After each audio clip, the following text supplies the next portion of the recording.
Nidoume no Jinsei wo Isekai de L, A Second Chance at Life in Another World Volume 10. The Dragonoid's army was advancing through the Dragonoid continent. The army had loaded materials and food along a dozen soldiers on something similar to troop transport wagons referred to as chariots by the Dragonoids. Those chariots were pulled by sub-dragons and flanked by cavalry, allowing the Dragonoids' military forces to move fairly fast. Their numbers amounted to several hundreds. Since the ration between support cavalry and soldiers riding the chariots was about 1 to 2, the entire military force totaled to approximately 10,000. Such an army of 10,000 soldiers was the biggest military force the Dragonoids could muster, which the White LNAudioBooks had barely managed to scrape together after desperate efforts.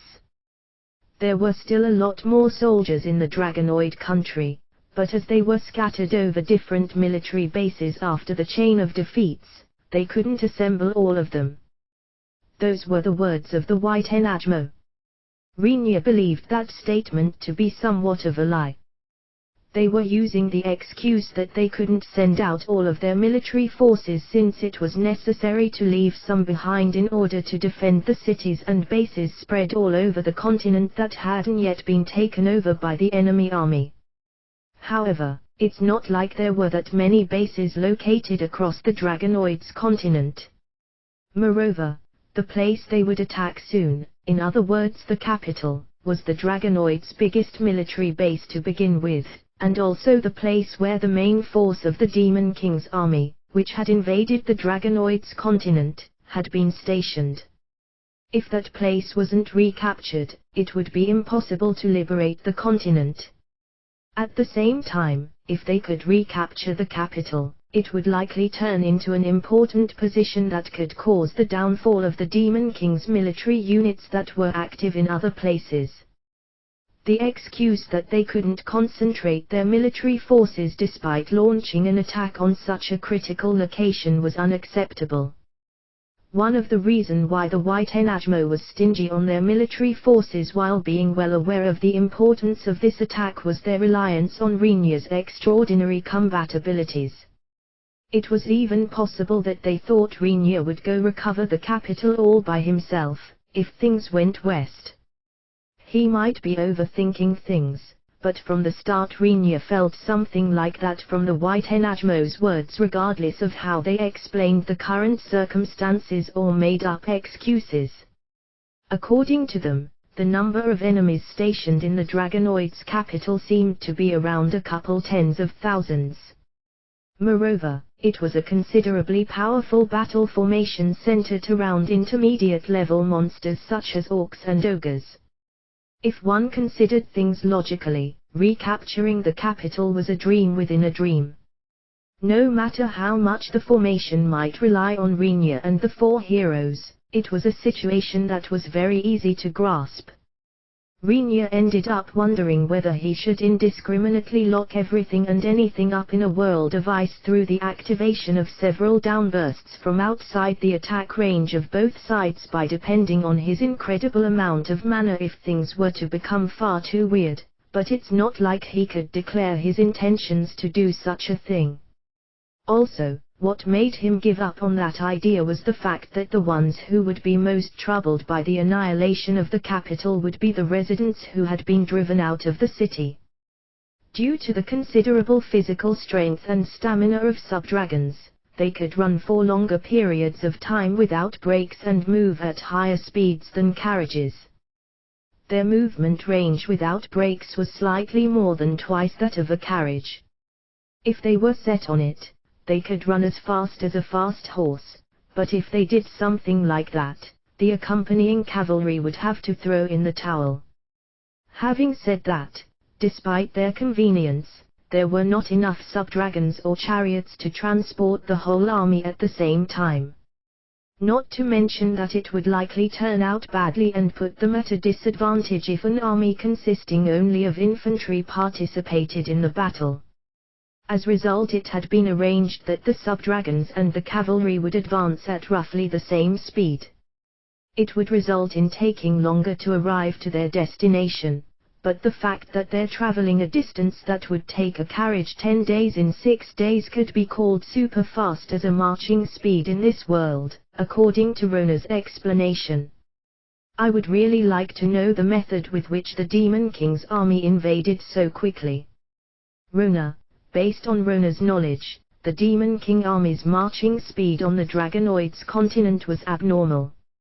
Rona said it was as if the entire army had been transferred, but even after scanning through the dragon sorcery knowledge that Rinya had received from Imidra, he couldn't find any method that would allow such a thing. For the sake of caution, Rinya chose a good time with no one around and tried asking Emil whether the demons possess such a technique, but her reply was a simple no. Well, though I guess you're not so stupid that you'd leak the demon's internal affairs, Rinya. Rinya assumed that Emil might have her position as a demon to take into consideration, but Emil shook her head while laughing in a silly manner, and denied those words. No, not at all.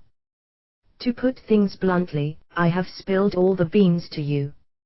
If there was such a device allowing to create a path between two fixed points of departure and destination, quite the large-scale transfers would be possible, okay. Just like that forest labyrinth. If you properly travel through the labyrinth, take up positions at the entrance and exit, and form a path through the dungeon itself, it's actually feasible. Emil, the transfer gates use the same theory, Emil says. However, there exists exclusive, ceremonial sorcery that doesn't require devices to traverse a path. It's techniques that are hidden by the other races so that the demons wouldn't learn of them. I guess it would be correct to destroy such methods in advance. Rinya, certainly. His Majesty Demon King Stella's Vasalgo, was it? I think he's in quite the hurry. I believe the first attack of His Majesty's military forces against the Dragonoid continent was a surprise attack by transferring through the forest labyrinth, but that can't explain the marching speed of the occupation army afterwards. Affixing a point of departure and arrival is impossible, and there's no device allowing to form a path between these 2 points to begin with. Emil, Rinya had heard the Demon King's name from Frau and he circulated it to all the powers. There was no point in hiding it anyway. Rinya partly expected some kind of bickering to be thrown his way due to spreading the information, but so far there hasn't been any such reaction. He tried asking Emil as well, but her response was completely outside Rinya's prediction. If it's Stella's Vasalgo, it's not that I don't know him. He's the son of an influential demon noble. If I'm not mistaken, he's a man. Emil, in Rinya's eyes the Demon King's gender didn't really matter either way, but for some reason Emil informs Rinya while oddly stressing the part about him being a man. Rinya felt slightly disappointed that he was considered to be a human that would take the other party into consideration only if she were a woman, but as the current situation didn't allow him to worry about something like that, he switched over his thinking. You knowing his name means that he's quite powerful, doesn't it, Emil? Rinya, nah, not really. As far as I know, Stella's is far from being a powerful demon. If I had to choose either, I'd label him as a dropout. If he had fought against me, I would have been able to dissect him from the top of his head to the tip of his big toe within 5 minutes. Emil, as if recalling old memories, Emil continued while gazing into the sky, he's a person who wouldn't have ever popped up as possible candidate in my mind. All I know is that his family is influential and that his reputation pictures him as being a dunce who doesn't measure up to his lineage at all. Emil, even someone like that can become the Demon King. Rinya, no, there's no way for that to be possible, is there? Emil was astonished by Rinya's surprise. Due to Rinya mumbling complaints that it was unfair for her to be surprised here since he didn't know the internal affairs of the demons, Emil said as if preaching to him, it's obviously the same with the heroes, but even the Demon King will be chosen from among the best among the demons. Emil, sorry, but I can't agree with that, no matter how you look at it. I will agree with you in regards to our cats, the Elvengrun and the Dragonoids Albert, but the Beastmen have that. Renia, no, well, yeah, isn't he superior as a Beastman? Even if that's not the case for argument's sake, it's a failure rate of 25% if you regard the total number. Emil, this conversation was heard in full account by Leopard himself as he was passing by due to his characteristic, excellent sense of hearing as a beastman. Later on Leopard was seen being consoled by Keed, but Renia and Emil believed that their words hadn't been heard by the person in question, and also had no way of knowing about it since the victim didn't mention a single word about it. Anyway, as far as I know, Stilla's Vasilgo is so incompetent that he wouldn't have become a candidate, but the fact that he was named the Demon King is a big problem. I mean, there's no way for the other candidates to accept it silently, is there? Therefore, Renia, it's better for you to be careful. I don't know how he became the Demon King, but it's clear that he possesses a way to name himself Demon King while silencing the influential demons. Emil's expression was dyed with honest anxiety. She was currently riding diagonally behind Renia, but he regarded her expression as something extremely interesting. Pondering about the reason for that, Renia was driven by shameful feelings. How unexpected. There are things you can't do either, Renia. The one saying so was Shin, who was grasping the reins of the horse. As for handling a carriage, Renia had become able to somehow make it move after learning the basics from Shin before, but he was completely useless in horseback riding. If it was just sitting on the horse, even Renia could handle as much with his movements that could be called nimble, but any further than that was beyond him. When he held the reins, the horse didn't even try to move, standing stock still. Due to the horse not moving at all, remaining still like a sculpture even when Renia pulled or lashed the reins, he gave up easily and tried to ride Imidra or Rubadra, but Imidra put a stop to this. According to the investigation by the dragons, there were no evil dragons with the main force of the Demon King's army. Seeing as there were no evil dragons, the dragons stated that they couldn't get involved in the battle. Rubadra was fully willing to allow Renia to ride her, but gave up reluctantly after being persuaded by Imidra. The two dragons returned to the dragon den, saying that they would stay back this time. Apparently there had been an entreaty towards Imidra by the White Enajmo asking whether she couldn't somehow convince the dragons to participate in the battle, but Imidra rejected the request firmly. It might be something like a line they cannot cross, but right now is not the time to say such things either, Renia thought, but since it certainly served no purpose to take someone, who states that they definitely wouldn't go, to the battlefield, he left them alone. The combat forces, which they prepared to fight the enemy forces, are lacking anyway, therefore it probably won't change much even if we leave the dragons out of the equation at this point, Renia said, but there wasn't a single person supporting that way of thinking. Putting that aside, Shin proposed to Renia, who started to think that he might as well run alongside the army since he couldn't do anything else, that he could ride on the back of her horse.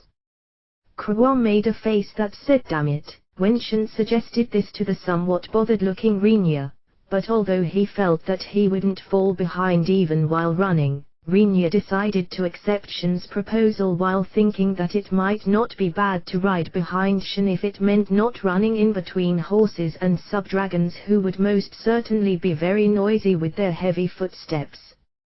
Renia, make sure you tightly hold onto my waist so that you don't fall off. Shin, even without me holding your waist, I won't really fall off, though. Renia, in Renia's eyes it was just about him being unable to make a horse move. The riding itself wasn't a problem in any way. Keeping his balance atop a horse was a trivial matter even without any support, but Shin's intentions were slightly different from what Rinya was thinking. If you like, you can also place your arms a little bit higher, you know. Shin, what are you expecting me to do here?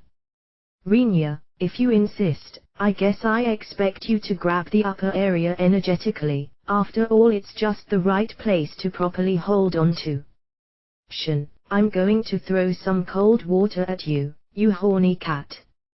Rinya, Shin started blurting out weird things while blushing, triggering Rinya to reconsider whether he had accepted her proposal too hastily, but feeling like it would turn into a similar situation if he were to accept Krawa's request, who apparently wanted to tell Rinya that he should come over to her. He resigned himself, believing that he had to endure here.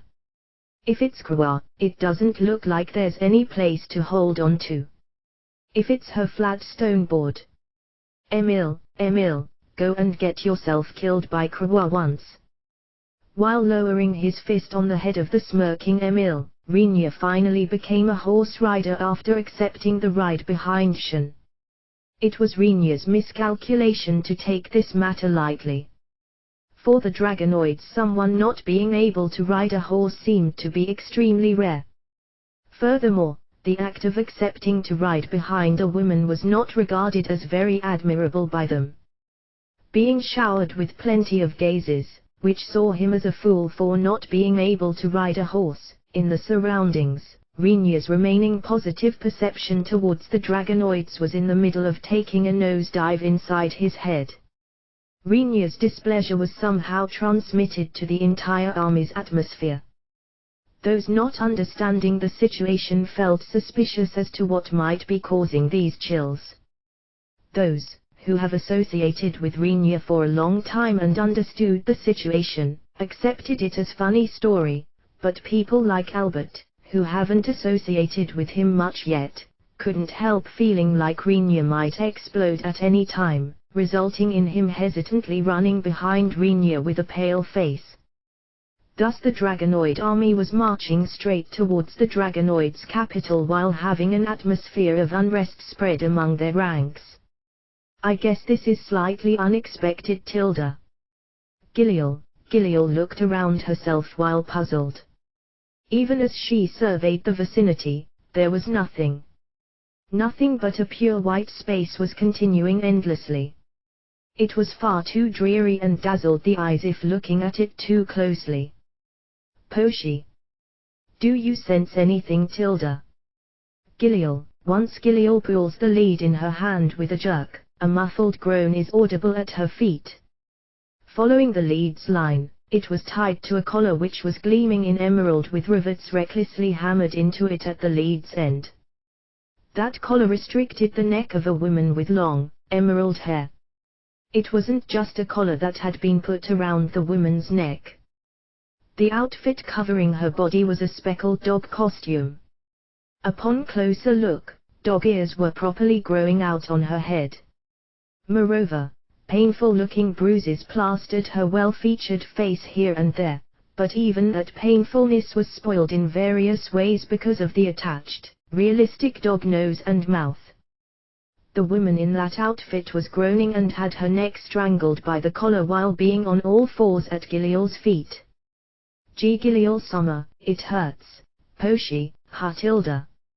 You spoke, Poshi. No, something so silly is impossible, right? I mean, Poshi is a dog. There's no way that dogs can talk, is there? It's certainly impossible, right? If I heard a dog talk, I'm sure my fist would get somewhat itchy like this. Giliel, excuse me. I reflected, so please don't hit me anymore, Poshi. The woman called Poshi raised her voice in fear towards Giliel, who started to clutch and open her right hand while smiling cheerfully. I feel like I can still hear Poshi's voice. I have a hunch that the itchiness of my fist is about to reach its limit. Giliel shortly glared at the woman cowering at her feet. the woman yelped after noticing her grim look. "Giliel-sama, don't tease her too much. Haven't I told you that me and her are regretting our actions?" The one calling out to Giliel from behind was a red-haired man. After fleetingly glancing over her shoulder, Giliel murmured, "You're cheeky for a Yosho." Giliel, "So Yosho is already set in stone, eh?"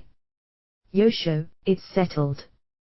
Or are you saying that you have any complaints about the name Master personally gave you?" Giliel, "No. Yosho is fine." Yosho, the red-haired man, who was saying so with a worn-out voice and a dejected expression, was previously the supervisor of the Beastman territory. After having his territory completely stolen during Giliel's invasion, he was forced to go along with the skit of Giliel and the little goddess, which served as means to waste some time, and was furthermore given the name Yosho, which made absolutely no sense to him. However, comprehending that it was his end, he surrendered before being converted with force by Giliel and the little goddess, and thus his treatment wasn't that bad.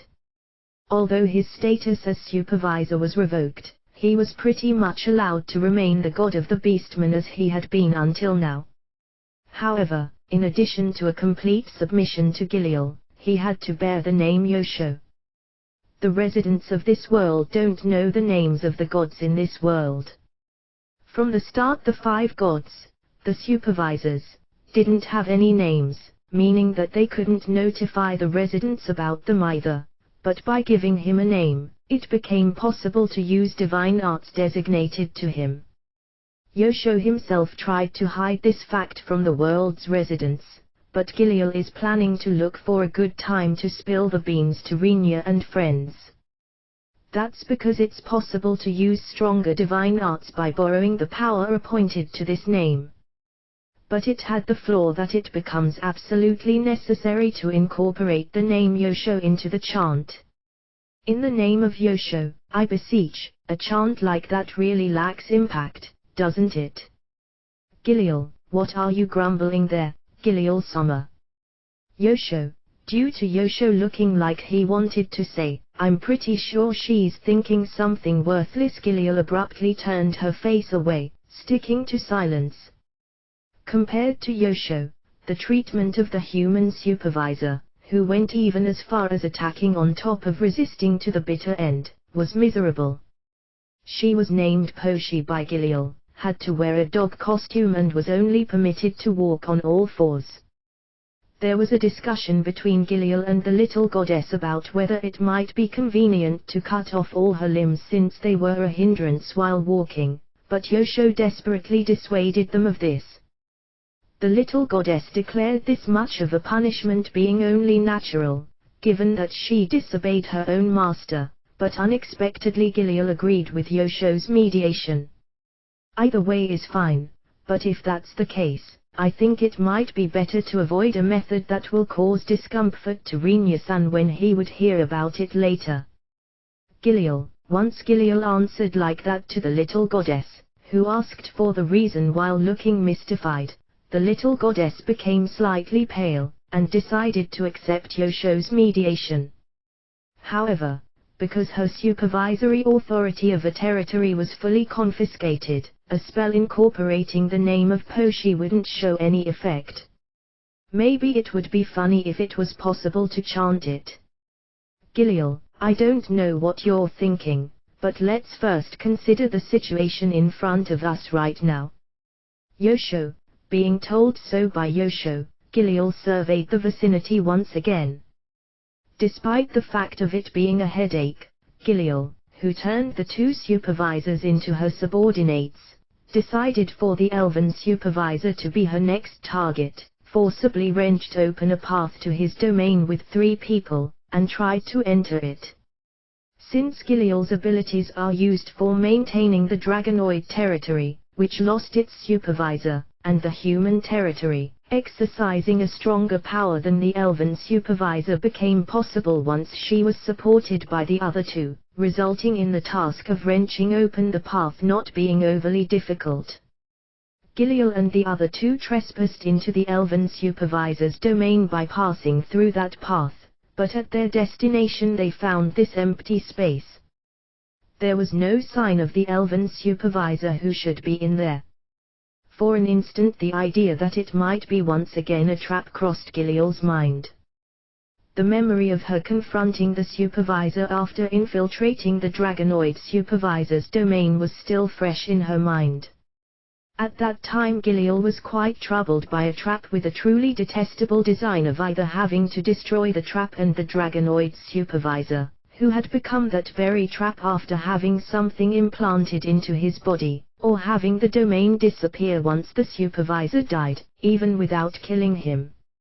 In the end Giliel succeeded in slowly destroying the trap's true core after barely managing to snatch away the management authority from the Dragonoid supervisor in time and reconstructing the domain while breaking up her thoughts into several parallel processes. It was especially annoying that she couldn't secure the Dragonoid supervisor, who had become the trap's main body, and that she suffered not few injuries in the battle. By elimination, the criminal should be either the Elven supervisor or the demon supervisor, and Giliel firmly swore in her heart that she would definitely get her revenge once she found them. As those thoughts apparently showed on her face, Yosho froze when peeking at Giliel's face. Poshi at her feet, who had seemingly shaken off the feeling of fear, tried to somehow escape from there, but with her neck being strangled by the collar, she started to loudly groan once again. Coming to her senses due to that groaning, Giliel tramples down on Poshi for starters, and glares back at Yosho. Poshi screamed with a Fujioa, and Yosho quickly looked into the far distance. You can't confirm the Elven supervisor's presence with your abilities either. Giliel, I'm bad at such detection skills to begin with. Yosho, woof woof, woof woof. Poshi, while still being stepped on, Poshi barked something while gasping painfully, but naturally there's no way that Woof would tell Giliel what Poshi wanted to say. Giliel grabbed the scruff of Poshi, pulled Poshi towards herself, gripped her collar next, and then lifted Poshi up. Woof woof. Woof woof. Poshi, it's not like I get what you mean with woof, right? Use proper words tilde. Giliel, well, the one who threatened her with dogs don't talk tilde was you, Giliel-sama, Yosho, albeit timidly, Yosho retorted to Giliel, seemingly unable to let such an extreme absurdity pass. Giliel brooded motionlessly for a little while and before long drew the lifted Poshi's face in front of her eye, telling her with a voice full of intimidation, since it's inevitable, you may speak. However, add woof at the end of your sentences, okay? Giliel, such a cruel, Poshi, ha. Giliel, no, understood woof. I shall do as you said woof. Poshi was about to file a protest, but on top of being glared at, she was shaken violently back and forth, resulting in her being unable to continue her resistance. Poshi accepted what Giliel had told her with tears streaming down. After watching that in satisfaction, Giliel let go of Poshi's collar. So, did you catch anything with your sense of smell, Poshi? Giliel, it's not my sense of smell woof, no, don't mind me woof. Poshi said on all fours while averting her eyes from the glaring Giliel in front of Yosho, who believed that it might be better for her to give up as soon as possible since the violence in the name of punishment would escalate increasingly the more she tried to go against Giliel. There are still some trace of his presence left woof. But, it looks like he's no longer in this domain woof. Poshi, can you chase those traces with your nose? Giliel, why can't you quit it with the smell woof? It's impossible as there are not enough traces left to allow a pursuit woof. Poshi, the domain having been left behind untouched didn't mean that the Elven supervisor stopped existing like the Dragonoid supervisor. However, In that case it begged the question why he disappeared while abandoning his domain. Do you have any idea of a place where he could escape to after abandoning his domain? Giliel: none is what I'd say here, Woof. I don't think that there's something like a refuge after abandoning a domain, Woof. Poshi: I agree with Poshi. The only place besides our domain where we can go is below. Yosho: what Yosho meant with below were the continents where Rinya and the others were currently staying at. After considering it for a short time, Giliel asked the two, you think he went below? Giliel tried to pose that question, but personally believed that the person himself likely hadn't done that. And the reply she got was just what she had actually expected. I don't think so, Woof. If we were to go down on the surface, you should know about it right away, Woof. Poshi: I also think that he hasn't gone there. It's not a place where he would go by choice either. After all, it would be strange if it wouldn't cause an uproar if he descended. Yosho: putting aside their characters, the supervisors are still what's called gods in this world. Their names are unknown and they are beings where the residents of the world would ask why they should worship them as gods if they knew that they were playing a game with the world they are managing, but even so, there's no doubt that they hold a position that forces others to treat them as gods if you consider the magnitude of their existence and the powers they possess. It would definitely not be strange for it to cause a huge commotion if they were to descend to the transient world, but as far as Giliel knows, such uproar hasn't occurred on the lower world. For starters, Yosho: you will usurp the management rights of the Elven territory. Poshi: you keep searching for traces of the supervisor. Giliel: me. Well, since the person himself isn't here, I guess it'll probably be alright. Yosho: a pursuit is impossible, even if I search for traces. It's nothing, Woof. Please allow me to do so, Woof. Poshi: Yosho started the process as ordered even while grumbling about it. Poshi really began to sniff all over the place while on all fours in a partially desperate manner. Confirming that, Giliel started to ponder what she should report to her master and what she should ask.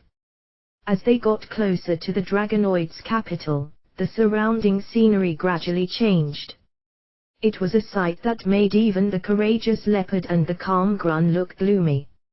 All Dragonoid soldiers became pale. It was to the extent that the really severe cases repeatedly jumped off the chariots carrying them, and vomited violently on the spot. It was likely the deed of the Demon King's army that investigated the vicinity or something like that after the capital had been attacked, but there were still traces left proving that the thoroughly burned, small settlements had remained the ones better off. Corpses that looked as if they were needed by some powerful force. Something human-shaped that had its entire skin peeled off and was impaled on a stake, which had been thrust into the ground, while upside down. A road where heads, which had the despair at the time of their death carved into their faces, were endlessly lining up on the ground. Women whose bellies had been ripped open, and children that were crammed into those tears as if it weren't already enough. Such scenes could be seen only at times, but the entire area was dotted with them. What a nasty taste! Emil, these scenes were so tragic that even Emil, who was usually not perturbed by most things, let her feelings show.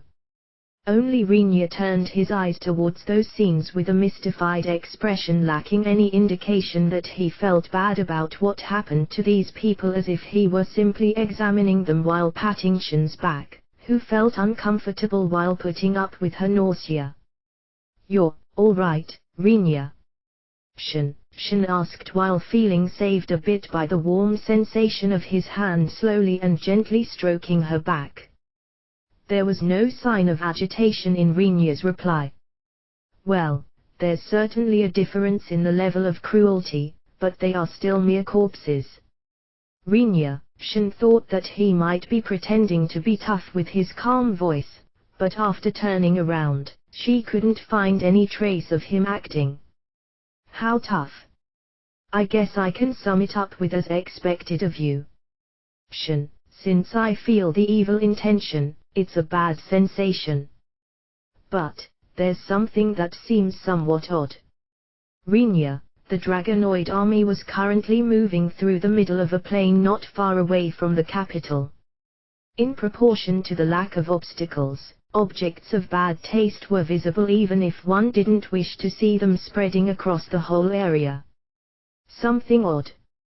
What is it? Shin, it's so many corpses that they had scattered them over this vast area.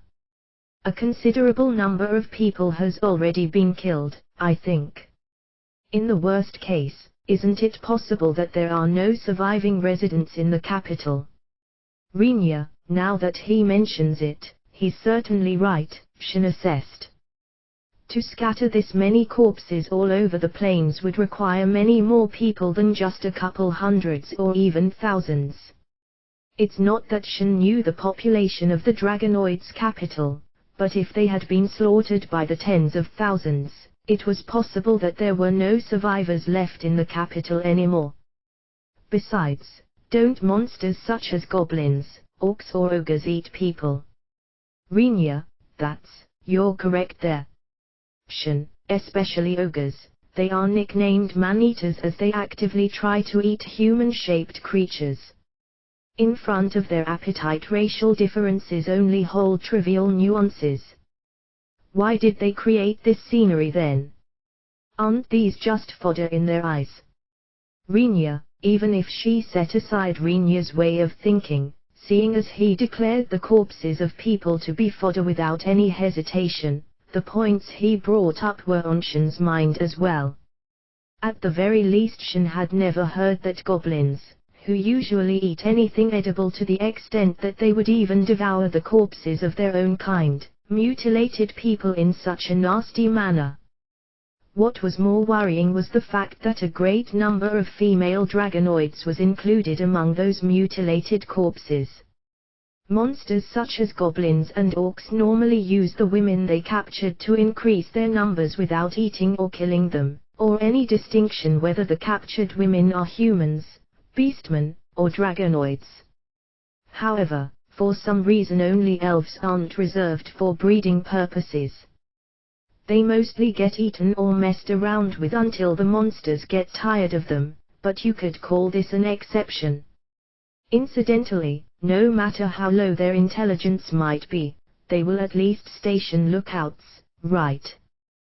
The fact that our numbers are no more than a fragment of theirs should have been exposed one way or another, don't you think? Rinya believed that to be a rather annoying fact. As these feelings were apparently visible on his face and could be perceived from his aura, Albert, who noticed this while being slightly further away, began to get all squirrely again. Maybe. In that case, Rinya concentrated his eyes ahead of the Dragonoid force's march. Over there a city with high walls started to come in view. Why can't I see any signs of the enemy army around that city? Rinya, as Rinya said, the Dragonoid capital, which started to show up, calmly towered without any movements contrasting the terrible scenery in the vicinity. There were no monsters around, or signs of anything flying in the air. Furthermore, no smoke was rising from the city, and no presence of living beings or sounds associated with life could be detected. In front of that city, which seemed like an abandoned ruin, unrest started to spread between the soldiers. Weren't there supposed to be tens of thousands of monsters stationed here? Rinya, that should be the case, but maybe they retreated or something like that. Shin tried to voice out a possibility that came to her mind, but she immediately denied her own words. After all, there was no reason for the Demon King's army to retreat. Certainly, they suffered a crushing defeat on one battleground thanks to Rinya and lost quite a few troops, but in the end that was just one of many battlegrounds. It's not like it's going to influence the general progress of the war. Speaking of the state of affairs, the Demon King's army was still occupying large sections of the Dragonoid's continent. Their remaining forces should drastically exceed those of the Dragonoids, too. The army pulled back after hearing about the 4 heroes gathering here. Are the heroes so terrifying? Rinya, look at the heroes we have. Rinya pointed at Leopard and the others, who were advancing in a line next to each other, with his eyes. Leopard, who noticed Rinya's gaze being turned their way as he apparently overheard the conversation between Rinya and Shin, revealed an openly displeased expression. Grun smiled bitterly, and Katz smiled innocently. Only Albert didn't understand what was going on. He nervously moved his eyes back and forth between Rinya and the heroes. Come to think of it, where did those 2 priestesses attached to Katz go? Rinya, although he confirmed that Keed was next to Leopard, Rinya realized that the 2 childish priestesses weren't around. Given that they were still very young, Rinya didn't feel like bringing them along to a battlefield at all, but Rinya also knew that little by little they had somehow gotten close to Katz. It looks like Katz stowed them away inside the mist all of a sudden, saying that the battlefield was nearby. Is that actually fine?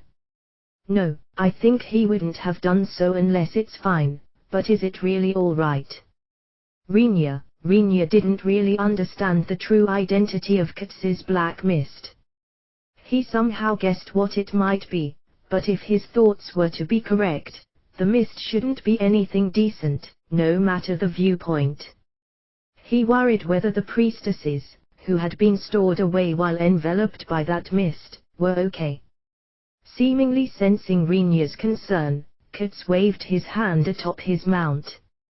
In Rinya's opinion, it should be almost impossible for Katz to be any better at horse riding than himself, but Katz safely handled his horse with one hand. Having absorbed the skill and knowledge of everyone he had captured with his black mist, Katz displayed a fairly proficient level of horsemanship.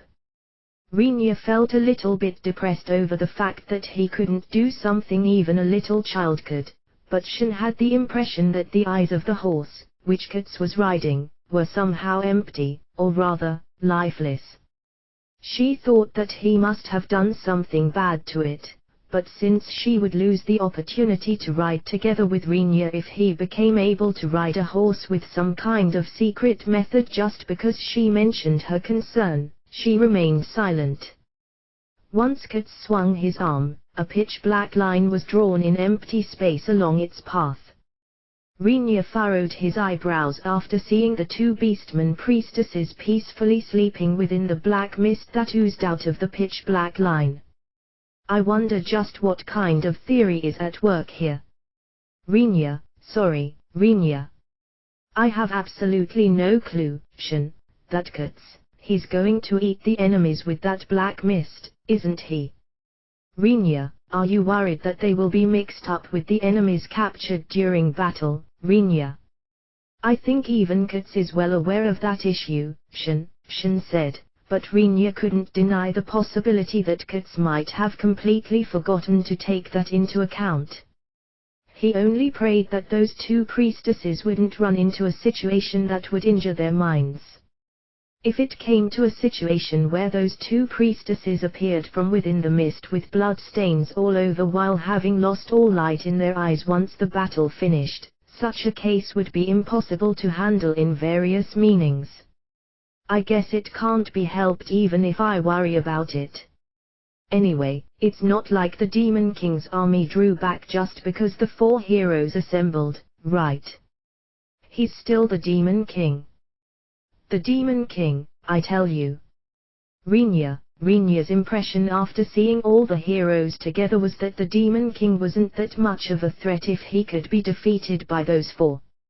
Assuming he considered Katz as a special case since Frau tampered with him somewhat, he couldn't believe that the Demon King would become such a dreadful threat, even if he added Yuki, whom he fought before, to the other 3 heroes besides Katz. But, Currently Rinya was reassessing those thoughts.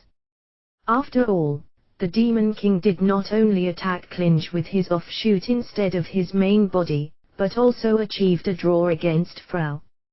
It wasn't just any draw either. They fought under extremely advantageous conditions for Frau as they did so next to Clinch, Frau's base and source of power, on top of the fact that the Demon King's main body and the offshoot were separated by a very large distance. And yet it resulted mostly in a draw that was achieved by Frau making her copy blow itself up by using Rinya's mana, after being outmatched in both mana and strength. An opponent that somehow or other achieved a draw against Frau who can pressure a hero quite a bit if they were to go one-on-one. There's no way they would pool their army just because they heard that the 4 heroes have gathered. Rinya, yeah, the more I hear about Clinch, the more nonsensical that city becomes in my mind. It was common sense in this world that even if all the forces of a nation were to be mobilized, they wouldn't be enough to kill the Demon King. A single city repelling him, even though it was his offshoot, by itself went far beyond the term outlandish. Shin feebly murmured that while looking as if she had utterly given up, but Rinya continued without minding her. Even though it's an army dispatched by such a Demon King, and albeit it would seem fine even if they came out to annihilate us in high spirits after learning about our few numbers. There not being signs of a single living being in the city, just what does that mean? Rinya, no, even if you ask me, I don't know. I don't know, but, while pondering how to answer his question, manages to come up with an answer. How about asking the opinion of the other members if it bothers you so much? Rinya, I can't provide an answer that will be of much help to you, but if it's Rona and Emil, they might at least come up with some kind of educated guess. I see, that makes sense. Alright, everyone gather for a moment. Rinya, the 4 heroes, Rona, Krua, Emil, and Keed approached Rinya while wondering what was going on.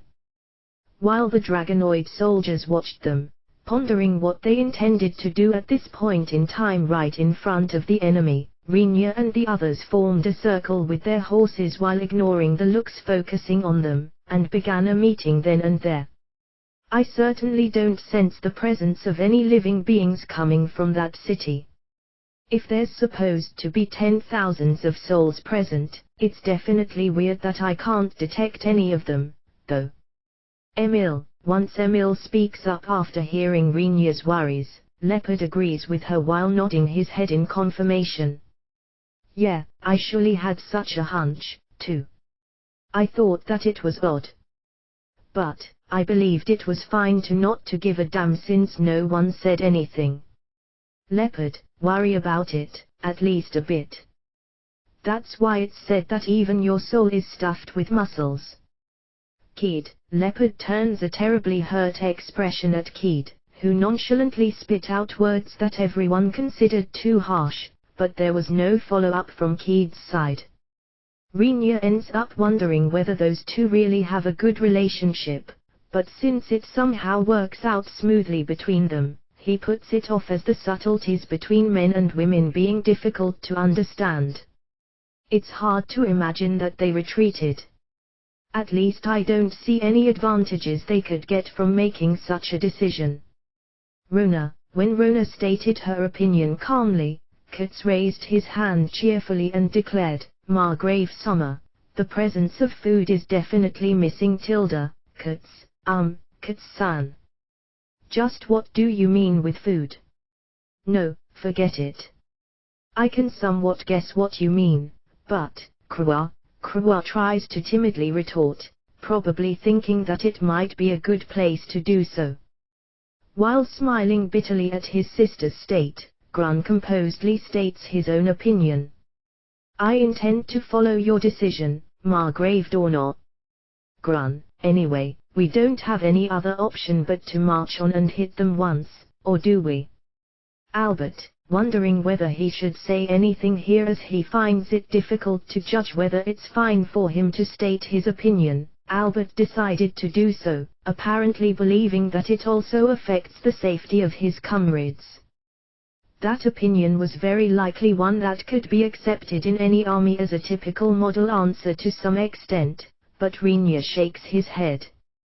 Considering that a safer and more reliable plan exists for the time being, I can't agree with your proposal. Renier, just for reference, is it all right for me to hear about that reliable plan of yours? Albert, Renier confidently replies to Albert's question, who asked with a cramped and pale face, seemingly having a very bad premonition, we will blow them away along with the city from here. Renier, what about the residents' livelihood and peace? Albert, well, I suppose it's a solution we can't take if there are still survivors in there. Renier, after glancing in the direction of the city, Renier says, if there are no survivors left in the city, or if there's no one besides the Demon King's army, it's the most uncomplicated method with the least sacrifices. Then you will just have to rebuild the city. Renier, something like that. It's not just a couple people who escaped from the capital. For the residents it's their beloved hometown. If you destroy it, Albert's attitude, who says that as if imploring Renier, doesn't suit a hero very much. There were some among the Dragonoid soldiers watching from the sides that openly frowned, but Albert himself hadn't the leeway to concern himself with something like that. After all, Renier's words about blowing everything up alongside the city isn't a figure of speech, a joke or anything like that, but words he could easily and moreover immediately put into action if they were to be approved. My way of phrasing might be bad, but I think that you will have to rebuild it anyway even if we recapture it, don't you think? There will likely be very few residents who will immediately feel like using a city that had been occupied by monsters.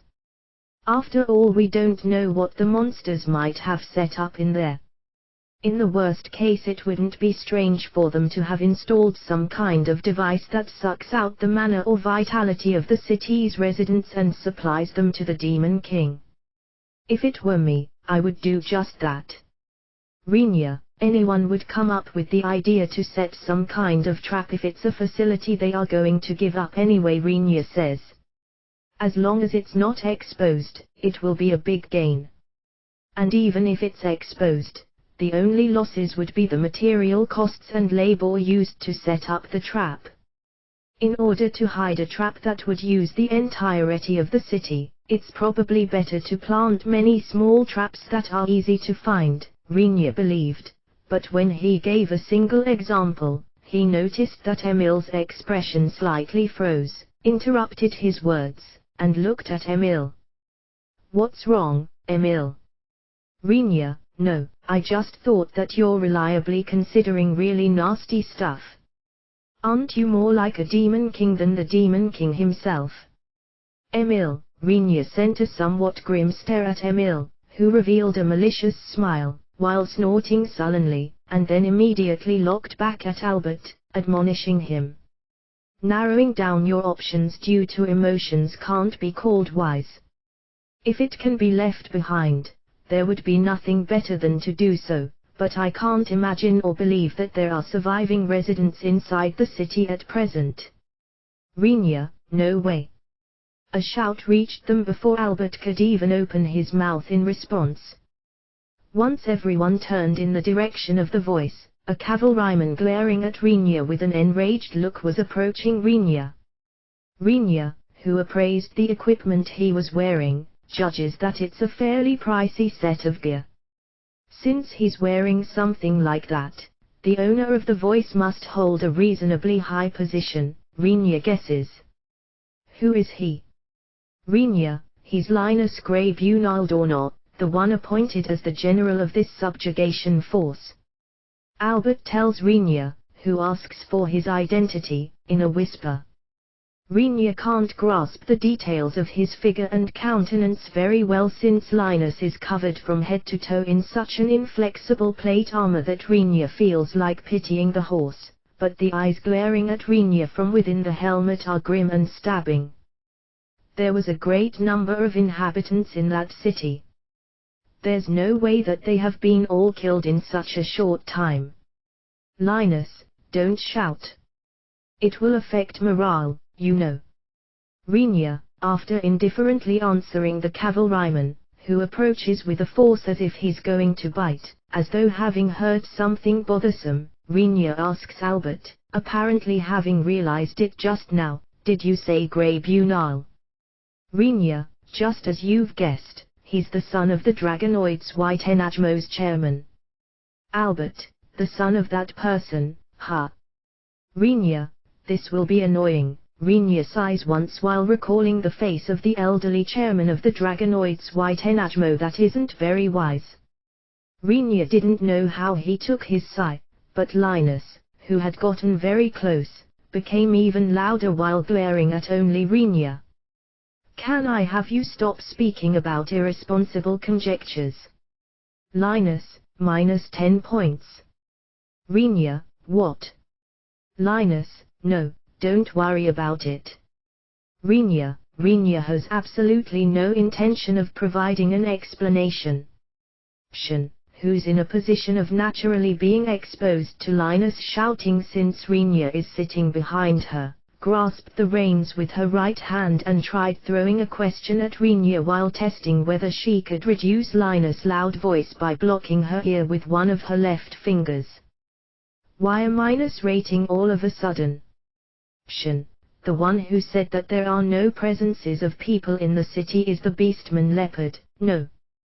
The sharpness of his senses is far beyond that of humans.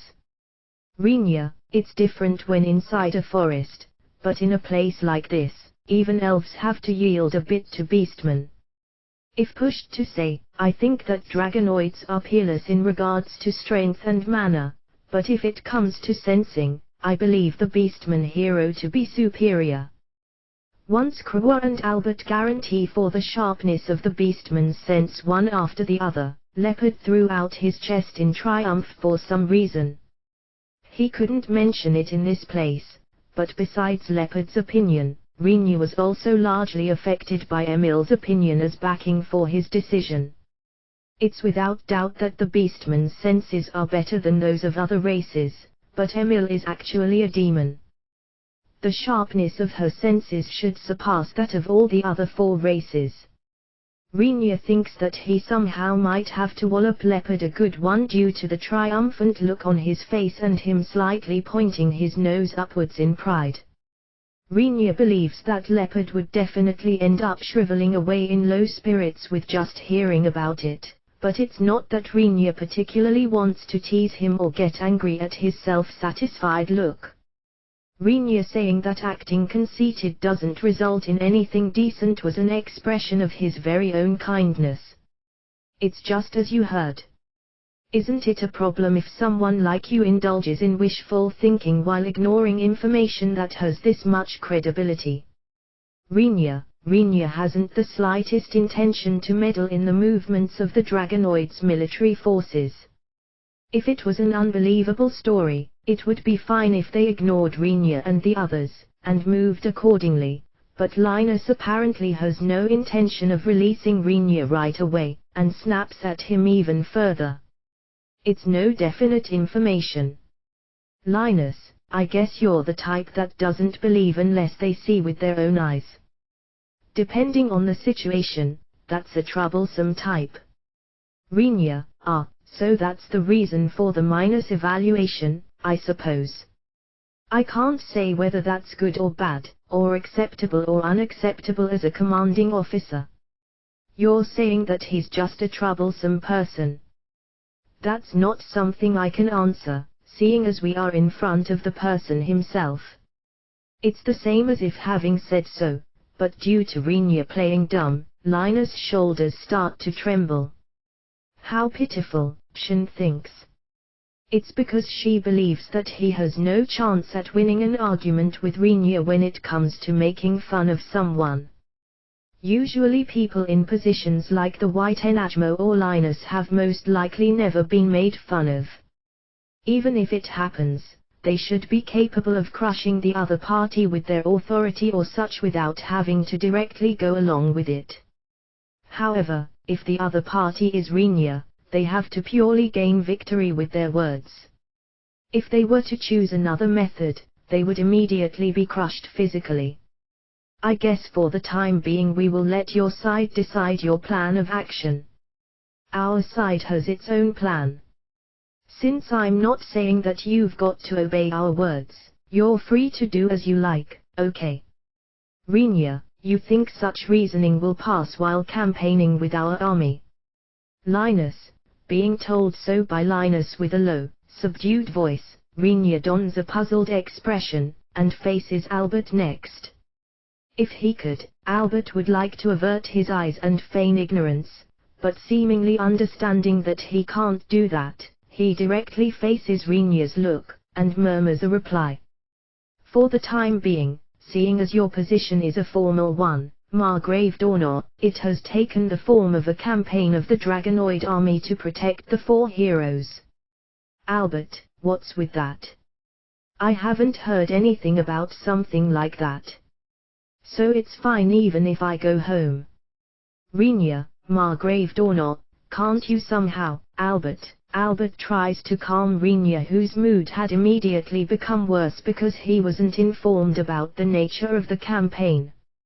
Linus snorts in displeasure and turns his horse around. I'm the commander of this army. Can I have you refrain from arbitrary words and actions? Linus, all right, you are my enemy then, right? Stay on standby near that city since I will blow you away together with the Demon King's army. Rinya, so you're going to depend on your strength after all, huh? You damned, savage human. Linus, a creaking sound could be heard from Rinya's right hand. Shen, who quietly looked in the sound's direction, sees some kind of swaying heat haze rise from Rinya's right hand, and senses that it's something very dangerous. Rinya, let's draw back for the moment here. Certainly, if it's you, you can completely erase the army over here alongside the city, but if you did that, you would definitely be called a demon king. Shen, that's right, Rinya. Isn't it better to have him show what he's got, if he says he's the army's commander? Krua, as if covering for Shen, who restrains Rinya in a slight panic, Krua brings her horse close to Rinya while smiling full of composure. I'm sure he'll recapture the city stolen by the Demon King's army with some exceptional strategy. Krua, you're quite a poisonous woman for an elf. Linus, it's my principle to counter hate with poison, and deep affection with honey. Krua wards off Linus' words, which are said as if spitting them out while glaring at her, as something that doesn't concern her at all, and laughs. I'm certain that the Dragonoid's army protecting the 4 heroes will put forth amazing efforts.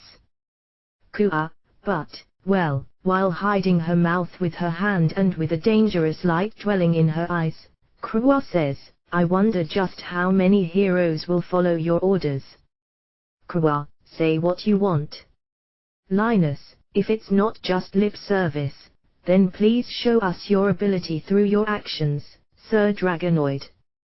Krua, seemingly perceiving that he can't match her with words, Linus leaves Rinya's group without saying anything further after hatefully glaring at Krua. He's someone who will make you feel like an idiot for simply dealing with him, Rinya. Newer, for starters, let's go with a compromise between Leopard San's and Emil San's arguments, and Albert San's opinion. Krua whispers while seeing off the retreating back of Linus as if watching something worthless. That man will likely deliver the first blow by himself without relying on us.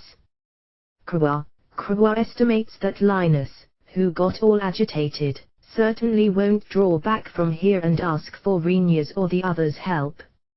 In that case, they will carry out the first attack with their own strength, even if it's somewhat reckless, Krua predicted. Did you aim for that? Now, I wonder about that. Krua returns Rinya's question with a smile. Didn't the dragonoids and elves entertain a fairly good relationship? That's an old story. It's unrelated to me, Rinya. Krua. Due to Krua saying so with an unconcerned look, Rinya felt his innards cool down just a little bit, and harbored a small amount of pity for Linus, who had been manipulated, despite his annoying character. The infantrymen, who got off the chariots, started to form ranks in a hurry. The horses, which were mounted by the cavalrymen up until this point, were gathered around the chariots which were parked in one place, and a part of the riders changed into light equipment after dismounting and joined the infantrymen's ranks. I guess they won't use their horses. Shen, who had stopped her horse somewhere slightly apart from the dragonoids, mutters while watching the state of affairs. Except for a small part of the cavalrymen, who had marched together with the chariots so far, the majority dismounted their horses and were treated as infantry. It's probably because cavalry is useless when assaulting a city wall. Rinya, what's demanded of cavalry is charging force and mobility. In both siege battle and urban combat, infantry plays the most important part. Linus seems to be well aware of that, too. He has divided the cavalry for the wall assault and in case the situation turns into an open field battle. He doesn't plan to make use of the cavalry in a situation where the enemy is completely secluding themselves inside the city as it's happening now. He's an unexpectedly mediocre general. Krua, Rinya smiled wryly at Krua's impression. That's no praise, you know. Rinya, no, seeing as it wouldn't be odd for him to be a foolish general going by his appearance, treating him as an average person is a compliment. Krua's point is that she might give him a 0 as her evaluation rather than a -1, but Rinya doesn't think that Linus would be delighted if he heard this. What worries me more than that is the question of how they are going to surpass that wall with nothing but infantry. Rona questions while tilting her head to the side in confusion. What about cutting through it? Rinya, only you are capable of doing something like that. Rona scornfully glares at Rinya, who makes such a careless remark. Even the heroes should be capable of that much, no. Rinya, I can't do it. After all, this is my specialized weapon.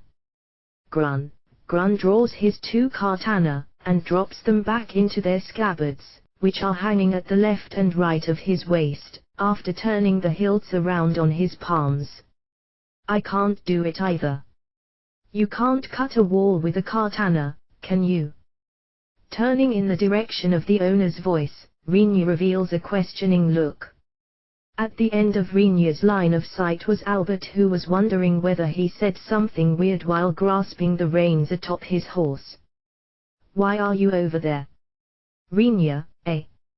For better or worse, I'm a hero. Albert, the Dragonoid's hero, right? You were skillfully recruited, weren't you? Although Albert is a hero, he belongs to the Dragonoids. Because of that, Rinya thought he would be taken along by Linus and forced to join the battle of the army that was forming ranks in front of their eyes.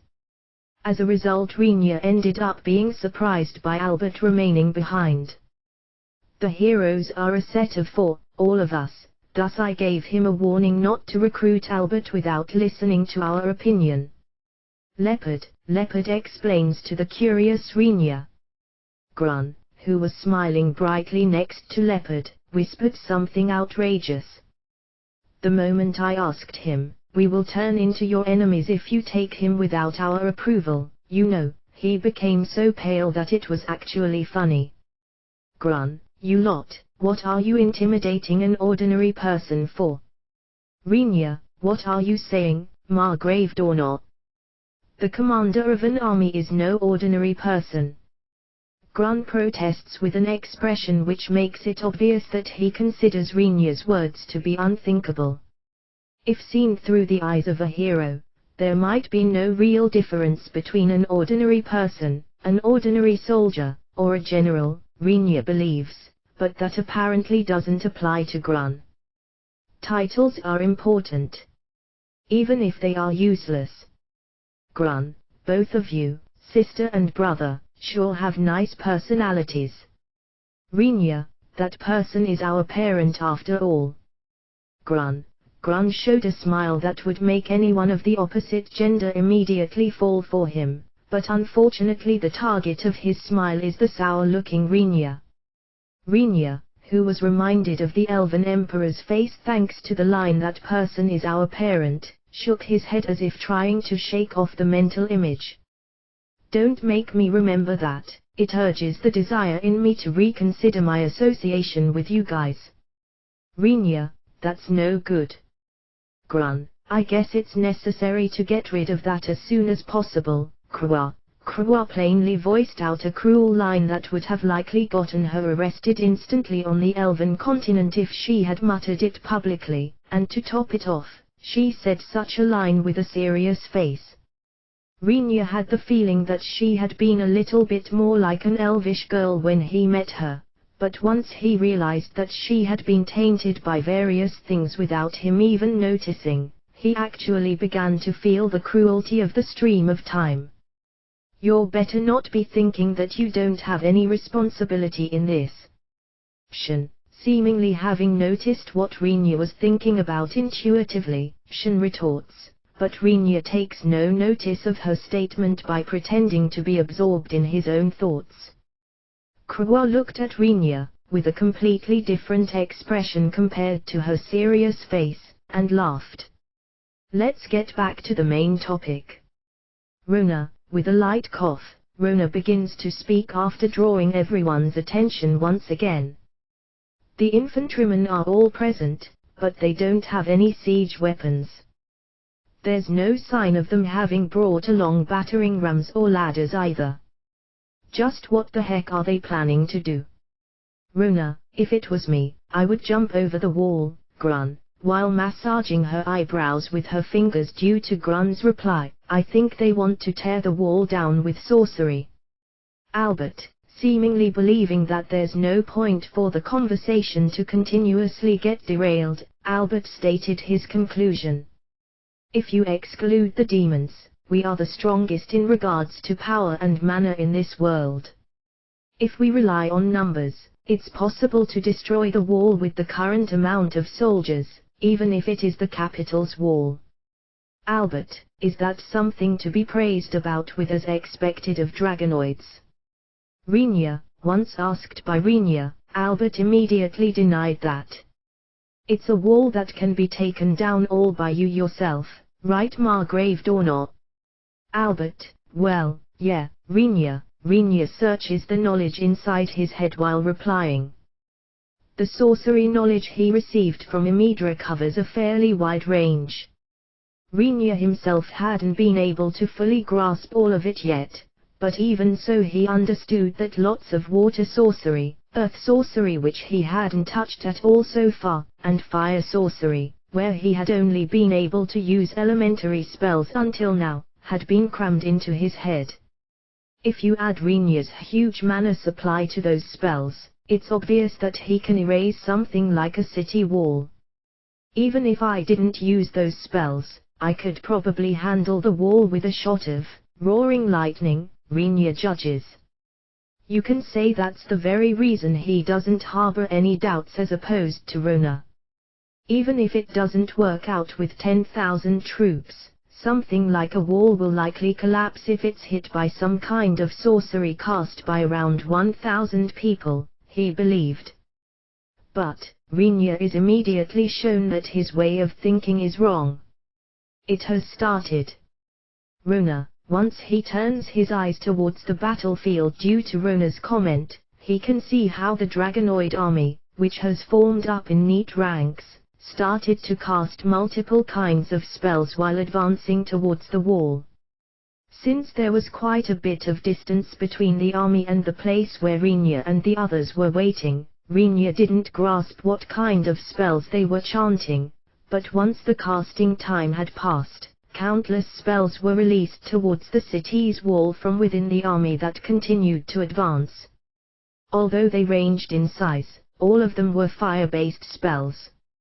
Rinya, who thought it might have been ridiculous if they mixed in spells of opposing attributes and thus offset each other, closely watched the uniform, crimson attacks, and clicked his tongue slightly.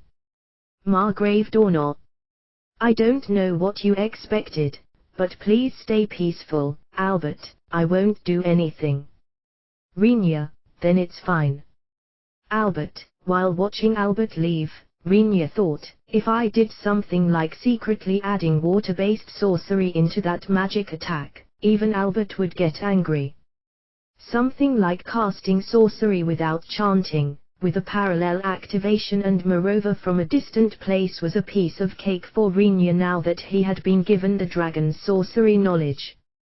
If he felt like it, he could offset all the sorcery attacks of the Dragonoid's army with sorcery of the opposing attribute, but no matter how irritating the commander might be, his restraining himself as sabotaging one's allies is nothing praiseworthy, even if he were to succeed without his involvement being exposed.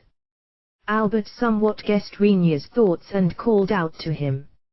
Rather than that, it's a fairly flashy attack, and yet, it looks like it's not working. Rinya, the countless spells fired by the army crash into the city's wall, spreading shock waves and explosions, and bloom into bright red flowers. It was so fierce that it caused the ground at Rinya's group's feet, who's standing in the back of the army, to shake, but there was no sign of the wall itself being destroyed by those attacks. Certainly, it seems like the attacks are hitting, and the impacts and heat is transmitted to the wall as well, but as far as Rinya can see from his position, there's no indication of the wall collapsing, breaking, or melting at all. Rinya, you don't really think that the walls protecting important cities such as the capital city, even if it's human or beastman cities, are simple stone walls, do you? Emil says while bringing her horse close to Shin's, which Rinya is also riding. Since the country will perish if the capital falls, it's only natural to apply various countermeasures to the wall protecting it, no? Emil, that means it has been given some kind of resistance towards sorcery attacks. Rinya, obviously. Not to mention that this is the Dragonoid country, but there's no way that they, who brag about their superiority, haven't applied defense and reinforcement spells to the wall of their capital, is there? Emil, that's something that Commander called Linus knows, right? Rinya, probably. Isn't he thinking that he can somehow overcome this wall with a brute force approach? Emil, the soldiers of the Dragonoid army attack the wall by firing one spell after the other, keeping a rotation system going.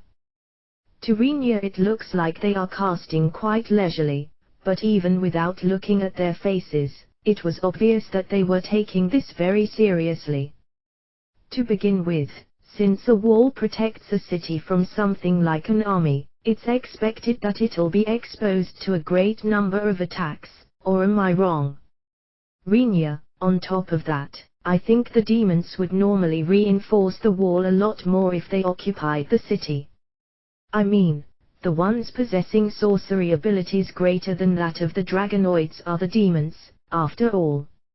Emil, if I haven't heard this incorrectly, it sounds as though the wall won't be destroyed at this rate, right?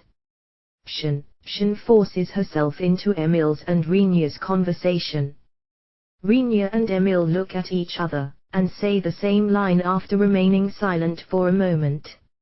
Shin, you were able to understand the conversation just now? Yeah, since I understand from your expressions, I won't comment, Shin. That means, Krua abruptly raises her voice, obviously having hit upon something. Even while believing that it's definitely not something worthwhile, Shin turns her attention to Krua for the time being. That commander hasn't realized something that even Shin has noticed. Krua, I wonder, could you stop using me as a standard here? For starters, the reason why I noticed it is due to Emil's and Rinya's conversation. Doesn't he have any confidants that can give him such advice? Shin, upon hearing Shin's remark, all present thought the same thing at almost the same time. If it's someone with a bit of a brain, they would likely hate to be assigned as an aide to such a commander. Once Keith says so as if representing everyone's thoughts, all of them except for Albert nod. Only Albert himself dons an extremely troubled expression, and stoically resists his urge to shake his head by tensing his shoulders. So, it looks pointless at a glance, and is actually futile. Emil asked Rinya. Should we just let them go on then? Or should we tell them to think of other methods? Those guys probably have no intention of believing whatever I say. Won't they give up once they run out of mana? Rinya, although the flames scatter and vanish after hitting the wall successively, the heat is still transmitted to the vicinity. That heat gradually raises the temperature on the battlefield. Even from a distance it was visible that fatigue was starting to appear on the faces of the Dragonoid soldiers. I think it will take quite a bit of time, though. As there are also casters who take a break after firing spells in a rapid succession in a 3-staged casting rotation, it's unclear when they'll run out of mana. Emil, they are being particularly attentive to a weird place. Emil laughs. The Dragonoid's army split its infantry into 3 groups, with each of them being assigned to the 3 stages of attacking, resting and preparing. Although the instant firepower drops due to this, it allows for the individual casters to recover their strength by inserting phases of rest and preparation. As a result, they are able to continue hitting the wall with a fixed firepower over a long period of time. In short, they planned to destroy the wall by wearing down its defense spells through a drawn-out battle in the first place. Rinya, that's what I'm thinking. Emil, that's way too careless, isn't it? What are they going to do if they are attacked from within the city? Rinya, they probably intend to cope with that by focusing the firepower in that direction, or by assigning the surplus forces, which are preparing or resting, to that side. At any rate, being able to come up with such a strategy and execute it is all thanks to the high specs of the Dragonoids, I think. Emil, if it's humans or beastmen, they can't prepare such a large number of sorcerers. In case of the elves, they might be able to prepare such numbers, but they wouldn't be able to cope with incoming attacks. It's no exaggeration to say that the Dragonoids' defensive capabilities are similar to gods when compared to elves. The elves have to assign guards to the casters no matter what, otherwise it could turn out terribly in case of an emergency. The situation unfolding before Rinya, where the army can both function as a sorcery firepower and be ready to counter an attack by using their individual defensive prowess, is a way of fighting only possible for the Dragonoids due to their high capabilities, regardless of whether they are a sorcerer or a warrior. In that case it looks like they will destroy the wall sooner or later. But it feels like the heat is being transmitted all the way over here where we are watching. The hot air should originally get scattered by the wind without having such a lasting effect on the surrounding temperature, but as the fire spells, which continuously strike the wall, endlessly create new hot air, that air is spread into the vicinity, and increases the atmospheric temperature, which drastically overshadows the drop in temperature produced by the wind. Such changes in the temperature not only started to affect the battlefield, but also the distant place where Rinya and the others are. I guess we should move further away. Rinya, you're right, it's extremely unlikely that the wall will be broken anytime soon. Shin, Rinya didn't expect that Shin's words would become some kind of trigger. By now it's a frequently occurring phenomenon that things don't turn out as they are expected to, and Shin's statement about the wall being fine for a while longer was no exception. When Rinya and the others tried to move their horses further away to avoid the hot air, the city wall, which the Dragonoid army frantically continued to attack in an attempt to destroy it, was blown away from the inside. The stones shaping the city wall are divided into several parts, but in the end there's a simple rule: the larger the size of the building material, the larger the wall itself. Since such a wall was blown away from the inside by some sort of power, stone pieces of various sizes poured down like rain on the battlefield. If it were on the level of pebbles falling upon them, the light armor worn by the Dragonoids would be plenty enough to block them. But it's unclear what would happen if a fragment the size of a person's head or even one several meters in size were to fall upon them. The answer to the question immediately became clear by the reality taking place in front of Rinya's eyes. I guess it was the right decision to get away. Rinya, at the end of Rinya's line of sight, stones, or maybe it would be better to call them rocks, rained down atop the Dragonoid soldiers that had formed up into a tightly packed formation in order to focus their firepower for the wall's destruction. The soldiers, who were capable of putting up defensive sorcery, still had a chance to escape harm, but the soldiers, who couldn't cast the next spell in time since they had just finished launching the last one, had no way to avoid the falling rocks. On top of that, there were many soldiers that didn't even have any room to escape as they were in the middle of the crowded formation. The rocks mercilessly swooped down on them. "Don't give up." The voice of the hero Albert pierced the ears of the soldiers who had already closed their eyes, resigning themselves to their fate due to the dense sheet of rocks approaching them. Once they opened their eyes, they could see how the approaching rocks were cut into small pieces, turning into harmless pebbles. There's no time to dream. Cast defense sorcery. If it's a rock of a considerable size, cut and hit it apart. Support your fellow comrades. Albert, ha! Just when Rinya, Albert, who had readied his katana, motivates the soldiers in a rough, loud voice. Not leaving it just to words, Albert cuts up a rock, which was about to squash soldiers somewhere else, into countless fragments with a flash of the katana in his hands.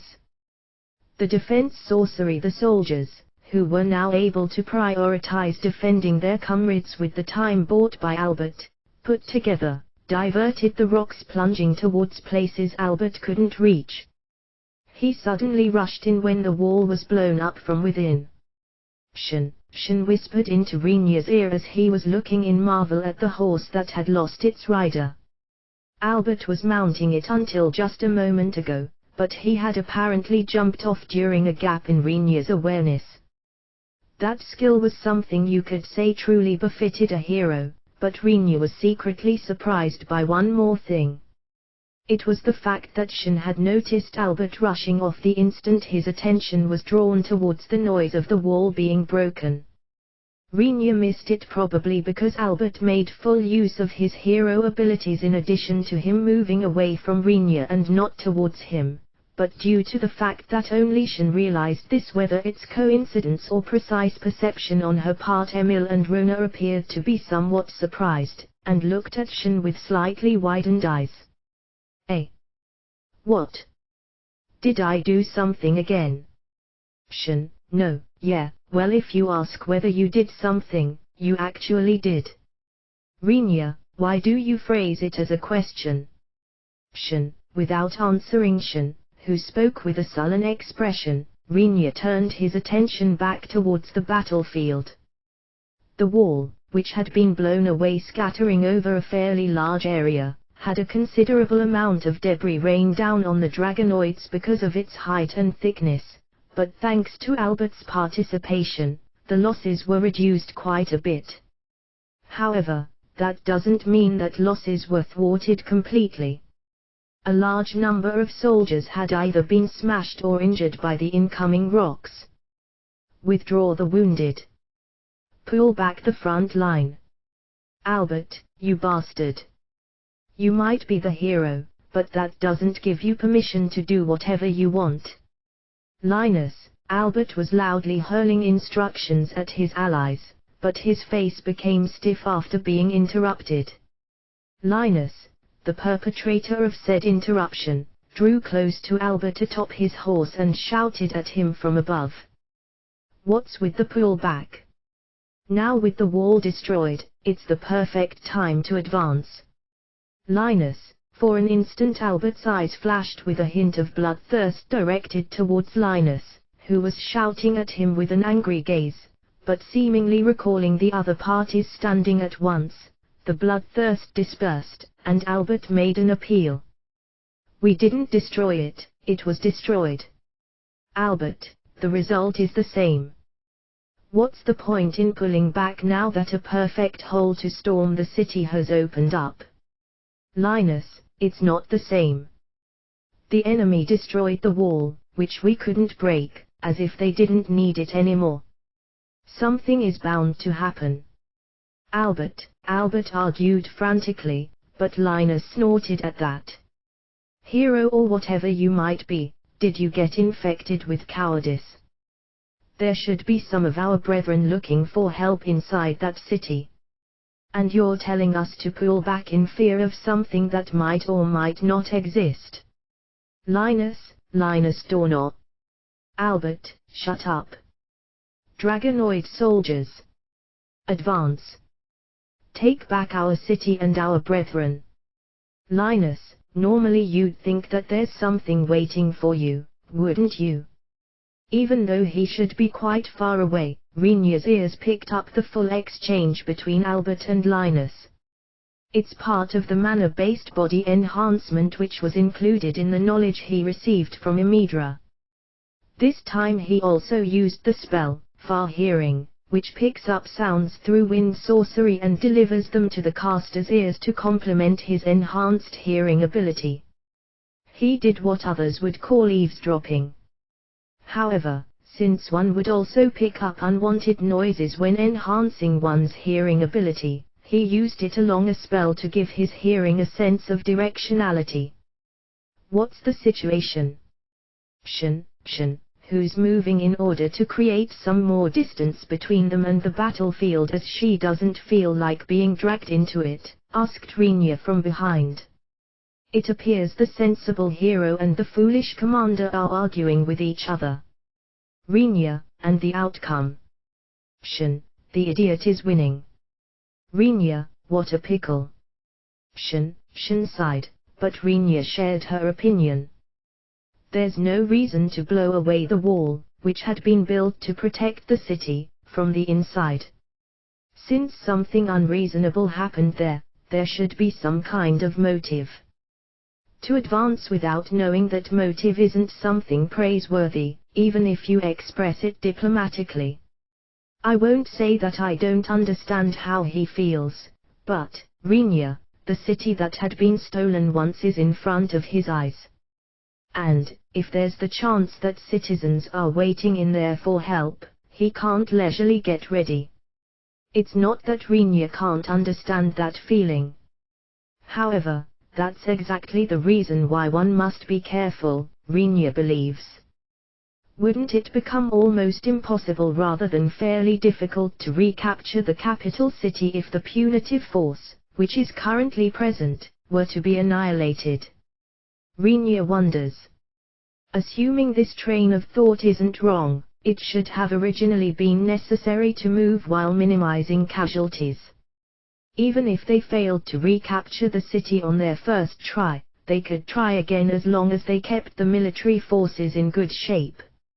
It's an aspect that's difficult for me, as an outsider, to talk about. Renia, no, normally you'd temporarily pull back here, I think, Shen, in Renia's eyes, who's no more than an outsider, it's an emotional aspect where he can't say whether he understands it or not. Although he was evasive about it, Shin easily denied such a thought. Rinya looks at Shin with a pitiful expression, unable to say anything, but Shin doesn't understand at all just how her words lead Rinya to make such a face, and tilts her head to the side in bewilderment. Pull back, no. Shin, probably. Rinya, not knowing whether he should say something else, Rinya only spoke as much and then focused on the battlefield again. Over there the quarrel between Albert and Linus had apparently reached a conclusion. A part of the soldiers had begun to retreat while taking their injured comrades along, but the remaining soldiers, who were in good health, had started their advance towards the hole that had opened up in the wall. Albert didn't get his opinion approved, but just because of that he couldn't withdraw either. Rinya sighed while watching Albert march at the head of the advancing soldiers. It looks like they ended up marching onwards. Rona says while bringing her horse close to Shin's. Seeing as they are sending their wounded to the rear, should I head over there? Rona, a priestess who can use healing arts, is very effective in times like these. Some dragonoids that can use healing arts should be accompanying the army as well, but it's undoubtedly best to have as many healers at hand as possible. Even the wounded can avoid complications further down the road by being treated right away. Rona's proposal was based on such thoughts, but Rinya held her back. Why? You're surely not trying to harass them, are you? Rona, no way. That's not what I'm thinking. Rinya, as Rinya, who was about to explain his reasons, was watching, several black, thin things flew out from the hole in the wall, targeting the dragonoid army which was about to reach the hole. Once those things plunged in between the soldiers, they coiled themselves around the heads of soldiers that failed to dodge. What are these, huh? They were black, thin chains. The chains, which coiled themselves around the soldiers that failed to escape or evade, tightened as if that was their sole purpose, and instantly pulled the soldiers out of the army with a force unimaginable for their thinness, dragging them to the other side of the hole. Once the chains released the soldiers somewhere on the other side, they set out to pull in the next set of victims. Watching the soldiers being dragged along the ground or tossed into air, falling inside the city, Rinya muttered, "Somehow I feel like I've experienced that kind of hauling before." Rinya, is this a situation to say such things? At this rate something really dangerous is going to appear. Leopard screamed as the number of black chains grew and the intervals between them dragging soldiers through the hole and setting out to find new ones was gradually getting shorter. The dragonoid soldiers, who saw directly into the hole in contrast to Rinya and the others who were watching from a distance, are shouting while pointing their fingers at something they saw or immediately turn their backs towards the hole as they try to escape from the chains in panic. Meanwhile, what appeared from the other side of the hole was a jet black armor that was around 3 meters tall. The instant they saw that, Rinya's party turned their eyes towards Katz all at once. While Katz restlessly looked around him due to suddenly becoming the center of attention for no apparent reason, a feeling of relief somewhat spread among Rinya's group. It startled me. I definitely thought that Katz-san might have gone ahead and entered the city first. Due to Krua looking slightly pale and Rona touching her chest in relief, Katz's cheeks puff up and he protests, "I haven't done anything bad." Katz, you're right. They were just a bit surprised by the slight resemblance with your chains and armor. Please don't be angry since they didn't mean any harm. Rinya, come to think of it, Katz's armor is silver. What has come out of the city is something like a black mist or a snake that has transformed into a black armor. It's not just the armor's color that's different. The chains are completely different as well, but for some reason everyone immediately associated it with Katz the moment they saw it emerging from the other side of the hole. Very likely it's something similar. Emil whispers. her deliberately muttering that in a voice that couldn't be heard by almost anyone while not bringing her horse closer was apparently done under the assumption that only Rinya, who has strengthened his hearing, could hear it. I think you know that Katsukan is a gathering of countless souls carrying the factor hero, that black armor is something that had been created while imitating that, I believe. Emil, Rinya was about to ask what she meant by that, but decided to remain silent instead. Although it's great that Emil muttered all of this quiet enough so that the others wouldn't hear her from their slightly separate locations, Rinya was riding behind Shin. No matter how quietly he tried to whisper a response, it would still be audible to Shin. Rinya, who had apparently planned to ask something that Shin ought not to hear, decided to mouth his question towards Emil. Emil, who stared at Rinya's lips for a short while, once again whispers, going by the situation, the city's residents are probably serving as the raw material. Since a considerable density is necessary, isn't it fine to consider that all citizens had been killed? And, in regards to the factor, the demon's side doesn't possess something like a hero factor.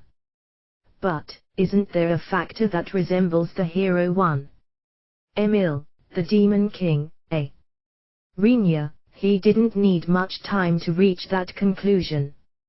If you assume that heroes are something the other races possess but the demons do not, then it's the Demon King which only the demons possess while the other races do not. That existence might be called equal to a hero.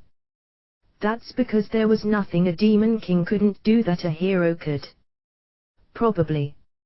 In short, that's a gathering of countless souls which were attached to some kind of metallic armor and moreover had the Demon King factor added to them, a counterfeit of Katsukan.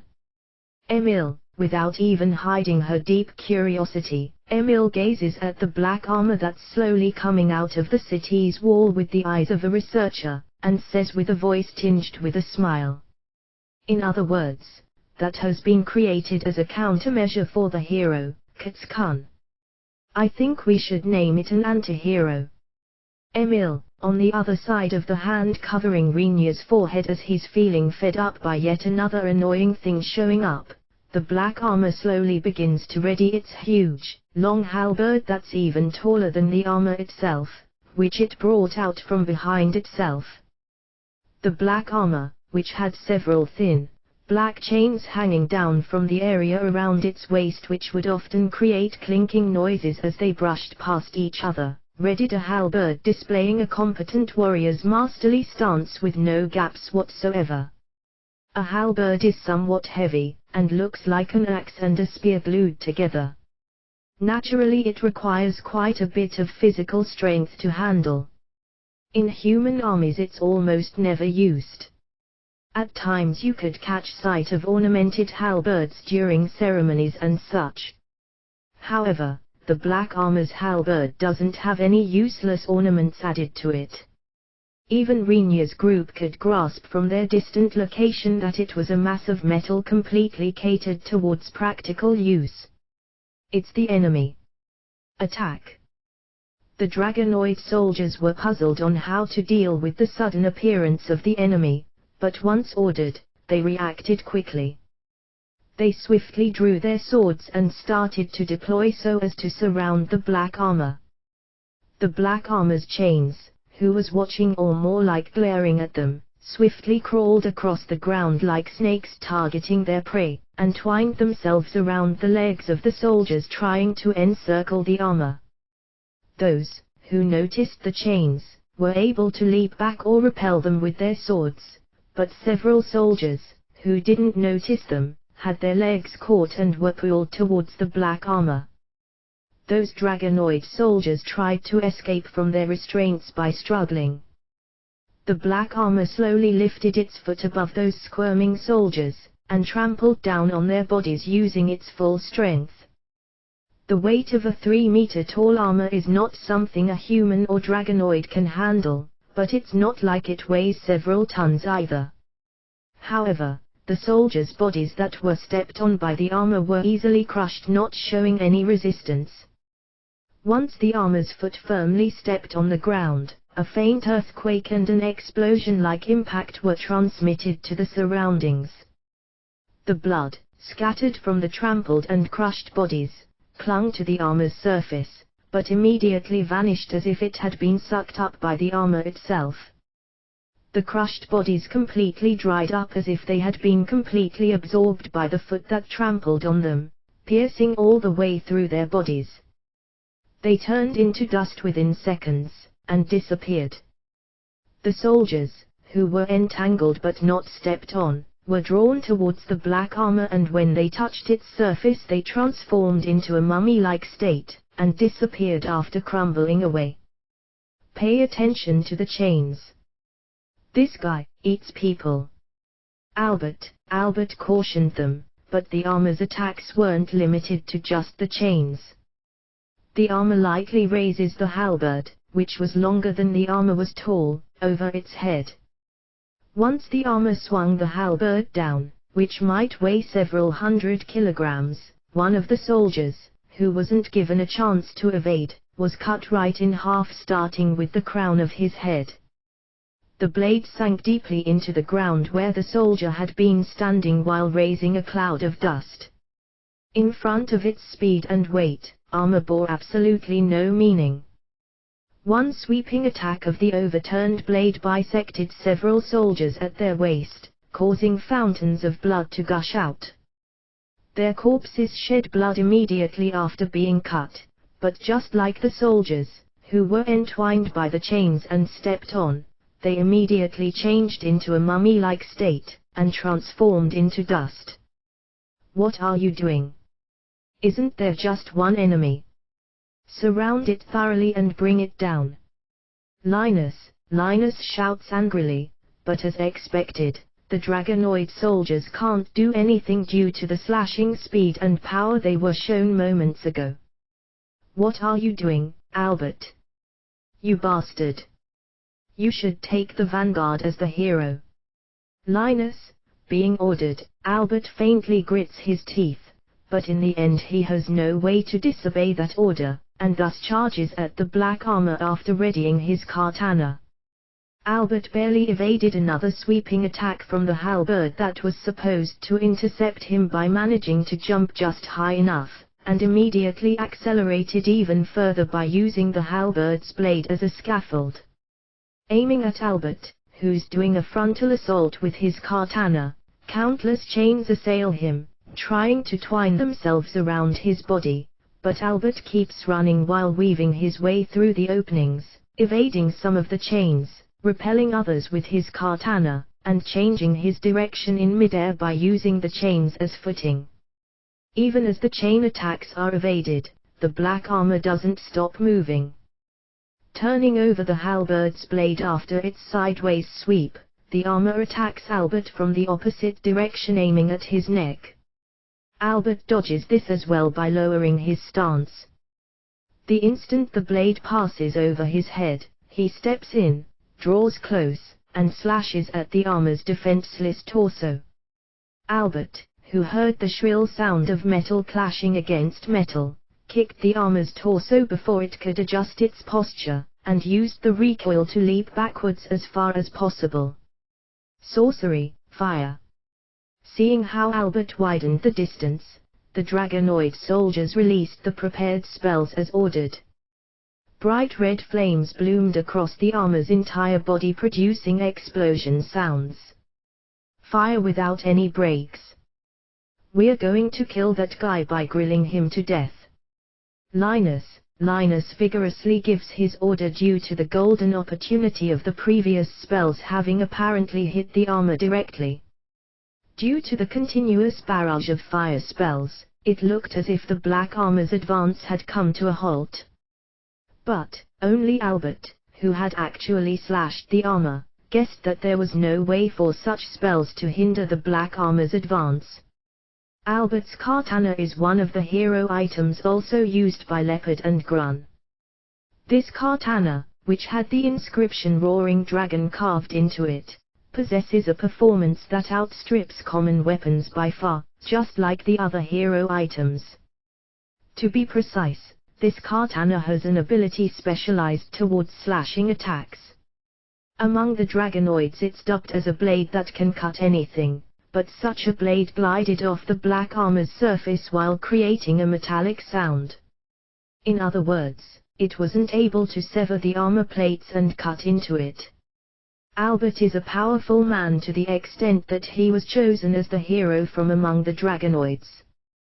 He had the confidence that he wouldn't lose to anyone in terms of katana techniques. The fact that he couldn't inflict a single cut onto the armor's surface even after slashing it with the hero weapon, hero power and his katana techniques makes Albert shiver. Without guessing Albert's inner thoughts, the dragonoid soldiers are firing one spell after the other at the armor that stopped moving. Just when an optimistic mood had started to spread among the soldiers, who thought that they might be able to overcome the armor and defeat it if they kept going like this, as the armor had continuously eaten all of their attacks without moving, the armor began advancing again. In defiance of the spells exploding on the armor's surface, it brandishes its halberd in one big carefree motion from right to left as if swatting annoying flies away. With that one motion the spells, which were continuously fired by the soldiers, were easily scattered in all directions. Ha! Linus, shit! Linus doorknob! Evade! Albert, due to the reality that all spells were erased with just one swing which caused a thunderous roar, all soldiers including Linus were taken aback and stopped moving for an instant. As if thrusting itself into that instant, the black armor, which fixed its hold on the halberd to a two-handed grip, started to charge with such force that a cloud of dust rose at its feet. That huge mass vigorously charging into the enemy turned into a black spearhead piercing into the dragonoid's army. Without being able to evade, the soldiers standing in the way of the armor's charge were sent flying, squashed, trampled, and turned into lumps of meat. Those, who were unluckily touched by the halberd's blade first, had their flesh and armor penetrated altogether, and blew up into a crimson splatter. Linus realized that he was being targeted by the black armor's blade, which plunged forward as if there wasn't anything that could block it, when the blade's point had already been thrust out, aiming at his chest. As if I'd let you do that. Even Albert never understood whether it was the difference in physical strength or the weight of the slash released by himself in order to somehow make the halberd's point trail off track, but unable to shake its trajectory even a bit, the halberd instantly pierced through the composed defense spells cast by Linus, turning Albert's action meaningless. Without losing its force at all, the black armor's blow, which collided with Linus' chest, scattered his upper body with enough force that it seemed as if it had exploded, extinguishing his life. The horse Linus was riding toppled over after receiving the attack's aftermath, and several soldiers, who were behind Linus, got involved as well. The halberd's blade, which was swung as if to shake off the small amounts of blood and flesh clinging to it, bisected several more soldiers in one go, scattering additional blood and flesh. In addition to the soldiers' attacks not connecting at all, no matter how many they unleashed, they had lost their commander all too quickly. Due to the armor's appearance, which ignored their hero's attack as if it was of no significance, it didn't take that much time for fear to spread among the dragonoid soldiers. Once a single soldier turned his back on the armor, it caused a chain reaction. There was a considerable number of soldiers who continued to confront the armor while keeping their morale high, but quite a few soldiers discarded their weapons. Once they switched towards escaping while screaming and exposing their backs to the black armor, the place stopped being a battlefield and turned into nothing more than a hunting ground. If it's a hunting ground, you have to create a fence, right? Renya, on the edge of Renya's line of sight, the black armor released a violet radiance. The radiance started moving along the armor's surface like a liquid, crossed over to the ground from its feet, and rapidly extended from there while drawing some kind of complicated figure. Cuts. Aim there. Rinya, jumping down from his horse, Cuts covers his body in a black mist. The two eyes faintly shining through the visor of Cuts' helmet, who had changed into his silver armor in an instant, targeted the place Rinya was looking at. The violet light, which had continued to encroach along the ground, has widely spread, drawing some kind of figure. Its expansion progressed at a considerable rate while covering the entire battlefield. As expected, Cuts, pull him in. Rinya, Roger, Margrave Sommer. Cuts, countless black snakes released from behind Cuts traveled across the battlefield. Those black snakes, which traveled towards the area Rinya indicated, touched the lines of violet light that had started to cover the battlefield's ground, and suddenly returned to their original misty state. That, which had returned to being mist, melted into the atmosphere and vanished.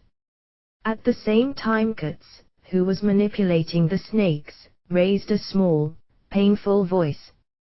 Cuts, pull them back. Rinya, it's fine, Margrave Sommer. Cuts, even while looking slightly pained, Cuts manipulated the remaining snakes so that they wouldn't touch the violet, shining lines. Even though he lost several more snakes, the last set of snakes arrived at the target, and succeeded in twining themselves around it. I caught him, Margrave Sommer. Cuts, good, reel him in.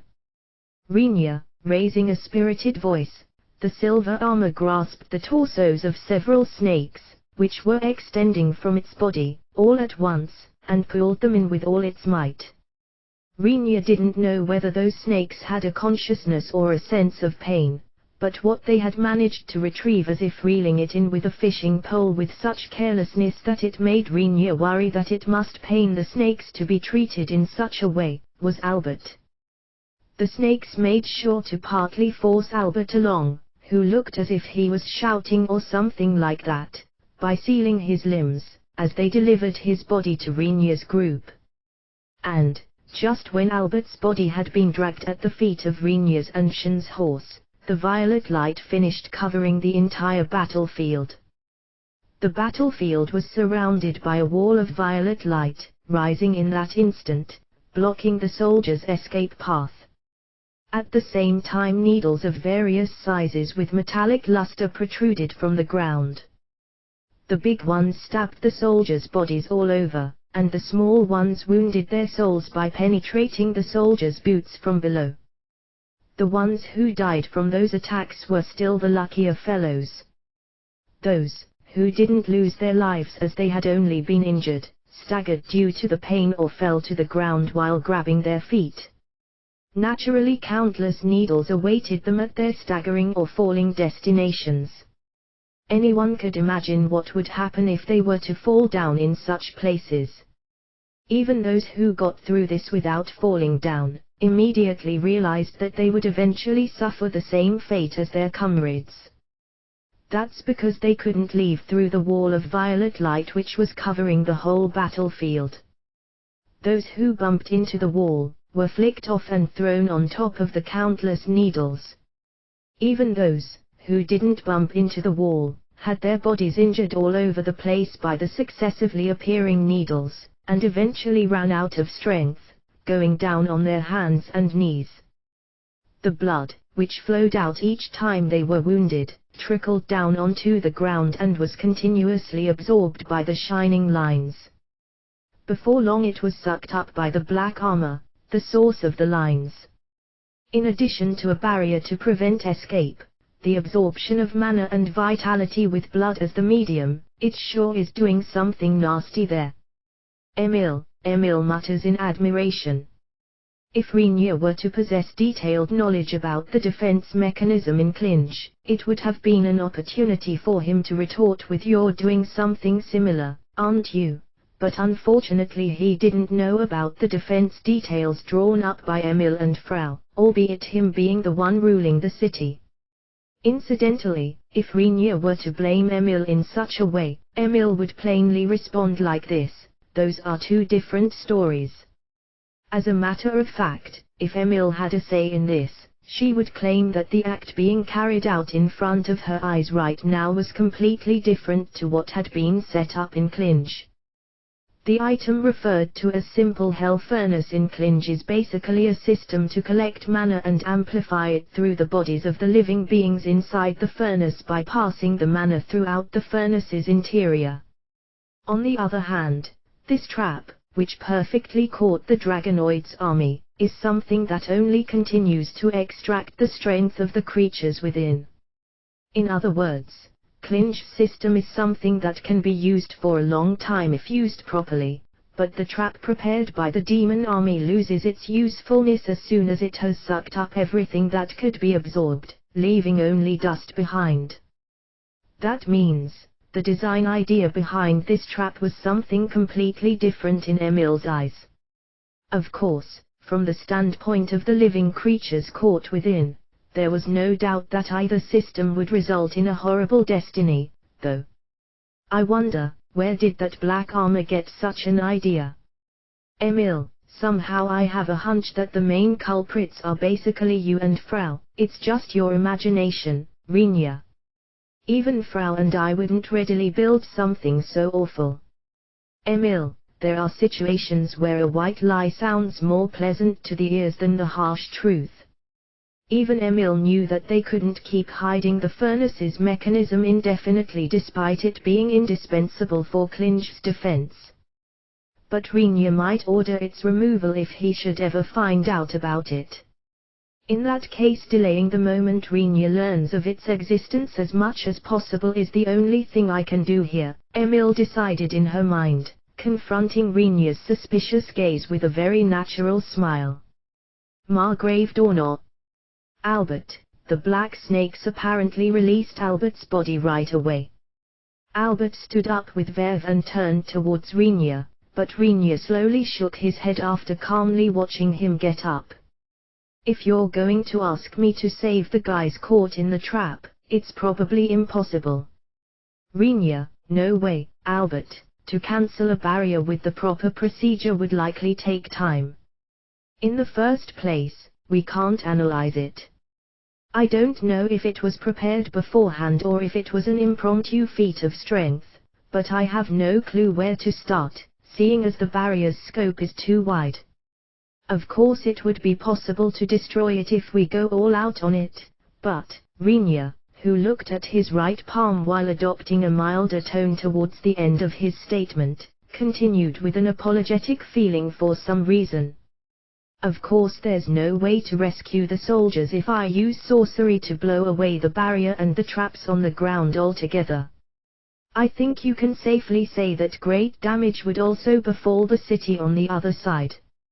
Rinya, completely eradicating the traps and barrier deployed by the black armor didn't seem to be such a troublesome undertaking if Rinya were to mobilize all his mana and knowledge he received from Imidra. However, if he did that, it would be impossible for the soldiers inside the barrier to come out scot-free. If was a wall, he would just need to destroy it, and it would suffice if he were to release his sorcery at an angle that wouldn't allow for the soldiers to be hit. But to break the needle traps on the ground, one would need to launch sorcery towards the ground. Telling the soldiers, who are writhing in pain after being stabbed by the needles, to dodge would be unreasonable. Moreover, a spell so weak that it wouldn't kill the soldiers would most likely not be able to destroy the traps. A stalemate, it is. Rinya, that can't be. Albert, I will try to think about it, but, for starters, go and do something about that.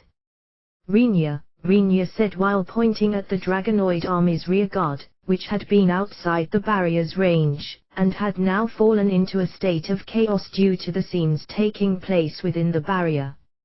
Although the deployed barrier was quite big, it apparently wasn't large enough to also engulf the infantrymen who left before its deployment, and the rear guard which had been left behind in order to take care of the chariots and the cavalry. have them calm down and retreat. If it were to turn into a situation where even they are eaten, the situation would quickly spiral out of control. Rinya, in order to once again rally the soldiers, who are shaken up due to the swift loss of their commander, Linus, some kind of wake-up call is probably necessary, Rinya thought. Being called out by their hero, Albert, should do the trick, I think. Understood. Albert, seemingly having instantly judged that he couldn't do anything else anyway, Albert showed a faint hesitation towards Rinya's words, but immediately bowed his head and started running towards the troops that were falling into a state of disorder. Rinya, who followed Albert with his eyes, waited until he was a good distance away from them, and breathed out. Now then, that means we have to do something about this side, though. Rinya, honestly speaking, as Rinya had been told to somehow keep the number of victims low, this was a chore for him. On the other hand, if he were told that he didn't need to take the number of victims into account, he was confident he could handle it one way or the other. That's true, isn't it? I mean, after all, that armor will devour many thousands or at least a good share of the dragonoids if we leave it alone as is. I really wouldn't want to take that thing on after everything is over and done with. Emil, while squinting, Emil stared at the spectacle on the other side of the barrier's wall. Even as an understatement, the scenes happening in there were like torture that would almost never take place in broad daylight, but it was nothing that would cause Emil's expression to freeze up. Once Rinya looked around thinking, leaving Emil aside, the other members will certainly be shaken by those scenes. They generally had gloomy expressions and made sure not to look as much as possible by averting their eyes. Only Shin looked in the same direction as Emil without any visible change in her countenance, carrying a completely blank expression. Are you all right, Shin? Rinya, no matter how I think about it, it's not a sight that would allow a woman to remain calm after witnessing it. Shin's reply used the same, unchanged tone she normally used to answer Rinya, who called out to her after becoming worried that she might have been overwhelmed by her emotions. MMH. Yeah, well. I suppose it might be a bit cruel, but Rinya, you're behind me. Besides, Shin, she stopped talking for a moment, and after pondering how to phrase it, she dropped a bombshell. It's the citizens of another country. Shin. Everyone turned startled gazes at Shin, who declared such a thing without no hesitation. While having a bit of sweat run down his face, Rinya asked what everyone else was likely thinking. Hey, that's quite the awful thing to say, you know. Rinya, Shin, boy, that's not meant as praise. I'm really not praising you, okay? Rinya repeated to Shin, who grinned in embarrassment while scratching her head, to make doubly sure. Going by her reaction, I can't exclude the risk of her really misunderstanding this as me praising her if I don't tell her off properly. Let's shelve this issue for now. Grun, as it had turned into an atmosphere where it was hard to say anything, Grun cut in with a forcibly calm voice. Everyone except for Shin silently offered their gratitude towards Grun's consideration, who apparently spoke up so as to somehow change the mood as one of the older people here, seeing as the other members couldn't bring themselves to do so. In order to get closer to that black armor, we need to undo the barrier no matter what. Grun, that's reasonable. Even if they could handle the needles at their feet by jumping or whatever, there would still be the obstacle of the violet light wall separating the inside from the outside. That's why I think that we should obediently start by searching for a method to cancel that barrier, but what do you think? It's a sound argument, but, Rona raises her hand diffidently. How long is that going to take? Rona, let's see. Emil groaned while staring at the barrier. Going by my estimation, if it's at the level of opening a hole, Around 1 hour.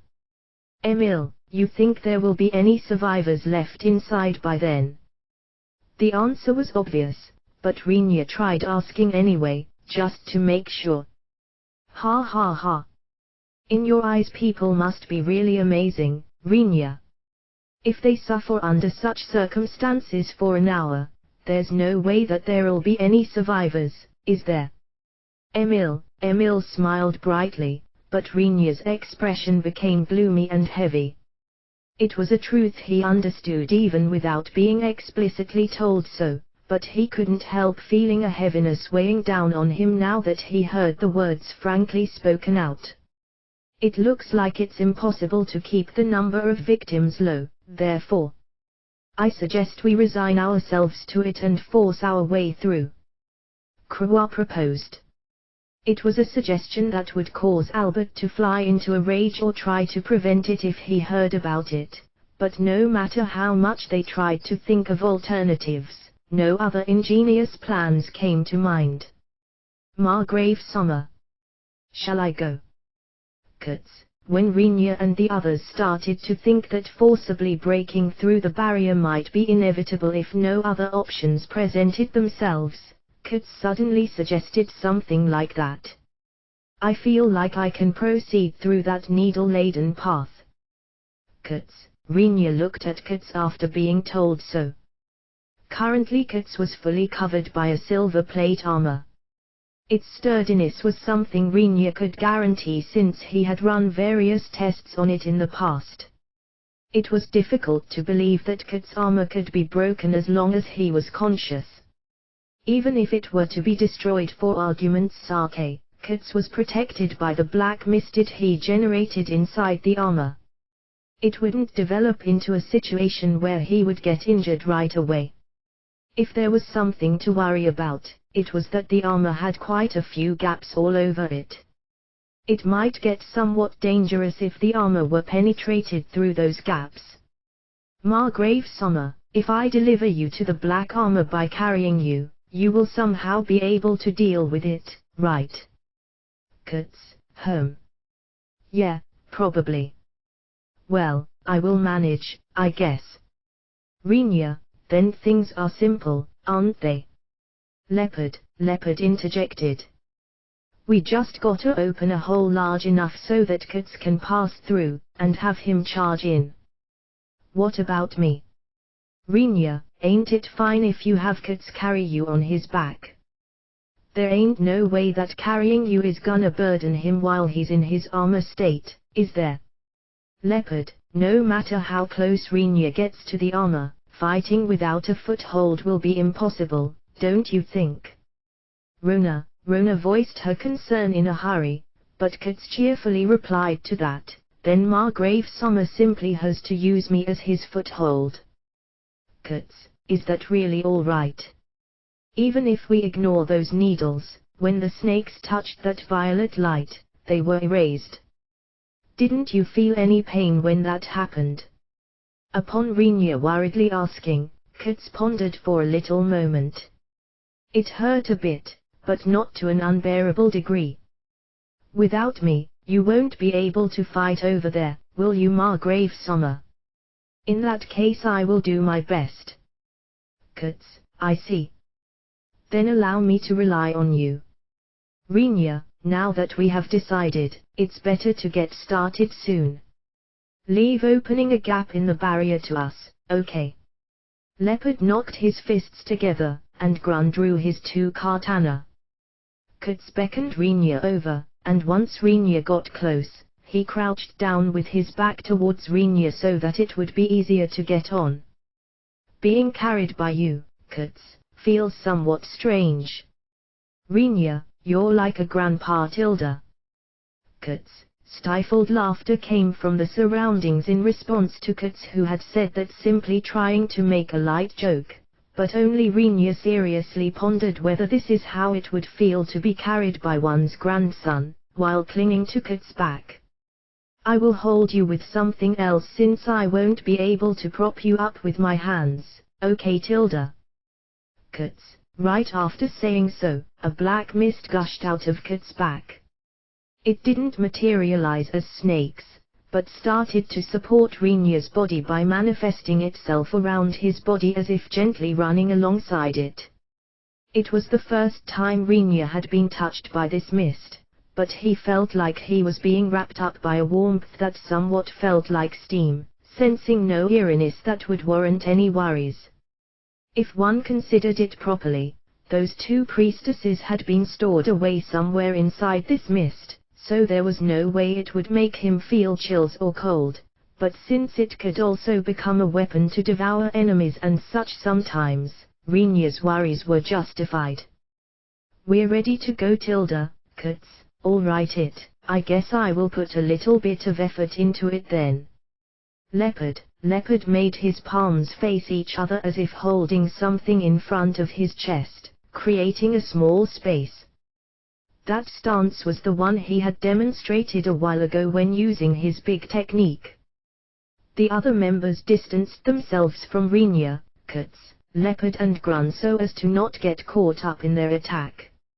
Next to Leopard, Grun took an L-shaped stance with his legs, his left leg bent in front and the other extended behind.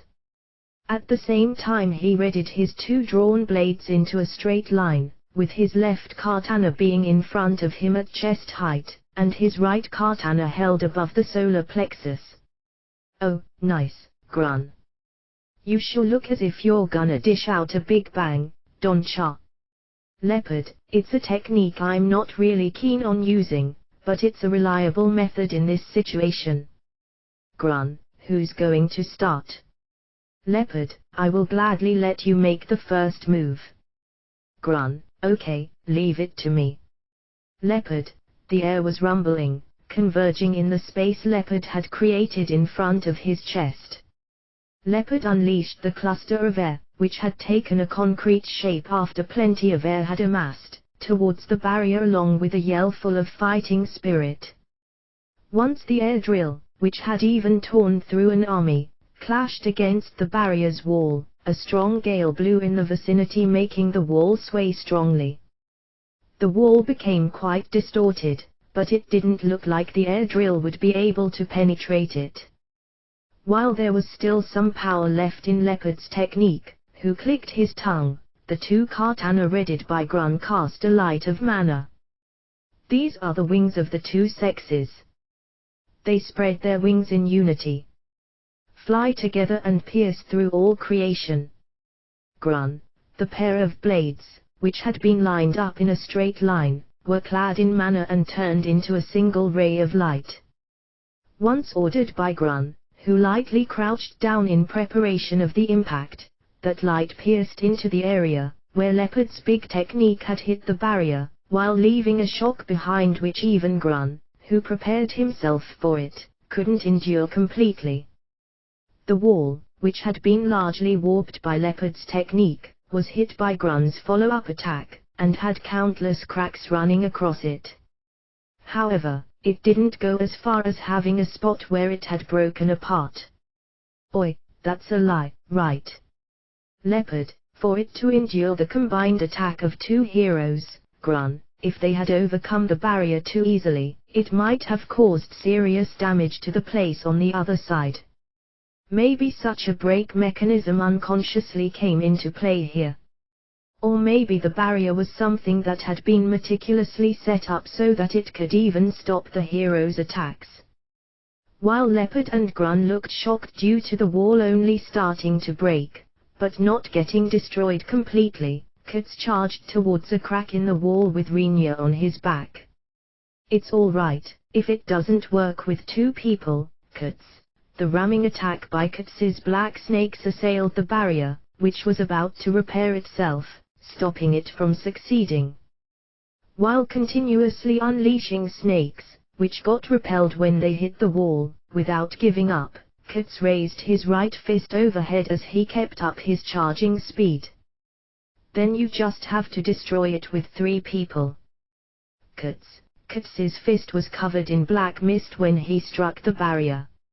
Immediately after Kats's fist and the violet shining wall clashed, a shrill, bursting sound, which would cause mental discomfort to anyone who heard it, reverberated in the vicinity.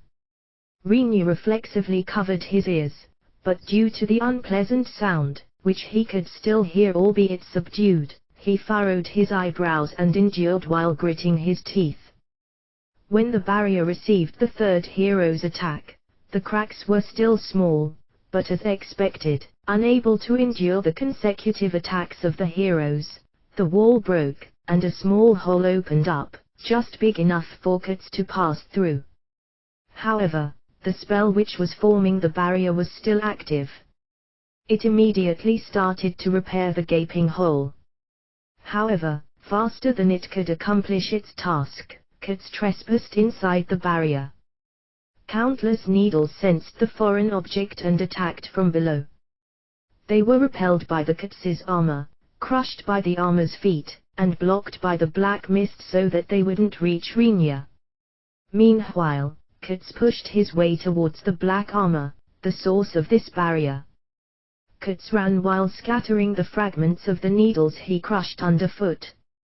It was a very careful sprint so as to avoid the dragonoids, who were laying all over the place while groaning and screaming, and the violet lines that were still shining suspiciously. But considering the armor's weight, Kits' movement speed was still abnormally high. Rinya, who was riding on Kits' back, clung to Kits using just his legs and drew the katana at his waist. Rinya could be thrown off if he did something like that while on Kits' back, which was moving up and down irregularly, but it was a stunt he was able to pull off due to his own leg strength, his sense of balance and the fact Kits was supporting him with the black mist. And yet Rinya frowned slightly. All of that didn't change the fact that he couldn't secure enough footing. Even if it was Rinya, there was no way he could make full use of his katana in this situation. The question of whether he should have worn slightly more armored equipment popped up in his mind for an instant, but Rinya immediately rejected the thought.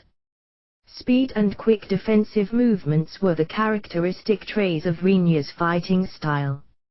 No matter how much armored equipment, which would hinder those attributes, might seem necessary, it would only result in a drop of Rinya's combat abilities. Margrave Summer. Incoming attacks. Once Rinya turned his eyes towards the black armor upon hearing Kits' warning, he saw the black armor readying its halberd in order to intercept the enemy that had invaded past its barrier. Countless black chains were about to be released towards Kits from behind the black armor. In response, Kits also unleashed countless black snakes to face the armor's attacks.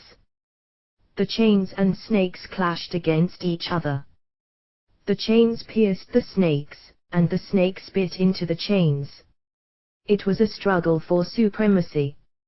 However, Rinya, who watched that battle unfold, immediately realized that Kits was being pushed back, albeit only faintly. In contrast to the black armor which continued sucking strength from the dragonoid soldiers within the barrier, Kits was completely cut off from any external supply. If both were to continue expanding their strength the same way as they were now, it was obvious that Kits would use up all his strength first as the one without any means of recovery. However, while that might be true, Rinya couldn't simply tell him to eat the dragonoids laying around them. That didn't mean that he didn't have a part of him thinking on an emotional level that it might be fine since there were some dragonoids who likely couldn't be saved anymore, but even Rinya knew that it would result in a very bad situation in terms of foreign affairs. "I suppose it's my job to compensate for the parts he's missing." Murmuring out a complaint, Rinya climbed up Kits' back, placed his feet on Kits' shoulders, and started running, using the backs of the snakes as a makeshift scaffold. Rinya arrived where the snakes and chains were clashing in no time despite using an unstable footing which was shaking intensely. After a light jump, he began using the chains as his footing and closed in on the black armor in one breath. The black armor, which stopped manipulating the chains while revealing a faint hint of unrest, swung its halberd at Rinya, who was soaring high above its head after jumping before the chains lost their tension. To counter the swing, Rinya performed a forward somersault in midair while falling, and faced the halberd's upward swinging blade with a slash that contained his full centripetal force. The full power slash, unleashed while using the force of gravity, his downwards movement, centripetal force, and even the spring force of his entire body, cut 2 times the katana's width into the axe blade part of the halberd, but Rinya's expectation of being able to sever the axe blade completely in one go was quickly betrayed. It stopped. Rinya was shocked. Rinya's katana had cut deeply into the halberd's blade, but it ended up being fully stopped just as the katana's blade was twice its width within. Rinya, who had no scaffold, had no other option but to put all his remaining strength into his katana as soon as it got blocked. In contrast to Rinya, who had lost his momentum, the black armor pulled the blade back and performed a sweep with the opposite handle of the halberd, aiming at Rinya's flank. Being in midair with no foothold, Rinya had no way to avoid it, but while blocking the bladeless handle attack with the sole of his feet, he used the handle as a foothold, using its force to jump far away. That allowed him to widen the distance, but there was nowhere Rinya could land. Rinya resolved himself to suffer some injuries by landing on the ground, which had countless needles pointed upwards, but not allowing that to happen, Katz had a black snake coil itself around a somewhat largish needle and performed a high-speed move by using it like a grappling gun. Margrave Summer! Over here! Katz yelled. Responding to the call, Rinya stretched his body as far as he could and did a somersault. When he landed on Katz, who had made his way to the landing point while smashing the needles growing out of the ground, most of Rinya's momentum was gone and he successfully carried out a soft, soundless landing. Katz, good move, said Rinya. Landing with the momentum you had from being sent flying would have been really bad, said Katz. Judging from the difference in weight between Rinya and the armor-donning Katz, it was very likely that Katz wouldn't have budged even a millimeter even if Rinya had landed on him with quite some force, but for Rinya that part was more of a question of how he felt about it. But, I certainly wasn't expecting the black armor to be able to block the attack just now, said Rinya. Margrave Summer, you haven't properly strengthened yourself with mana. It looks like that big weapon and the chains are one and the same. Being told so by Katz, Rinya suddenly remembered. Even though he had been taught by Amidra how to properly reinforce his body with mana, he ended up slashing at the armor in the same manner as usual, thinking that it would work out one way or the other. However, this could also be attested to the fact that the notion of strengthening his body with mana was prevalent in Rinya's mind, and it was also impossible for him to develop such a habit in the short time since he learned the technique. But, leaving that aside, Rinya tried asking Katz about a part of his statement that bothered him. That halberd and the chains are one and the same, you say? Yeah, that's what it looks like. Being able to stop Margrave Summer's attack was owed to it sending a part of whatever's forming the chains to the weapon, continuously repairing it, I think. Katz guessed. Once Rinya looked at the black armor after being told as much, he realized that the large number of chains, which had been growing out of its waist, had mostly vanished without a trace. Apparently being able to stop Rinya's slash wasn't a result of the black armor's skill or the weapon's strength, but because it was continuously repaired from the outset as it was being cut. What actually happened was that the repairing speed surpassed the cutting speed and was thus able to stop the blade from cutting any further. So basically that means it can be cut, Rinya summarized. For me it has become much easier, Katz rejoiced. Because the black armor had rerouted the power forming the chains to the weapon, the number of chains had dropped sharply, and the battle for supremacy between the snakes and chains had heavily shifted in favor of the snakes. Katz's attacks, which now excelled in numbers, reached a point where they frequently got through to the black armor, but they didn't reach its main body as they were blocked by the halberd's blade. Can you overcome its resistance at this rate? Rinya asked while riding on Kat's shoulder. I wonder. Katz inclined his head to the side, and after pondering about it for a little while, he shook his head and said, no good. It's recovering, after all. For the moment Kat's snakes were overpowering the black armor's chains, but Katz had noticed that the black armor was starting to recover its numbers of chains, albeit only slowly, while repelling the black snakes with its halberd. Katz immediately knew that its recovery was due to the black armor constantly sucking the strength from the dragonoid soldiers. Among those soldiers, some were on the brink of turning into mummies, and others went past mummies, turning into dust, and were about to crumble, but it seemed like there were still many more soldiers who had some strength left. How troublesome. With the numbers being what they are, I think it still has a lot of leeway left to recover. Rinya assessed. Isn't it just fine to hinder it from recovering then? Katz asked and fleetingly glanced at the soldiers laying at his feet. Although he had a somewhat bad premonition, Rinya decided to be polite for the time being and tried asking, and the method to achieve that would be cleaning up the recovery medicine scattered around here. Katz answered indifferently. You should stop that. It's also bad for your reputation, warned Rinya while knocking Katz's helmet with his fist. Seemingly somewhat unhappy, Katz made a deep but quiet groan, but nodded at Rinya's words nonetheless, as it was apparently not something he would obsess over to the extent of pushing for it. But Margrave Summer, as long as that armor continues to recover, everyone will turn into dust sooner or later, you know. Katz rebutted. Well, I guess that's true as well, but if we dirty our hands, it will likely cause various problems, Rinya conceded. There's already one seed of trouble.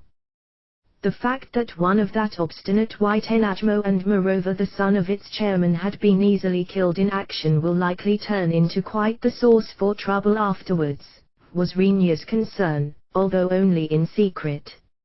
Rinya had been taking the situation lightly, thinking that he wouldn't die that quickly since he was the commander of 10,000 soldiers.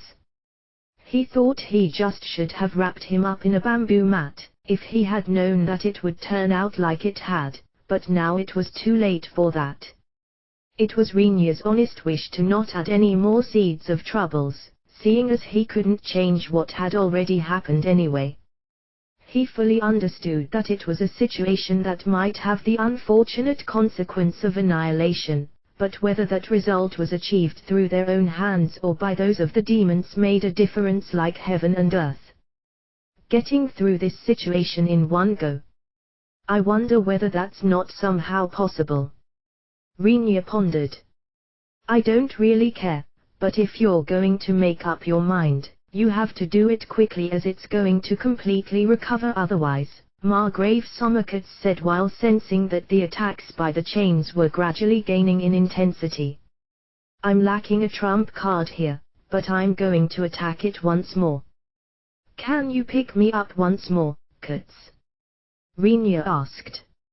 Leave that part to me.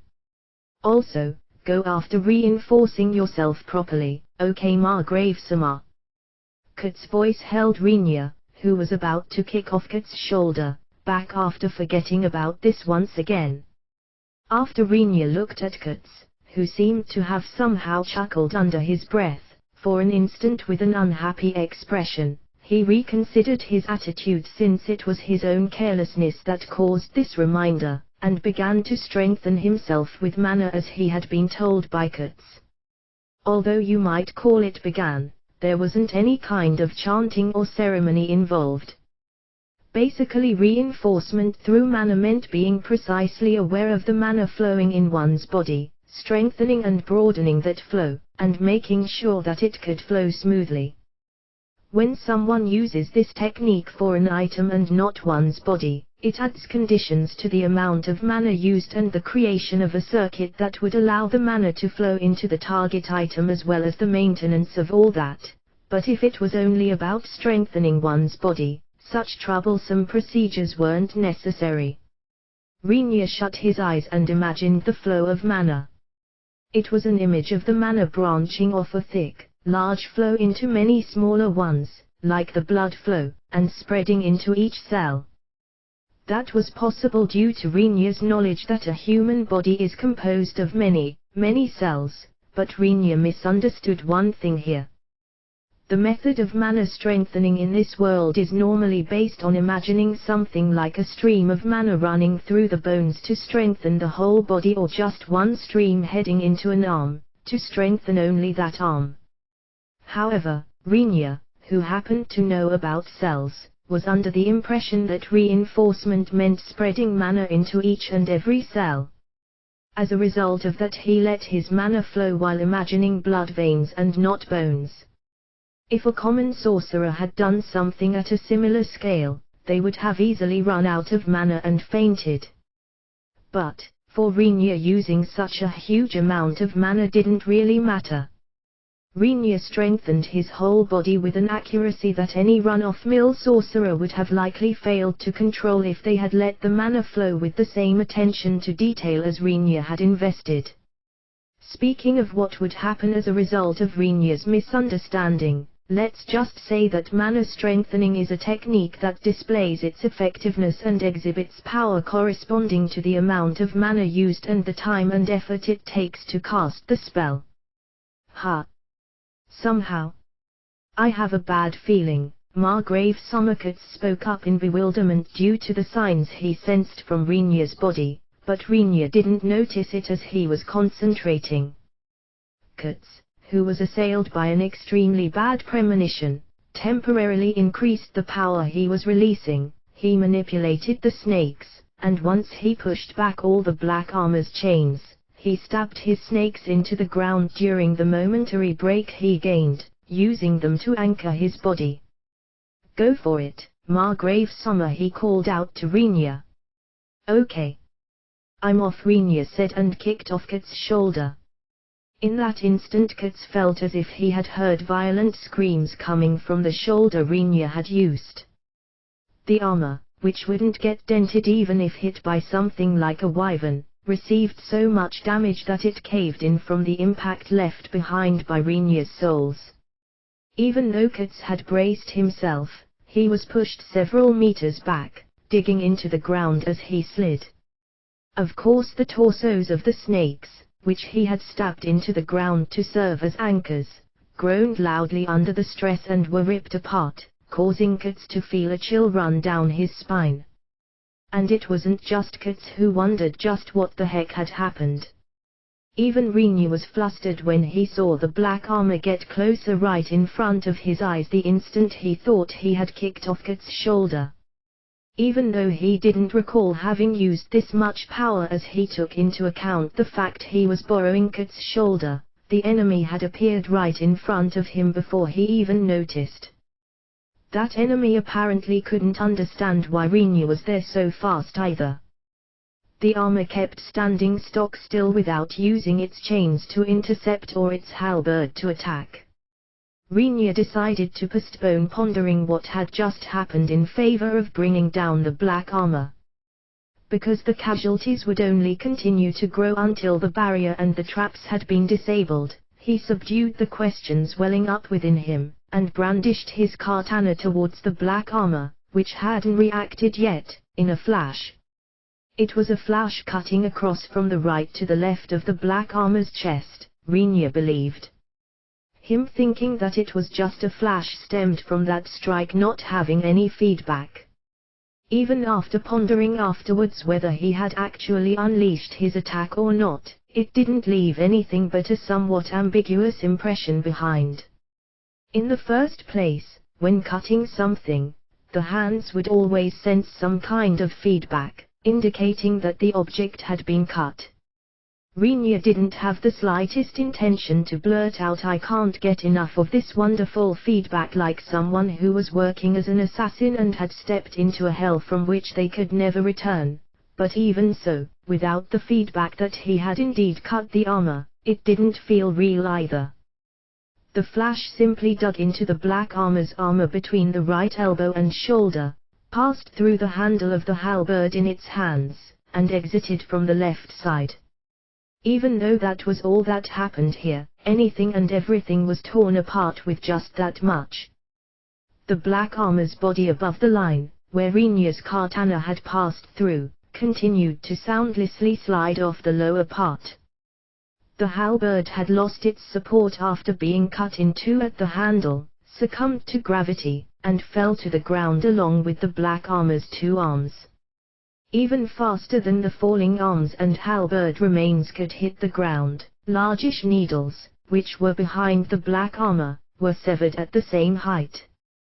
Moreover, the wall of the violet barrier, which separated the inside from the outside, on the other side was cleaved apart. Apparently having the sorcery structure itself break caused the severed needles to be unable to maintain their shape and thus vanish like dust.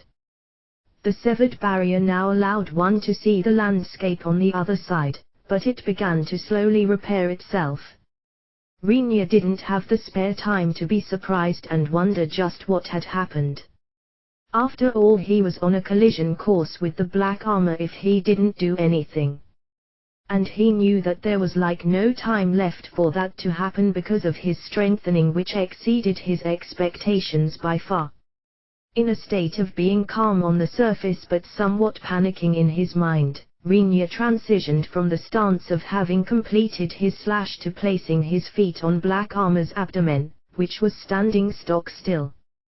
Different from the time with Katz, he kicked off the armor without holding back, producing a sound that was very unlikely to be produced when a human kicked an iron plate. Rinya's body traced back the flight path he had taken before, but this time while upside down.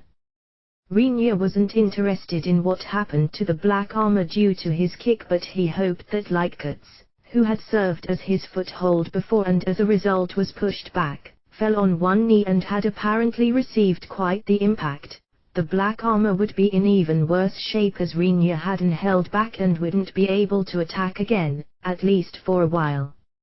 Rinya judged that Katz wouldn't be able to pick him up even if he were to try landing elsewhere after cutting the black armor, and thus tried to return to Katz by himself. If I were to land on him while still having a lot of momentum left, I might damage Katz once again. With those thoughts, Rinya killed his momentum by revolving many times in midair, and landed on Katz's shoulder. "You all right, Katz?" Rinya asked while patting Katz's helmet after he had landed on Katz's shoulder. With a slightly pained voice, Katz answered, "Margrave Summer, what was that just now? If it had been just me, I wouldn't have been able to endure it. Even quite a few snakes were torn apart." "No, I mean I just strengthened my body normally," Rinya returned. Wondering whether he had made some mistake, Rinya reviewed the knowledge he had received from Imidra, but even after reviewing his information about mana strengthening several times, all he got was that it's a technique to reinforce one's abilities by passing mana through one's body, and he couldn't find anything indicating that what he had done earlier was wrong. That was normal body strengthening. At the end of Katz's line of sight was the black armor, which had been sent flying by Rinya's kick. After having crashed into the barrier while smashing through the needles growing out of the ground and getting various other things involved that were along its path, a cloud of dust was now raising at the impact site. The barrier had countless cracks running around the part Rinya had cut, and the area where the black armor had impacted, apparently having turned Rinya's attack into a double score, broke apart into small pieces before long, and vanished. It was really painful. Katz stressed. "Newer. I did something inexcusable." Rinya apologized. As the wall separating the inside from the outside disappeared, Rinya and Katz could now see how the Dragonoid's rear guard, which had been on standby outside until now, started to advance in order to rescue the fallen soldiers. But, although the wall had vanished, the needles growing out of the ground were still there. They blocked the soldiers' path and caused them to stumble. The needles remaining despite the barrier having broken down means that the spell formula is still active, or that a battle formation is still intact somewhere. Rinya conjectured. Isn't that the spellcaster? Katz pointed a finger while saying so. The black armor, which had completely lost the part above its chest, was still trying to stand up over there. Black chains spilled out of the armor's cross-section while clinking together. Although Rinya and Katz had anticipated as much, there was no sign of something like a person or similar having been stuffed in there. The chains are its main body. Rinya wondered. I think so. The feeling I got when the snakes hit it was the same for the armor, the weapon, and the chains, you know. Katz replied. I see. That means, in front of Rinya, who was observing while imagining a certain possibility in his mind, the black armor's arms and helmet, which had fallen to the ground, lost their shape and vanished. They were absorbed into the violet light lines drawn on the ground, moved towards the black armor that had finally gotten up, and were absorbed back into its body through its feet. It's regenerating after all, huh? Rinya concluded. The armor's severed section swelled up, and once the overflowing chains were stored away again, the black armor's body was quickly restored to what it was before being cut. The halberd, which had been cut in two, returned to its previous state, and the black armor readied it once more while producing a metallic grating sound. Going by the template, it should have a core somewhere. Rinya stated. And where would that be? Katz folded his arms and tilted his head to the side in confusion. Rinya didn't have a response to that question. Since it's bothersome, I will have its whole body disappear in one go, Rinya said in annoyance. Ah ha ha ha ha, Margrave Summer, even I know that punchline. Katz retorted in a carefree tone. Rinya lightly hit Katz's helmet in response, which was right next to him, with his fist. That hit made a far nicer sound than what he had expected, and although it was a light tap, Katz staggered. I mean, isn't it the truth, Margrave Summer? Katz protested while holding the place that was hit, but Rinya made him shut up with just his eyes. There are many things you mustn't say out loud even if you think them, Katz. Rinya admonished Katz. That's too unreasonable, Margrave Summer. Katz honestly complained while rubbing the place Rinya had hit, although it wasn't as though having his exterior hit would affect the Katz's inside since the armor was something Rinya had created properly in Katz's case. Even while wondering why Katz had become able to express himself to such an extent with a tone that seemed to somewhat plead for pity, Rinya hit the helmet once more, forcing Katz's attention back towards the black armor. Having completely finished restoring its body and weapon, the black armor was about to head towards Rinya and Katz with its halberd at the ready, but its movements were obviously slower than before being cut by Rinya. Rinya, who understood that cutting was apparently not completely pointless, felt relieved as he couldn't see any damage or indication that it had been cut on the black armor's exterior. I suppose that's a sign that it can be defeated as long as I continuously chop it up. Rinya judged. Yeah, Katz affirmed. If I could secure a proper footing it wouldn't be that hard, but well, it was Rinya's impression that the chains were fairly troublesome weapons, but if one excluded those, the black armor would be no more than a simple, dull, armor monster. Exactly because he had such an impression, his irritation at the current situation, where it was difficult to land proper attacks because the ground had been covered with needles, became stronger, and he asked in annoyance, in the first place, Just what the hell is that armor anyway? Is it something like the Demon King's offshoot that attacked Clinch? Even if you ask me, however, I can somehow grasp that it's nothing very pleasant," Kurtz said while intercepting the chain attacks that came flying towards them while making a buzzing sound with the snakes.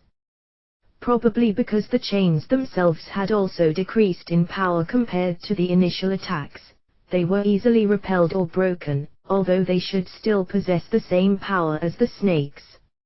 Although they regenerated, they have become slightly weaker, haven't they?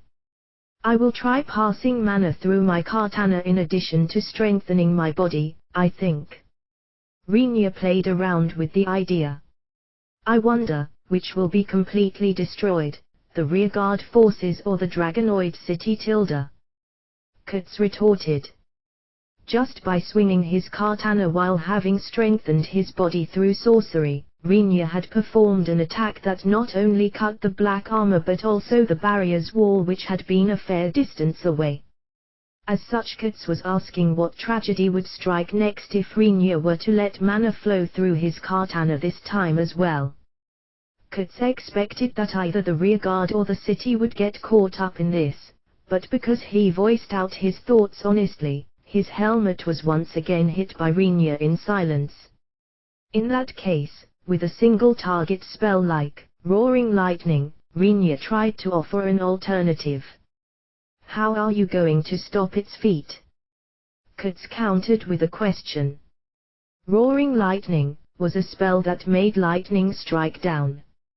Even if it had speed, it wasn't a spell that had much of an effect over an extended range. Originally it required the caster to chant and concentrate mentally for a fairly long time. According to Amidra's knowledge, it was a spell that wouldn't hit the target if its activation was sensed ahead of time unless something unexpected happened. Since it was a spell causing lightning to strike down over a range of several meters the moment it activated, it wasn't that simple to evade, but if it was someone with a considerable ability, they would just need to rush out of its effective range the moment it activates, or if they had training in sorcery, they would have plenty of time to prepare a countermeasure. Rinya being able to handle these disadvantages was because he could simply release the spell without casting. Rinya remained silent for a moment, wondering what he should answer Kurtz's reasonable question. Kurtz, can you detain it? Rinya asked. I think I can, but, Kurtz replied, but his voice gave away that he didn't want to do so if at all possible, directly transmitting Kurtz's inclination to Rinya without any need to make any guesses. Rinya wondered whether it had been such an unreasonable request, but Kurtz's next words allowed him to somehow understand the reasoning behind his unwillingness. Margrave Summer, my snakes would get dragged into your attack too, that is. Rinya lacked a proper reply to that. It hurts quite a bit each time a snake is destroyed, you know. I don't want to experience something like that. Kurtz clearly refused. Rinya couldn't imagine just how much quite a bit actually was, but even Rinya could understand Kurtz's point of not wanting to do it since it would hurt. Rinya wasn't fond of forcing others to do what they didn't want to do. As he was pondering how he should detain the black armor, Kurtz was still slapping down the chains unleashed by the black armor. Is it bad if I defeat it normally? Kurtz inquired. Can you actually bring it down? Rinya doubted. Now that it has weakened to such an extent, I think I'll be able to manage one way or another. But, I wonder, just what the heck that katana of yours is, for it to be able to cause damage that the armor couldn't heal with just one slash tilde. Being told so by Kurtz, Rinya lowered his eyes at the drawn katana. For Rinya it was an item he didn't spend much time thinking about except for its extremely sharp cutting ability, its extreme sturdiness, and moreover it being mostly maintenance-free. Of course I have no intention of mistreating this katana, which can withstand my usage. To begin with, it appears it's not something that can't be readily obtained in this world. From the start, the act of someone who handles katana, treating their weapons without due care normally deserves certain death, Rinya believed. However, as a tool is no more than a tool in the end, there's no point in being stubborn about it either. As a matter of fact, after he obtained the katana, he tried to examine it with the help function and his appraisal skill, which he hadn't used much most recently, but both only returned appraisal impossible. Rinya didn't bother any further with it, believing that such things exist in this world as well, but now that he was seriously questioned by Katz, it certainly wasn't as if he hadn't wondered just what that katana might be. That question, let's shelve it for now, okay? I actually don't really know the answer to that either, Rinya admitted. Then it can't be helped, Tilda. After all, even you don't know, Margrave-sama. Katz readily gave up on it. If it concerned knowledge, Rinya believed that Krawalgrun definitely knew much more than himself, but from Katz's perspective Rinya's judgment and knowledge seemed to be the best. Well then, Katz, can I ask you to get rid of that? That's fine, but you're going to stay here, Margrave-sama? Katz asked. It might be difficult to fight against the black armor while I'm still on his shoulder. Considering it like that, Rinya stared at the empty air, lightly kicked off Katz's shoulder, jumped, and sat down in the air. Margrave-sama, wow Tilda. How are you doing that? I hardened the atmosphere with manipulation. No, I created an invisible bag with sorcery, turned it into a simple foothold by filling it with air, and sat down on it, explained Rinya. You didn't need my shoulder. Katz wondered whether Rinya ever needed to borrow his shoulder if he could create a foothold himself. Rinya smiled at that and denied it. No, if it's at the level of sitting on this, it can handle it somewhat, but it lacks the strength to serve as a stepping stone for me. I wonder whether that spell is different from the one that restrained Rubadra's body, Katz thought, but didn't voice it out. Because he believed that Rinya must be right if he said that a foothold created through this method would be inappropriate for battle. I see. I'm off to somehow deal with that black armor. Please do. I will see if I can't do something about this needle spell, Rinya said. There was some knowledge about cancelling spells included within Imidra's knowledge. Carefully thinking that he might find at least one spell that would work against this as long as he searched for it, Rinya apparently entrusted Katz with the fighting, deciding to devote himself to his own speculation. Once he smiled at Katz from above his airbag and waved a hand. He moved a bit higher so he wouldn't hinder Katz, folded his arms, and started to let his eyes wander. Then, Katz made the mana in his body flow through his entire body, his armor, and the black mist he was manipulating. While the black armor put itself on guard, apparently because of its wariness of the risen presence of mana, Katz broke into a smile inside his silver armor without anyone seeing it, and muttered to no one in particular, "Now, I guess it's time for lunch." In the end, the battle between the black and the silver armor ended after a short while. When it was balanced out, the battle had developed into a stalemate, but after apparently receiving a lot of damage from Rinya's slash which the black armor was unable to recover from, it gradually couldn't deal with Katz's attacks, and its condition declined immediately as if connected to the barrier's complete destruction originating from a few cracks. Unable to recuperate from this deteriorated situation, its chains were one-sidedly cut and beaten down. The attacks that had started to reach the black armor's main body drove it towards destruction by continuously piling up damage on its parts. The broken armor parts were devoured by the snakes, and by reusing them as strength for the snakes, the black armor was being destroyed even faster. Thus, When Rinya got close to Katsu while slowly floating on his air cushion just like Son Goku on his cloud, the black armor had turned into a wreckage, while the black chains, which had been stuffed inside, had vanished except for a couple fragments that were scattered all over the place. Surrounding the remains of the armor and the chains was something that appeared to be black mist. Good job. That was amazing, Katsu. Rinya praised him. Katsu peeked his face out of the armor's open placard, and looked up at Rinya who was floating in the air, while showing a smile that was appropriate for his age. It's thanks to you having weakened it, Margrave-sama Tilda.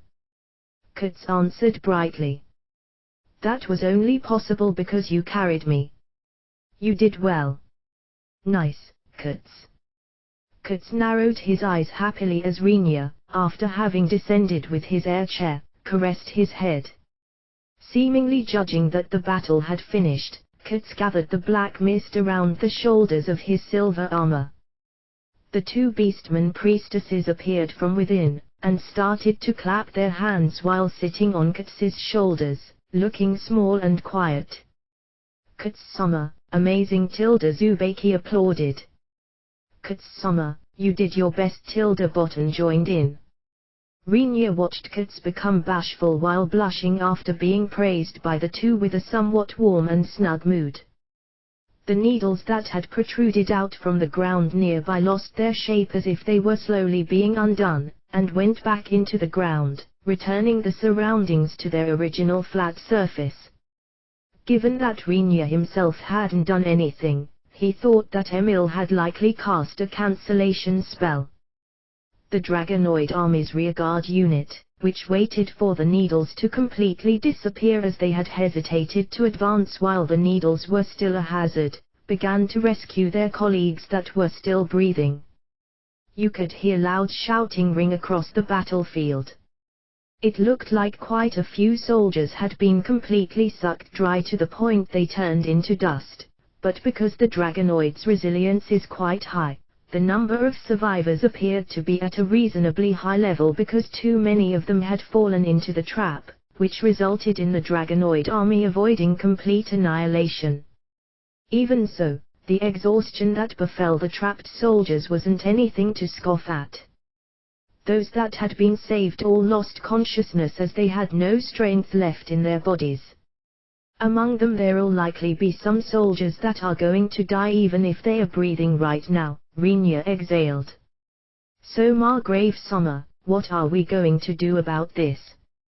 Katsu's voice brought Rinya's attention back to reality as he had started to consider offering a prayer since everyone will ascend to heaven upon death. Once he looked at Katsu, Rinya noticed that Katsu was looking in his direction while pointing at the remains of the black armor which was still leaking what looked like black mist. That is? Rinya asked. For some reason it's not tasty. It feels like you're being pulled in when you touch it. Katsu answered with a really disgusted face while poking at it every now and then with the tip of his armored foot. Unable to get too close to it as he was still floating on his air chair, Rinya lowered his altitude just a bit and after closing in on the remains that Katsu was kicking, and used manipulation, with a parallel activation of the spell. When he tried to grab the remains, Rinya's expression changed due to the weird sensation. The hand-like object created out of sorcery vanished as if it had been completely absorbed the instant it touched the remains. Moreover, although the spell's effect had disappeared, the sensation that Rinya's mana was being drained continued. After Rinya cancelled the spell in a hurry, he increased the altitude of his air chair slightly, distancing himself from the remains. Margrave-sama. What's wrong? Katsu asked, puzzled. What the heck is this? It's sucking out my mana. At first Rinya anticipated that the black armor might return to its original form after recovering by absorbing mana from its surroundings again. However, once he continued his observation for a while, it looked as if the remains were about to vanish, their size continuously decreasing, albeit very, very slowly.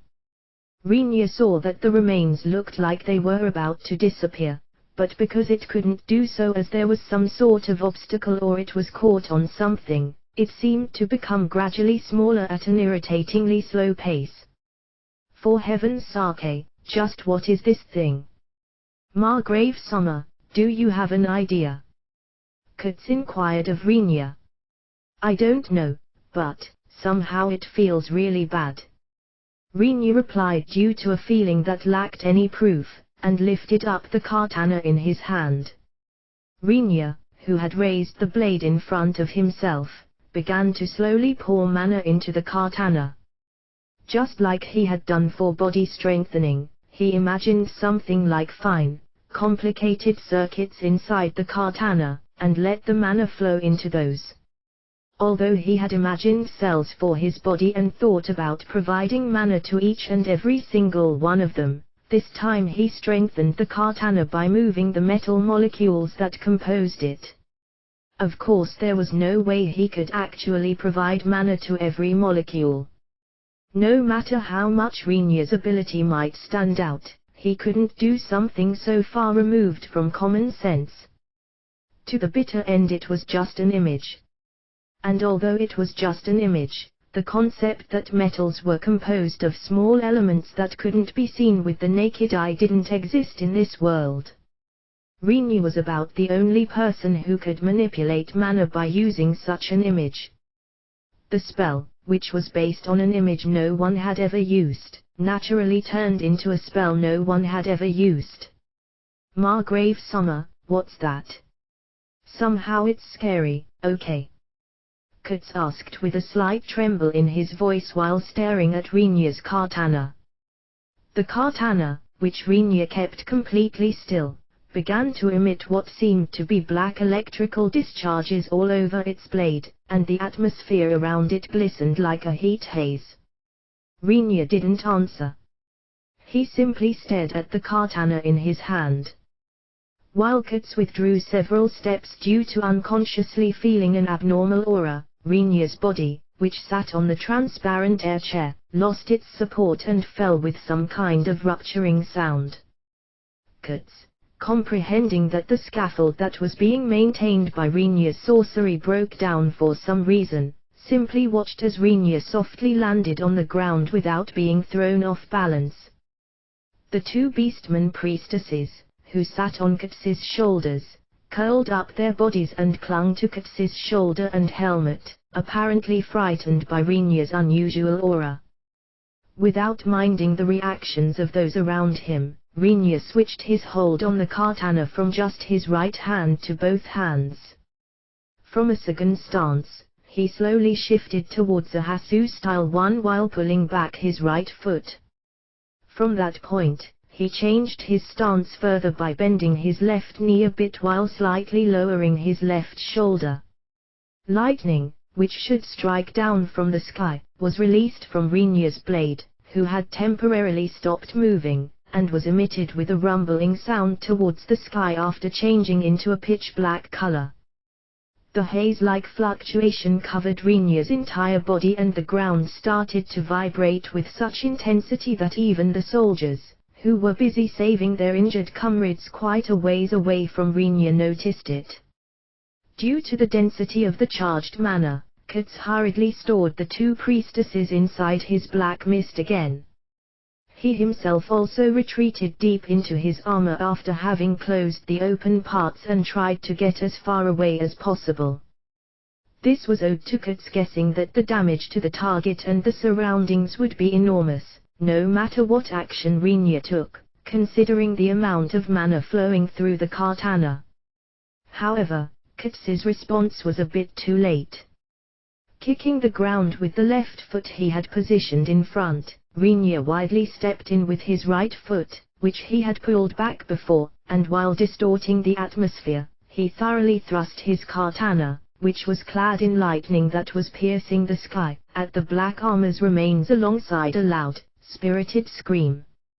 In that moment Katz tightly closed his eyes and gave up on most things. It was a thrust technique that had been unleashed with a staggering amount of mana converged into the katana. The thrust's destination will likely not be pretty to look at due to the damage it will suffer due to this outrageous power. Being right next to Rinya, even I, who don't have anything that can be called a form of protection, don't know whether I will be blasted far away just by the aftermath. Even if it develops into the worst possible outcome, I will at least protect the two priestesses sheltered inside me somehow. Kits heroically hardened his resolve, but no matter how long he waited, the expected shockwave didn't come. Realizing this, Kits slightly opened his tightly shut eyes. The armor, which stored Kits's body, was extremely big in comparison to Kits's physique. For that reason, the helmet, which should originally contain a head, was filled with Kits's black mist. Since Kits's own head was at the height of the armor's torso, he couldn't grasp the situation outside just by opening his eyes. As such, Kits aligned his vision with the black mist as always, peeking outside through the gaps in his helmet. What unfolded in front of him wasn't the scenery he had expected. Just as he had seen before closing his eyes, the battlefield's remains, seemingly untouched, spread out before him. The Dragonoid soldiers stared this way thinking that something outrageous might have happened as they couldn't tell exactly what had taken place from their distant location. Rinya wasn't moving, still in the stance of having unleashed his thrust, but after a short time he returned to his normal position while pulling back his katana. Even though nothing was clinging to his blade, he sharply swung his katana once as if shaking something off, and then sheathed it back into its scabbard. Kits hurriedly cut the alignment of vision, opened the breastplate again, peeked out with his head, and frantically looked around.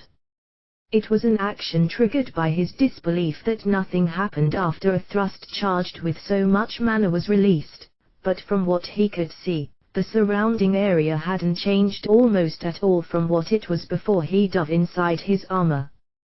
Kits found the only change that occurred as a consequence of Rinya's thrust after looking around for a short time. It was the complete disappearance of the black armor, which had been half eaten by Kits, and the black mist that had been drifting around it.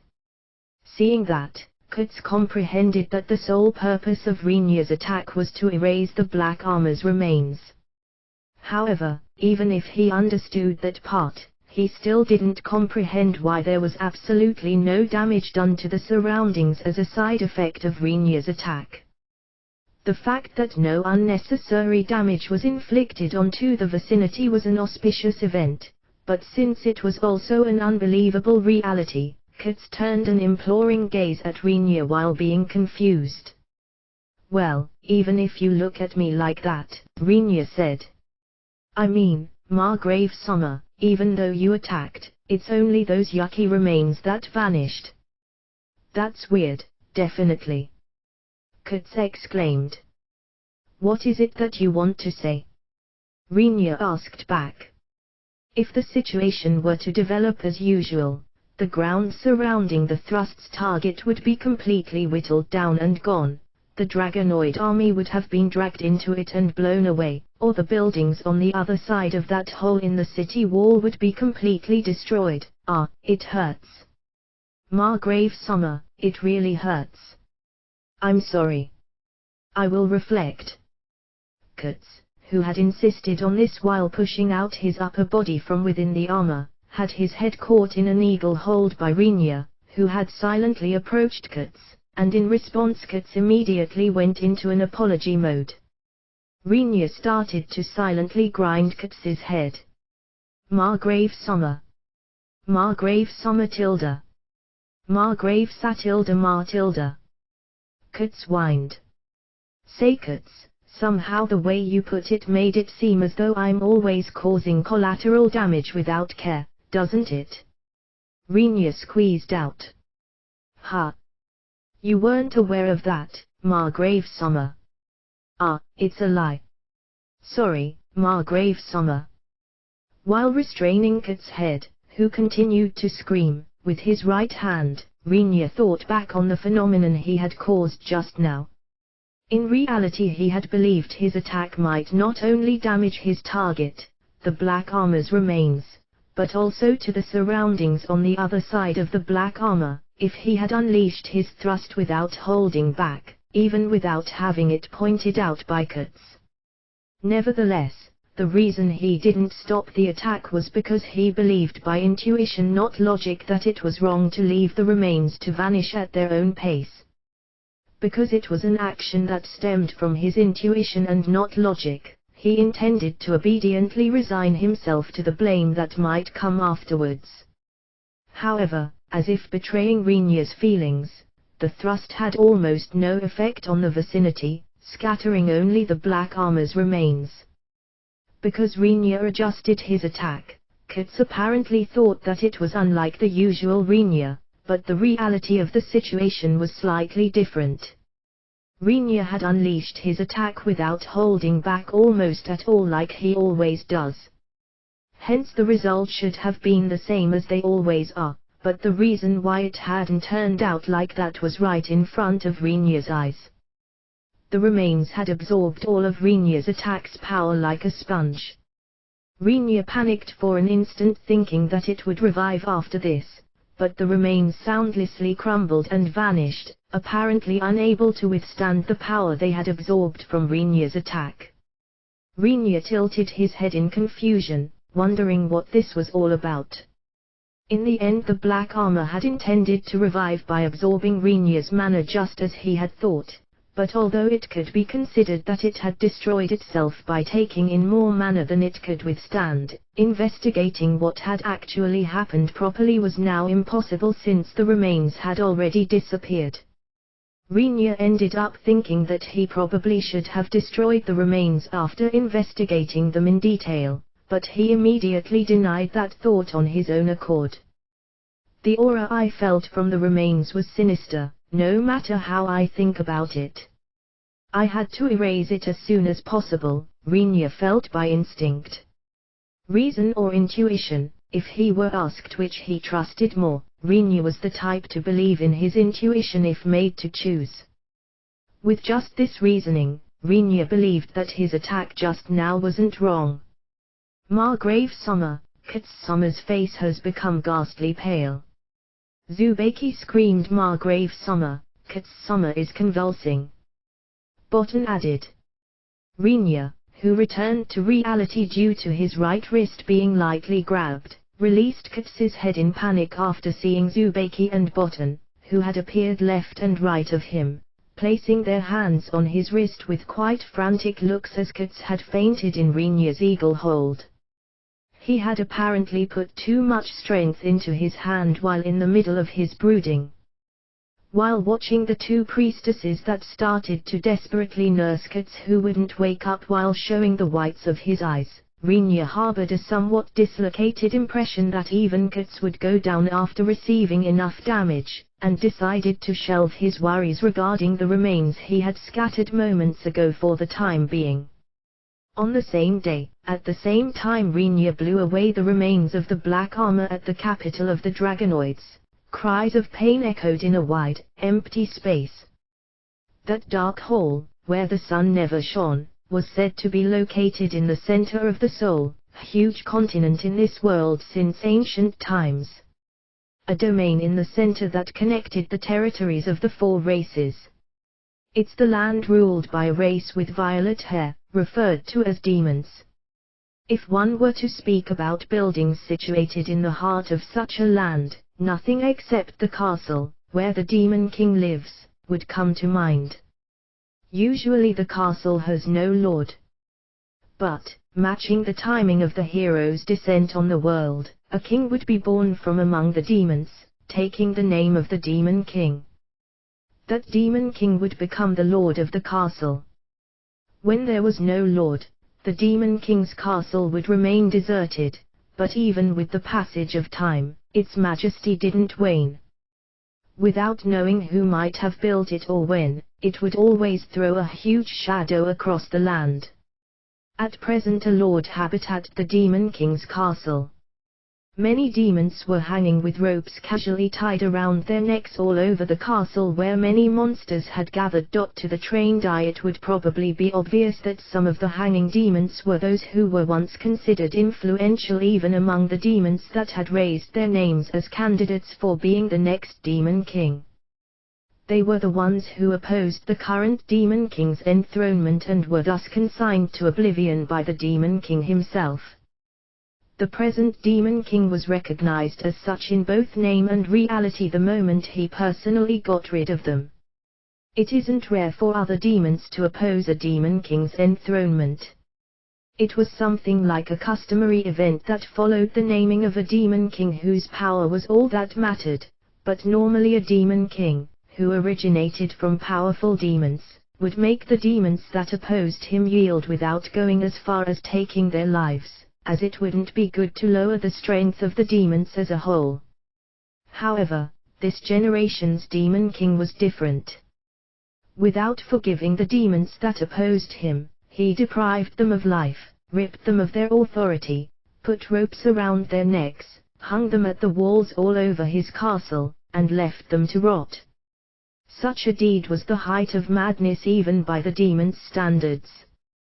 The demon king's name turned into a synonym for calamity for them. The person, who was breathing roughly in pain while seizing at his chest while on the throne in a hall located in the center of the demon king's castle, was that very same demon king, still as Vasago. His clothes would have been described as a suit worn by a company employee by Renia, if he were present. He had put on a black George above a white shirt, and wore a mantle with a collar. His looks could be called graceful. It wasn't that he didn't give off a slightly cruel impression, but his slender face and the sharp eyes looked well enough that there would be no objection even if he called himself a fairly handsome man, if he were on the human continent. He wore his hair knotted in the back, and although it was violet, one of the characteristics of a demon, the violet color was pale, and tinged with a silver hue. Violet hair with a tinge of silver was a phenomenon that almost never manifested itself among demons, but it wasn't as though it never happened. Demons, who were born while possessing that trait, generally had low abilities.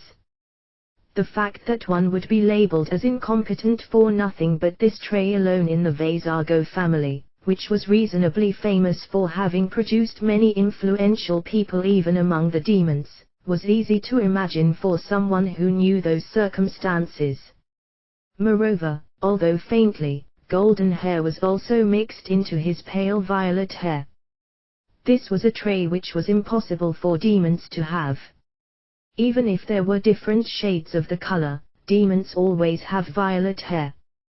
This phenomenon manifested itself a little while after he took the seat of the demon king. Among the demons it was rumored that it might be an old phenomenon taking place after he became the demon king, but no one besides the demon king himself and another, completely different being knew the truth. Your Majesty. What happened?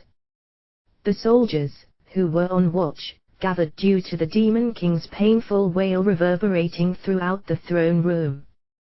They were soldiers who definitely fell behind when compared to the demon king and the demon king candidates, but that was because the targets for comparison are too outlandish.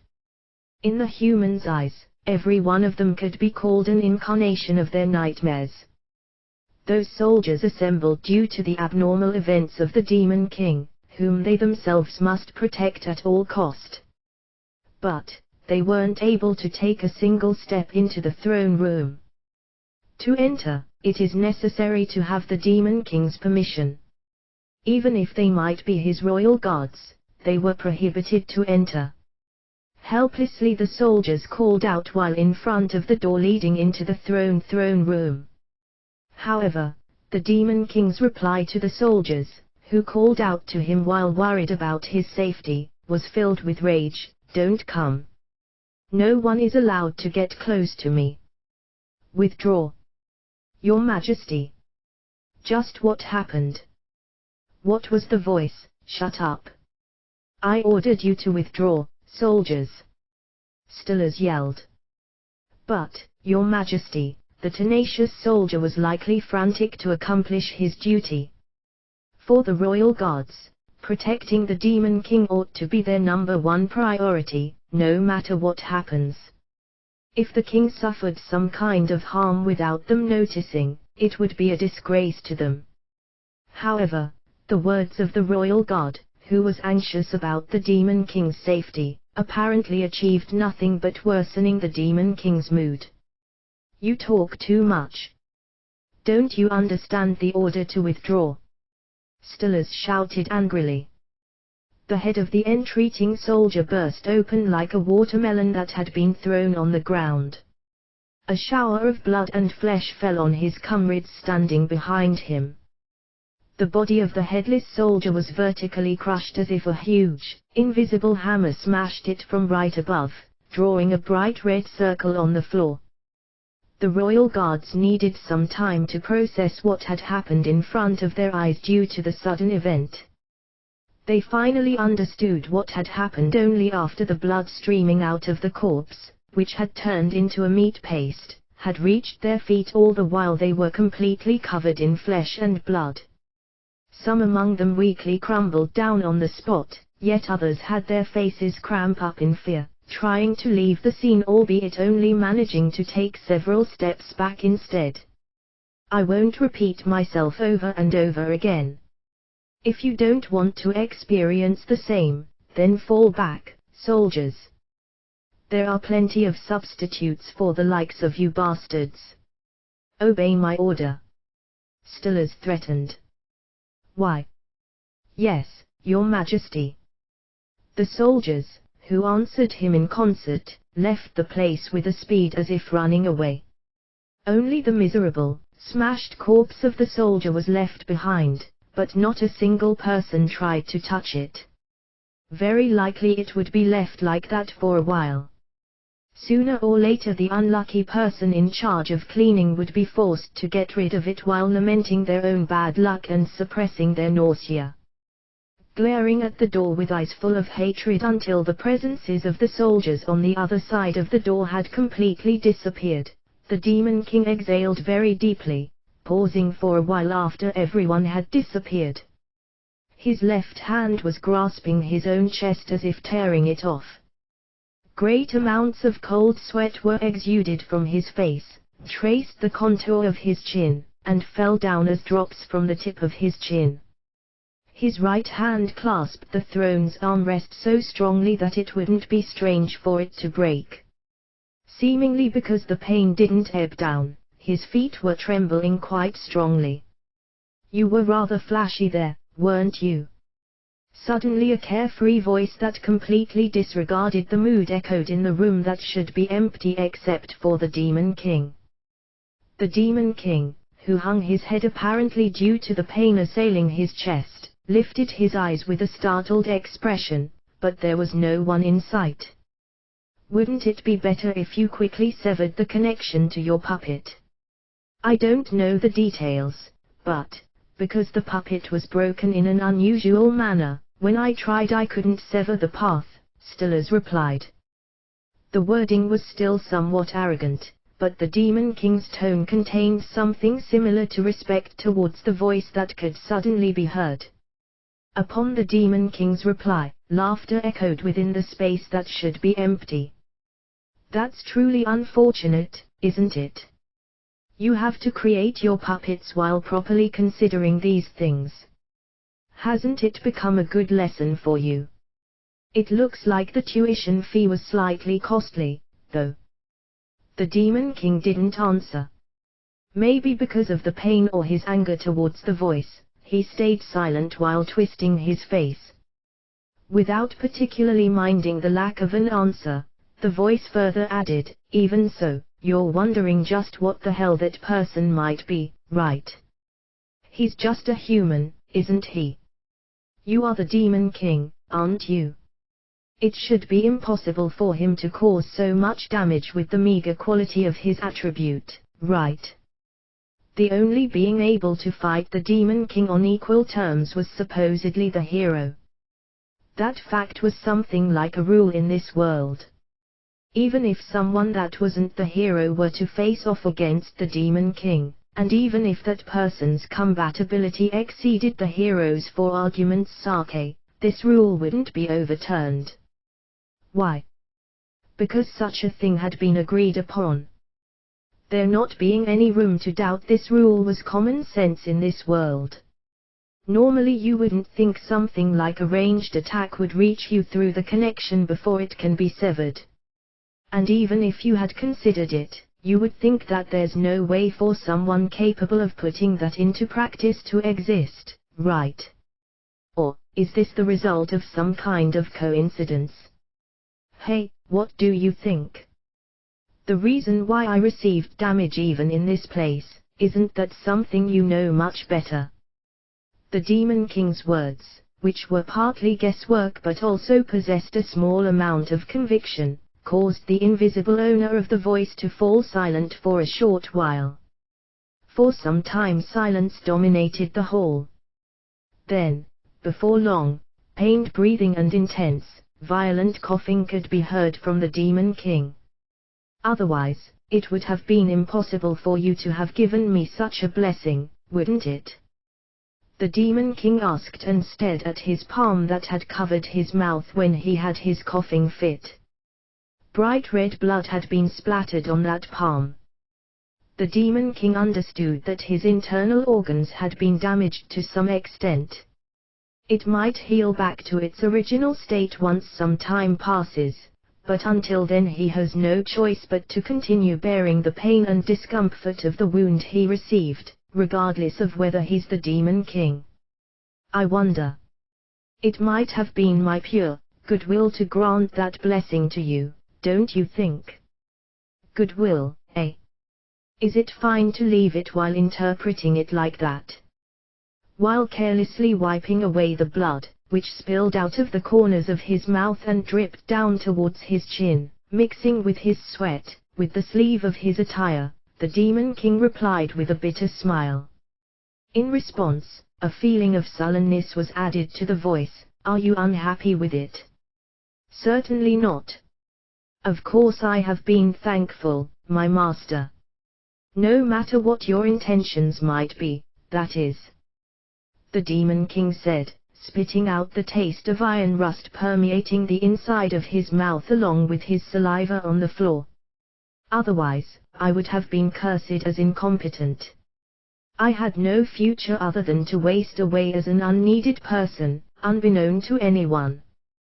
Thanks to you, I have been able to carry out my revenge against everything. The Demon King rejoiced. Those who slandered me. Those who declared me as unneeded. Those who didn't even concern themselves with me, assuming that I didn't exist.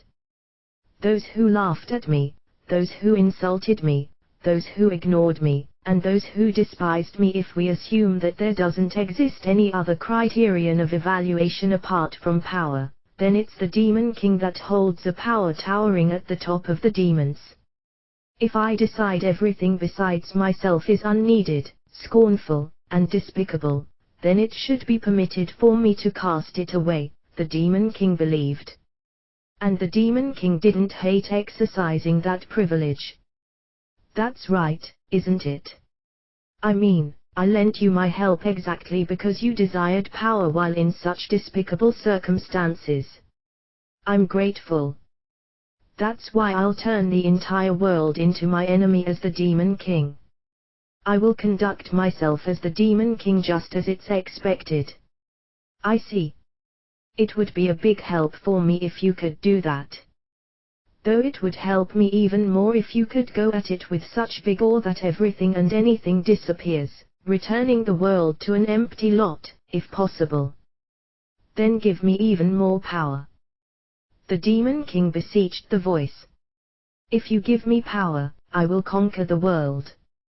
I won't even mind returning it into nothingness, if you so desire. So, give me more power. Power to a level that makes it possible for me to accomplish all that. Let's see. Even if you say that, what I gave you the other day was just a part, but it was still a considerable amount, you know. If you can master it properly, it can give you even more power, but it might be necessary to adjust that area a tiny bit. I don't care. Do as you like. As long as I can trample everything and everyone with that, I will accept anything. The Demon King shouted. Like a starving person wishing for a piece of bread, like a parched person yearning for a cup of water, the Demon King extended his hand towards the empty air, desiring power with bloodshot eyes, forgetting the pain in his chest, tearing off his arranged hair, and dripping greasy sweat. The appearance of the Demon King couldn't be regarded as the attitude befitting one standing at the top of the demons. He looked like a beggar asking for money from the people coming and going at a street corner. Seemingly overpowered by the appearance of the Demon King, the voice stayed silent for a while, and then, finally, directed calm words towards the Demon King as if throwing a bucket of cold water on him. Wouldn't it be better if you didn't become too agitated? It will probably affect your injuries, no? At any rate, first we have to start from healing those wounds. You won't be able to endure in your current state and will die soon. Then it would bear no meaning for me to have made the effort. The Demon King let the hand, which he had stretched out, hang feebly, and while seizing his chest as usual, he managed to squeeze out his voice in between rough gasps, caused by his excitement or maybe because he was unable to bear the pain of his wounds once again. Understood, for the time being, it might be necessary for you to rest for some time. As for the adjustment and supplement of power, I will consider it on my side, but first you should get properly attuned with that which I had granted you first.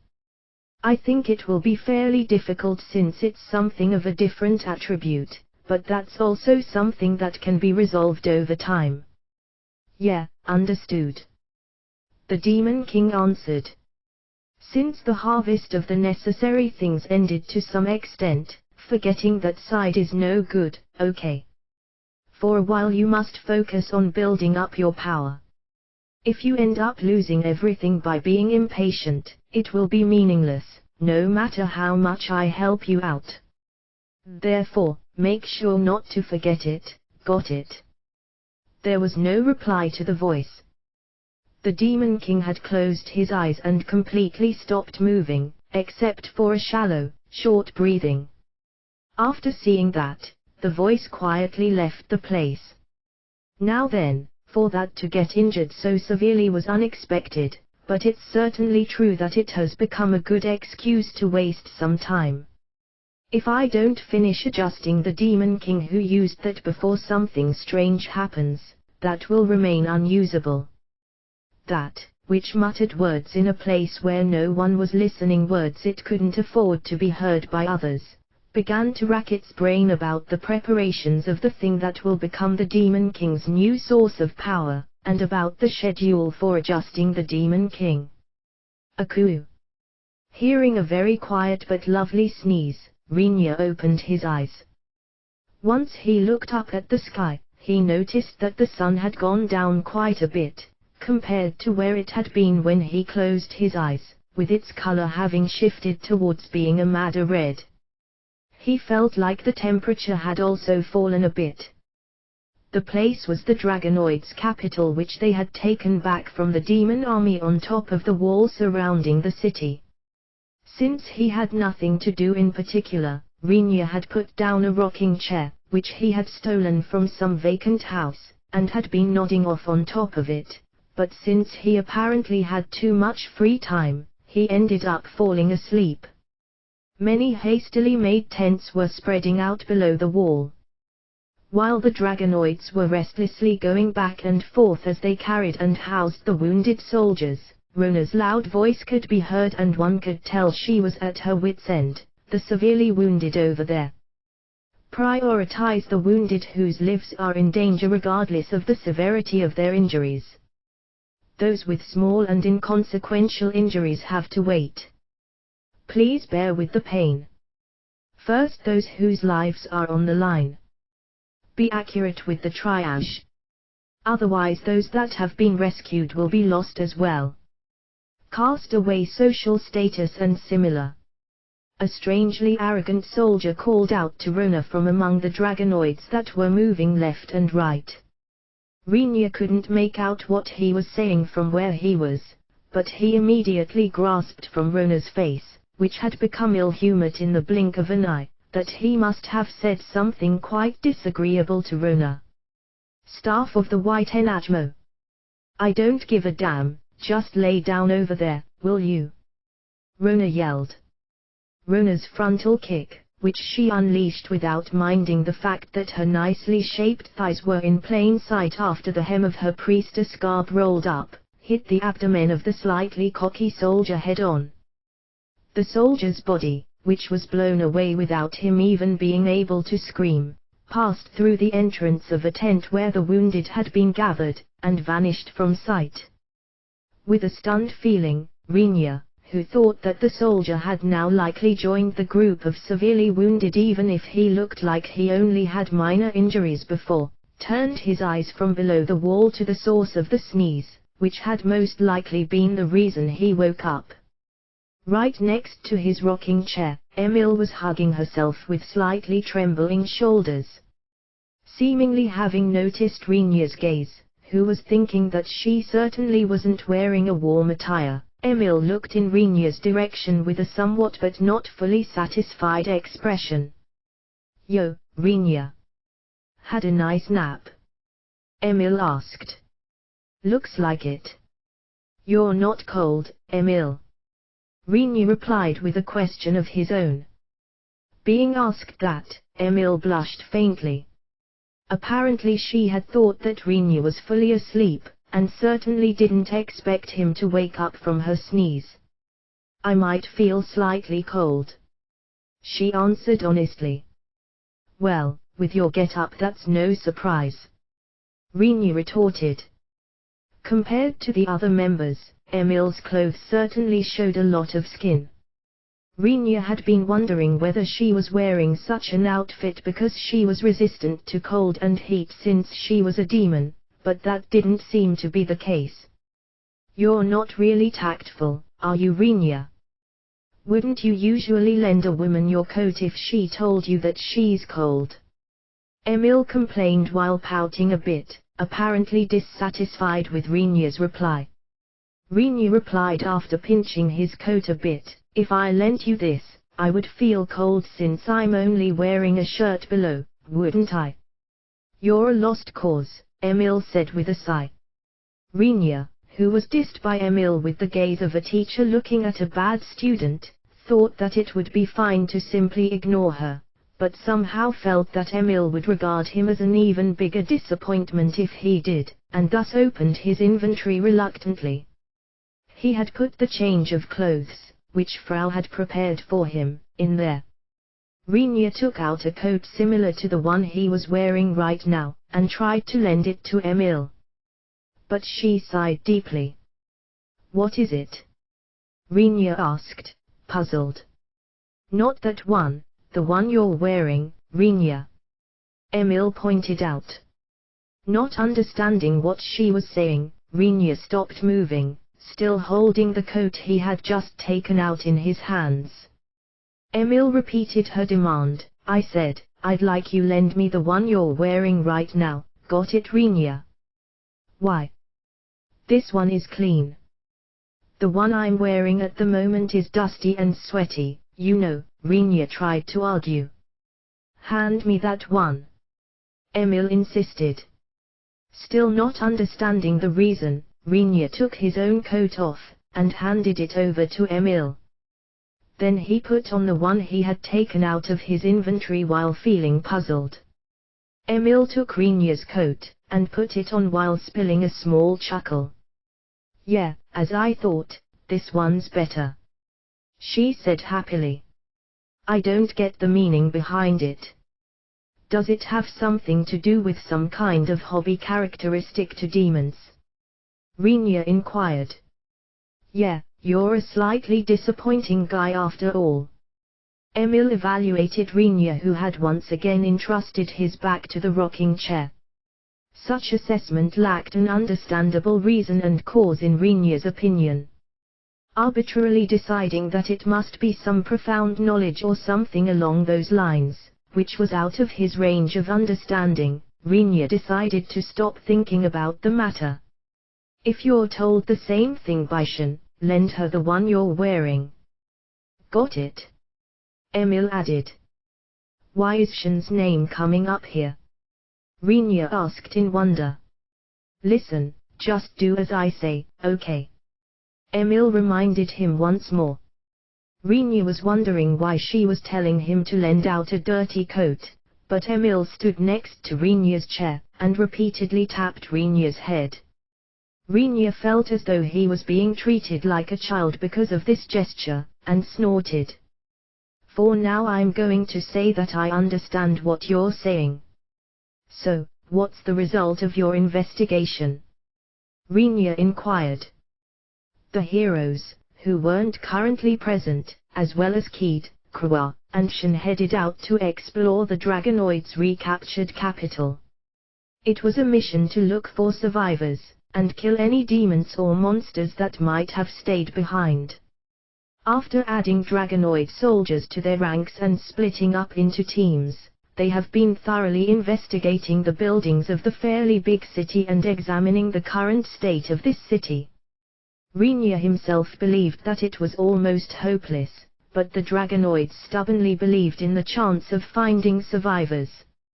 Also, given the fact that the enemy army, besides the black armor which Rinya had taken on, was nowhere to be found, Rinya expected that the enemy soldiers were certainly hiding within the city. Rinya light-heartedly considered it to be something like a little city adventure, but even so, it was a fact that he wanted to get some definite information as fast as possible, and thus asked Emil to investigate the city separately. It was a request based on his idea that she would undoubtedly be able to provide conclusive and precise information a lot faster than the investigation being carried out by the Dragonoid soldiers. As Emil looked at him with a broad grin, Rinya thought that he hadn't made a mistake in his choice. The investigation is done and over with. Ah, the Dragonoids are still at it, though. Them fearfully advancing all over the place is quite the amusing sight. Emil said, ridiculing the Dragonoids' investigation. You'll be called a bad person if someone hears you saying that. Rinya lightly rebuked her. I'm not a person anyway. Emil retorted. Although Rinya believed that to be a terrible response, it would bear no meaning even if he tried to get to the bottom of this matter. As it actually wasn't a lie that she was not a person, Rinya lightly lifted both hands as if to indicate his surrender. So, what's your impression? Renee probed further. There are no survivors. Regardless of friend and foe. Emil reported. Everyone ended up in the black armor's belly, eh? What a glutton. Rinya commented nonchalantly. Well, I wonder about that. You remember those objects outside the city that had a bad taste? The city is plastered with similar objects in great numbers all over. Though it's no biggie to omit those as bad taste. Emil spoke in a way that allowed various things to be implicitly included. Rinya avoided commenting for the time being, and urged her to continue. You're not going to argue it, eh? Anyway, I think that those scattered objects might be some kind of camouflage. Emil supplemented. What's your proof? Rinya checked. Most of the corpses were destroyed for fun. I don't know who did it, but I think it's better to clean those up as they leave a horrible aftertaste. But that doesn't apply for several of the corpses. Emil explained. I see. Rinya said with uncertainty. They were properly dissected to such an extent that anyone, who saw them, would understand. Though I don't get the goal behind doing something like that or why it was necessary to hide it. They were reasonably skilled. Wanna have a look? Emil extended that strange invitation towards Rinya while carrying an ill-natured smile. However, Rinya refused by shaking his head. Rinya didn't happen to have the hobby of examining dissected corpses. In the first place, he wouldn't be able to tell whether the corpses had been cut apart irresponsibly or if it had been sliced correctly while following some principle backed up by a precise technique. That's why he merely thought, "Oh, is that so?" when Emil told him about it. "So, as an expert, what's your opinion?" Rinya asked. "I can't really say much since I'm lacking information. Any possibility ranging from some advanced, religious ceremony to simple preference could be right or wrong. It looks to me like some crazy art created by a psycho demon king, but what do you think?" Emil answered. Rinya envisioned the demon king, whom he somehow managed to imagine, diligently creating objects of art with the corpses of his enemies all by himself. The impression given by that image was extremely distorted for Rinya, probably because he had no artistic inclinations. Rather than a gruesome scenery, it somehow had the atmosphere of the black humor found in American comics. Rinya erased that image from his mind in a hurry. "Don't ask for my opinion. Since everyone goes to heaven once they die, violating corpses is the act of trash. The hobby of cutting corpses without even eating them is something I can't understand." Rinya replied. "I see, so that's your opinion on this. It's a very interesting piece of information," Emil said. "What kind of information gathering are you doing here? Just what kind, anyway? Do you have any more information?" Rinya called out to Emil, bringing her back to reality as she was writing something down on a memo she had taken out of her hot pants pocket while grinning. Emil answered Rinya's question without stopping the hand-writing down notes. "Even if you ask that, there's no one left to question. Saying that it's impossible to procure any more information is me speaking the truth, you know. I tried to investigate a couple roads here and there in the city, but there's no doubt that some formations that can probably be used as sorcery arrays have been set up." "As expected, eh?" Rinya sighed. "The spell, which hit the Dragonoid army outside the wall, might have been an effect of the arrays drawn in this city. You're gonna to make sure that they can't be used any longer?" Emil asked. "Yeah, or rather, just as I thought, it would be easier to simply blow the city away and end it once and for all," Rinya complained. "I agree with that opinion, but the Dragonoids likely won't approve of it," Emil argued back. Even Rinya knew that the Dragonoids wouldn't simply tell him to go ahead if he told them, "Please allow me to completely destroy your capital since some weird formations have been set up." Having said that, it's not like he could leave the formations alone just because he couldn't take care of them all at once. The power of a spell that was invoked through a sorcery array using the entire city was easily understandable from the devastation the Dragonoid army suffered outside the city. Leaving the formation in a state that made it possible to use was far too dangerous. "I guess there's no other option but to sever the circuits of the array at several places," Rinya mused. "That's dangerous, but it looks like it will be difficult to make the Dragonoids understand. By the way, I found the facility with the transfer gate of this city. That one hadn't been destroyed, and there are no traces of weird traps either. It's clean," Emil informed Rinya. "I see, that's a good piece of information." For Rinya, the news that the transfer gate was in good shape was an extremely important piece of information. After all, Rinya was planning to plot his escape from the Dragonoid continent. If Linus was alive, it might have been fine to return and take a peek at the creepy faces of the White Enajmo, he thought, but Linus had been easily killed in action. In Renia's eyes it was due to Linus's own naive foresight, but very likely the White LNAudioBooks, and especially its chairman, wouldn't consider it like that. In that case it was easy to imagine that they would lay the blame for Linus's death on Renia and the heroes. As long as it isn't all that hard to imagine this outcome, I should consider some way of dealing with it.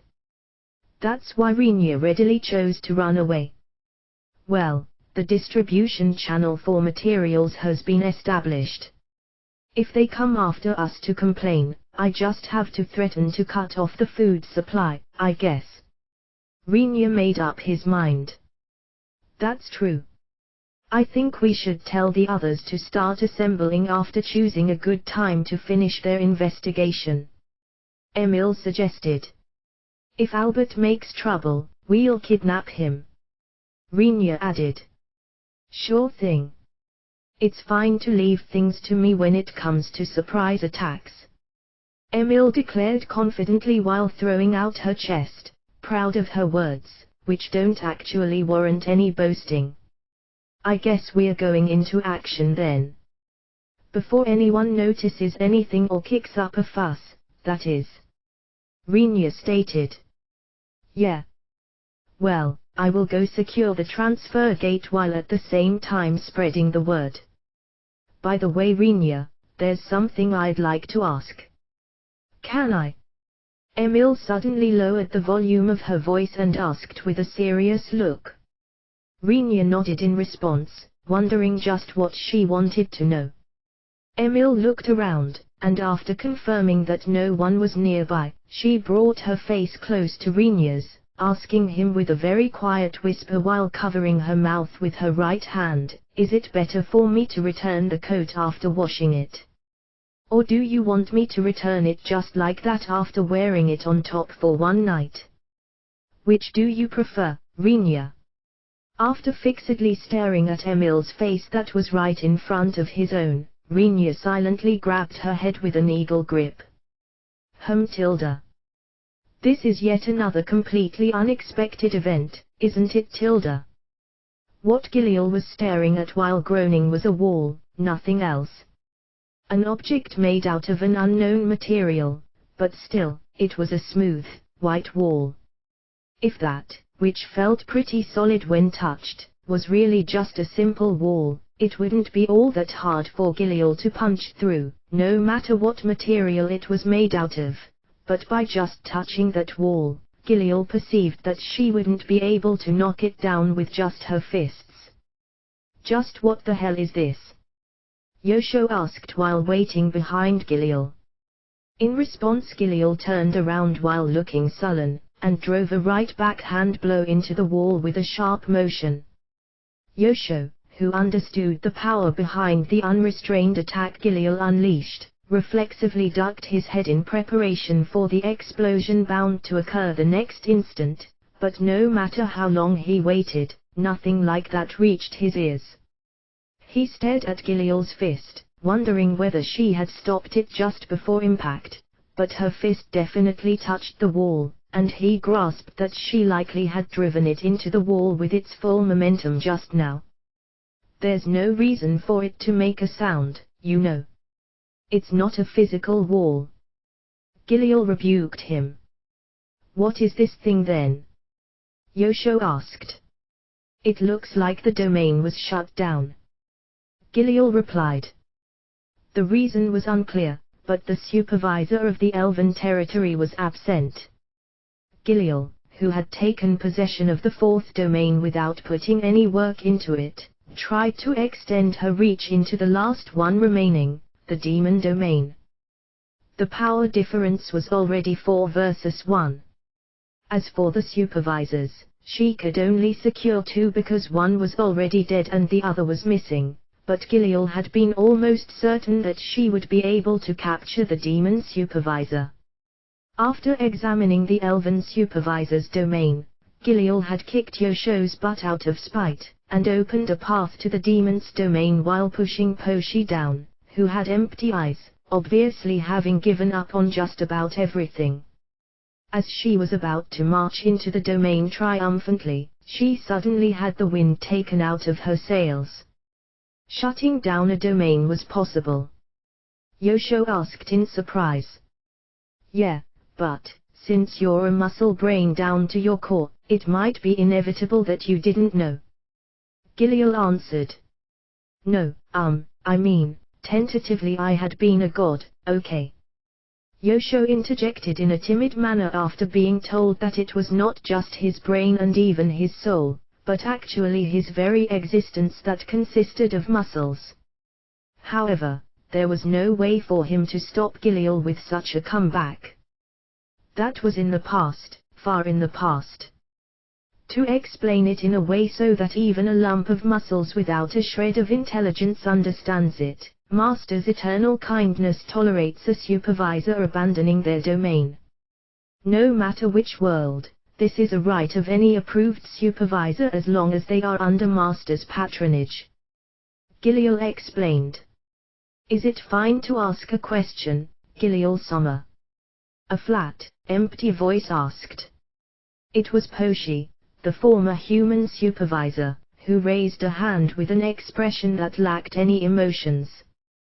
Previously she wore a dog cartoon character costume, had a collar put around her neck, and was led around on all fours, but this time she had been forced to put on black fishnet stockings, high heels, a booty suit that had a black luster, and for some reason overturned lacy cuffs at her wrists. Long and narrow, pure white ears sat atop her head, swaying softly with the left one having been carefully folded at around the middle. It's what you would call a bunny girl costume. Seemingly having no emotional strength to resist any longer, the human supervisor, who had been dubbed Poshi, had silently started to change her clothes when she was ordered by Giliel to do so without voicing out any complaints towards the attire at all. Because of that, Giliel didn't get as much fun out of it. What? Poshi is weird when she's wearing such an outfit, she might need a bunny-like name. Right, Yosho. Giliel pondered. There were standard names when it came to dogs and cats, but for bunnies, no such standard names popped up in her mind. Having been asked with a look telling him that it was inevitable, Yosho answered with a dumbfounded expression and tone. There's no way I would know a standard name for bunnies, though. Useless, in the end you're just a Yosho, huh? Giliel said while piercing him with a gaze that contained plenty of scorn. Apparently there were things that even the former Beastman supervisor couldn't stomach. He said with a subdued voice, You apologize to all the Yoshos existing across all worlds. I don't mind doing that to any Yosho-san besides you. Giliel readily answered. Ignoring Yosho, who dropped his shoulders in disappointment after being readily excluded, the former human supervisor muttered with a voice lacking any emotions or intonations, how about Pyunkichi, Pyunta, or something like that. Giliel clapped her hands together once, thinking, there were those names as well. Hey, you're making a joke out of yourself. Yosho, who hadn't expected the affected party out of all people to honestly reply with standard bunny names, retorted loudly. However, Giliel drowned out Yosho's words with her own while frowning and clicking her tongue. How regrettable. Those are male bunny names, aren't they? The gender doesn't matter at all, right? Or are you saying that's what actually matters here? Yosho shouted. How about Pyunko, Pyunmei or Netherland dwarf rabbit then? Poshi inquired indifferently. Get away from that Pyun theme. Or rather, what's with the last one? The last one. The former Beastman supervisor retorted towards the former human supervisor and Giliel, who were both talking about this with serious faces, at the top of his lungs, but he was forced into silence by Giliel's next action. Yosho, you're a bit annoying. Alongside those words, Giliel kicked Yosho with such force that his body floated up. Giliol had explicitly targeted his nether region. The question of whether his body, that of a supervisor, had vital spots in the first place was still up for debate, but apparently it had been quite a weak spot going by his state. Yosho soundlessly crouched down on the spot while holding the impact zone with both hands. His face had become ghastly pale, but judging by the fact that this was the full extent even after getting kicked by Giliol, it seemed that he didn't possess the part which would have otherwise received much more damage if he were human. Very well. Then I will call you Mini Bunny 1 while you're wearing that outfit. Giliol decided. I'm deeply humbled, Giliol-sama. Minibunny, former Poshi, bobbed her head, making her long ears sway. Not managing to make a comeback while still crouched, Yosho whispered after gasping painfully, humbled, as if, putting that aside, what was your question, Minibunny? Giliol inquired.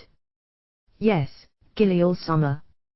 You said those appointed as supervisors of every world can abandon their duty and lock down their domain thanks to Master's kindness, but, how does that relate to Master's kindness? Minibunny repeated her earlier question. They have been allowed the freedom to abandon the work that was appointed to them by Master. If that isn't a demonstration of Master's kindness, what would you call it then? Giliol asked back. If she were to be told, you guys didn't fulfill your responsibilities and you didn't even resign from your jobs, there would be no room for Minibunny to object. And yet, seemingly not fully satisfied with that explanation, Minibunny hung on to Giliol, and asked, however, the destination of a supervisor after willingly abandoning their domain, they have one, don't they? Descending to the lower world they were in charge of. Once Giliol said that while showing disgust in her voice and expression, Yosho and Minibunny stared blankly at her in puzzlement. In other words, you're saying the demon supervisor abandoned his own domain, abdicated from his position as supervisor, and descended to the lower world? Minibunny asked. There's no other way to explain the existence of this wall here. Giliol hit the wall in front of her as if knocking on a door, but no sound could be heard.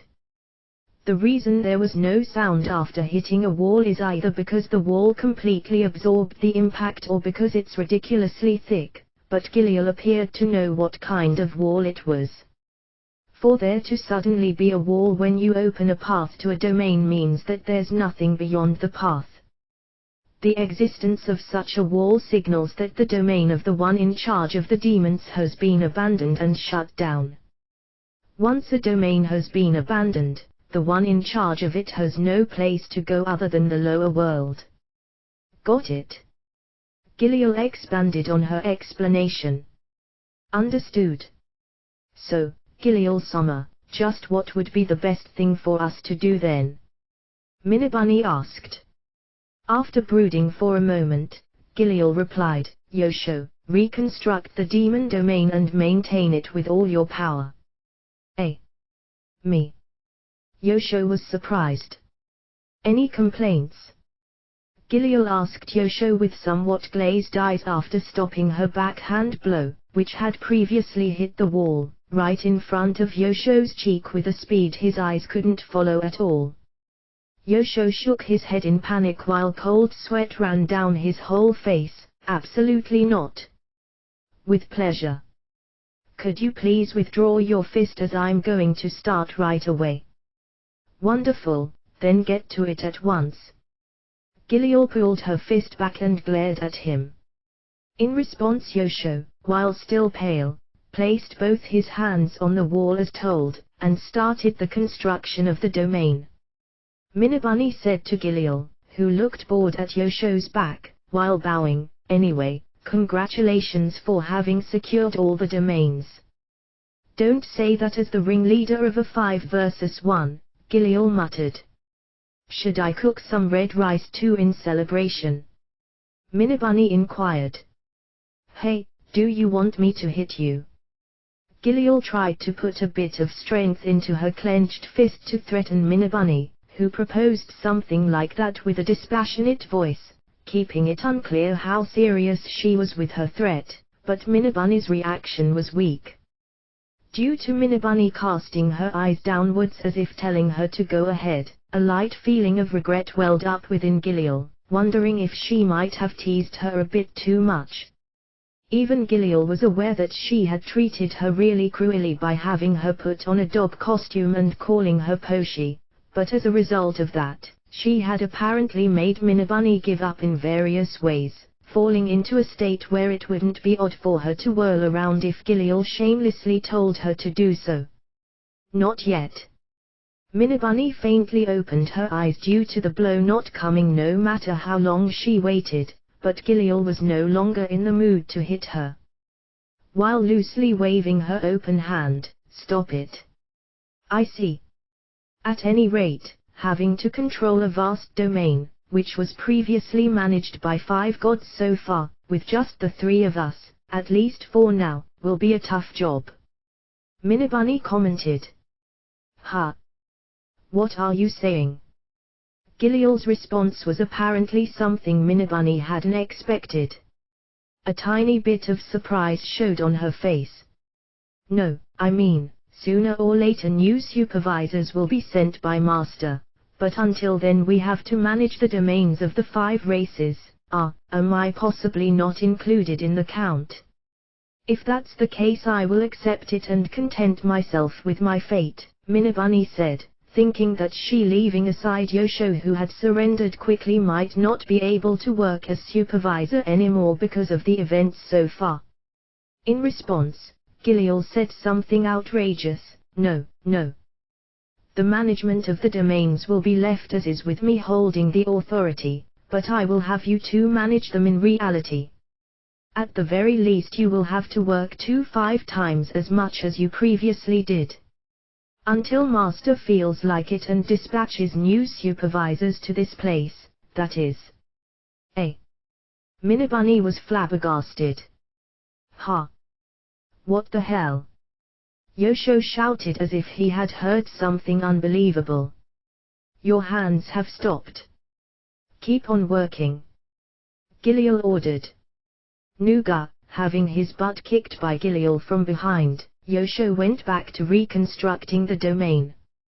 It might be wrong to say it was in exchange for him, but Minabunny voiced out her doubts instead. "Managing all domains with us 2 supervisors, you say? Work on it as if your life depends on it. I won't allow you to die even if you want to, though." Contrary to Gilliel, who laughed, saying, "Serves you right." Minabunny's expression didn't even twitch. Her resignation had already reached the level where she would accept everything thrown her way without going against the flow. "I see. Well, if that's your order, however, what are you going to do then, Gilliel-sama?" "I'm not all that eager to do it, but," pressing both hands against her waist, Gilliel breathed out deeply, retreated a bit, and glared at the wall. "Seeing as the opponents I have to get rid of have gone down below, I must go after them, don't I?" Upon hearing those words Yosho looked up to the sky, stopping his work. Minabunny prayed in her mind that there wouldn't be too much damage to the humans race for whom she harbored a reasonable amount of affection, albeit having treated them as game pieces so far with an unmoving expression. Translation notes: 1. The Netherland dwarf rabbit above is called Mini USA Netherland dwarf, in Japanese. The USA is an abbreviation of Usagi, rabbit. 2. Traditionally prepared for auspicious events like New Year's, marriages, etc. "Hey, Albert. I got a little something to talk about with you. You mind?" Rinya called out when Albert was all by himself. Compared to his title as a hero, Albert was being pushed around so much that it couldn't be called anything except him being put mostly in charge of odd jobs, as far as Rinya could see. Albert had finally managed to take a break between jobs, but as soon as he saw Rinya, he immediately straightened himself out again. "Oh, Margrave Dornor. Thanks for your hard work. Do you have some business with me? Albert asked. It was a polite manner to deal with Renia, but in Renia's eyes Albert was so exhausted it was noticeable just from his outward appearance. Stamina-wise, and attire-wise. Even though it looked like the katana hanging at his waist, apparently even called a hero exclusive item, hadn't been maintained very much, it didn't seem like it had lost its brilliance, but his casual wear had become worn out. His boots and the leather teku on both of his hands were covered in dirt and dust, an appearance that could describe most of his armor after apparently not being cleaned properly. Although his hair had been neatly combed down, it looked somewhat greasy, and above all, stubbles had started to grow around the outline of his fairly good-looking face. No matter how one looked at this, it seemed as though he had spent all his time working so hard he hadn't had the chance to clean his body, let alone pay attention to his clothes. Renia observed Albert closely, just to see that, on top of everything else, Albert's casual dress and his boots didn't match. Due to Renia not talking business even after Albert called out to him, Albert scratched his cheek as if stumped. Margraved or not? Sorry. I ended up brooding over something. Let me see. Renia, who was about to broach his topic with Albert, faltered for an instant. Now that I consider it, I've noticed several times that Albert is treated like a single, common soldier, despite his position as hero, and moreover, it looks like Albert himself isn't unhappy with that treatment either. To Renia it appeared as if Albert accepted his treatment because he was taking social status as absolute measure, but in this situation it raised the question of whether Albert would move as Renia expected him to in case he talked with Albert about the matter at hand. Renia pondered about it for just a moment, and immediately deemed such a possibility to be low. Renia currently wanted to discuss returning to Clinge through the Beastman's or Elf's territory so that it wouldn't be reported to the White Enajmo. Renia got a headache just thinking about how to handle that group, which was such a major pain in the ass to deal with even when nothing was happening. Now that its chairman's son died on the battlefield, just how much more of a pain would they become? It didn't take Renia long to conclude that he should let any reports vanish and run away, seeing as he was, more or less, going to keep cooperating with them by continuing to provide relief anyway. What turned into a problem at this point was Albert's existence. In Renia's eyes, heroes and demon kings are relatively inconsequential.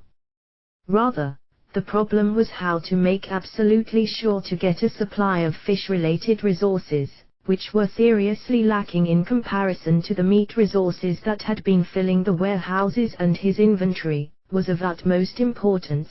But in order to be able to focus on this problem, the situation had to stabilize first. In order to stabilize the situation, Renia needed time. Time he didn't have since he also had to lead a war. For the sake of stopping the war, it was necessary to make the Demon King vanish completely from this world once and for all.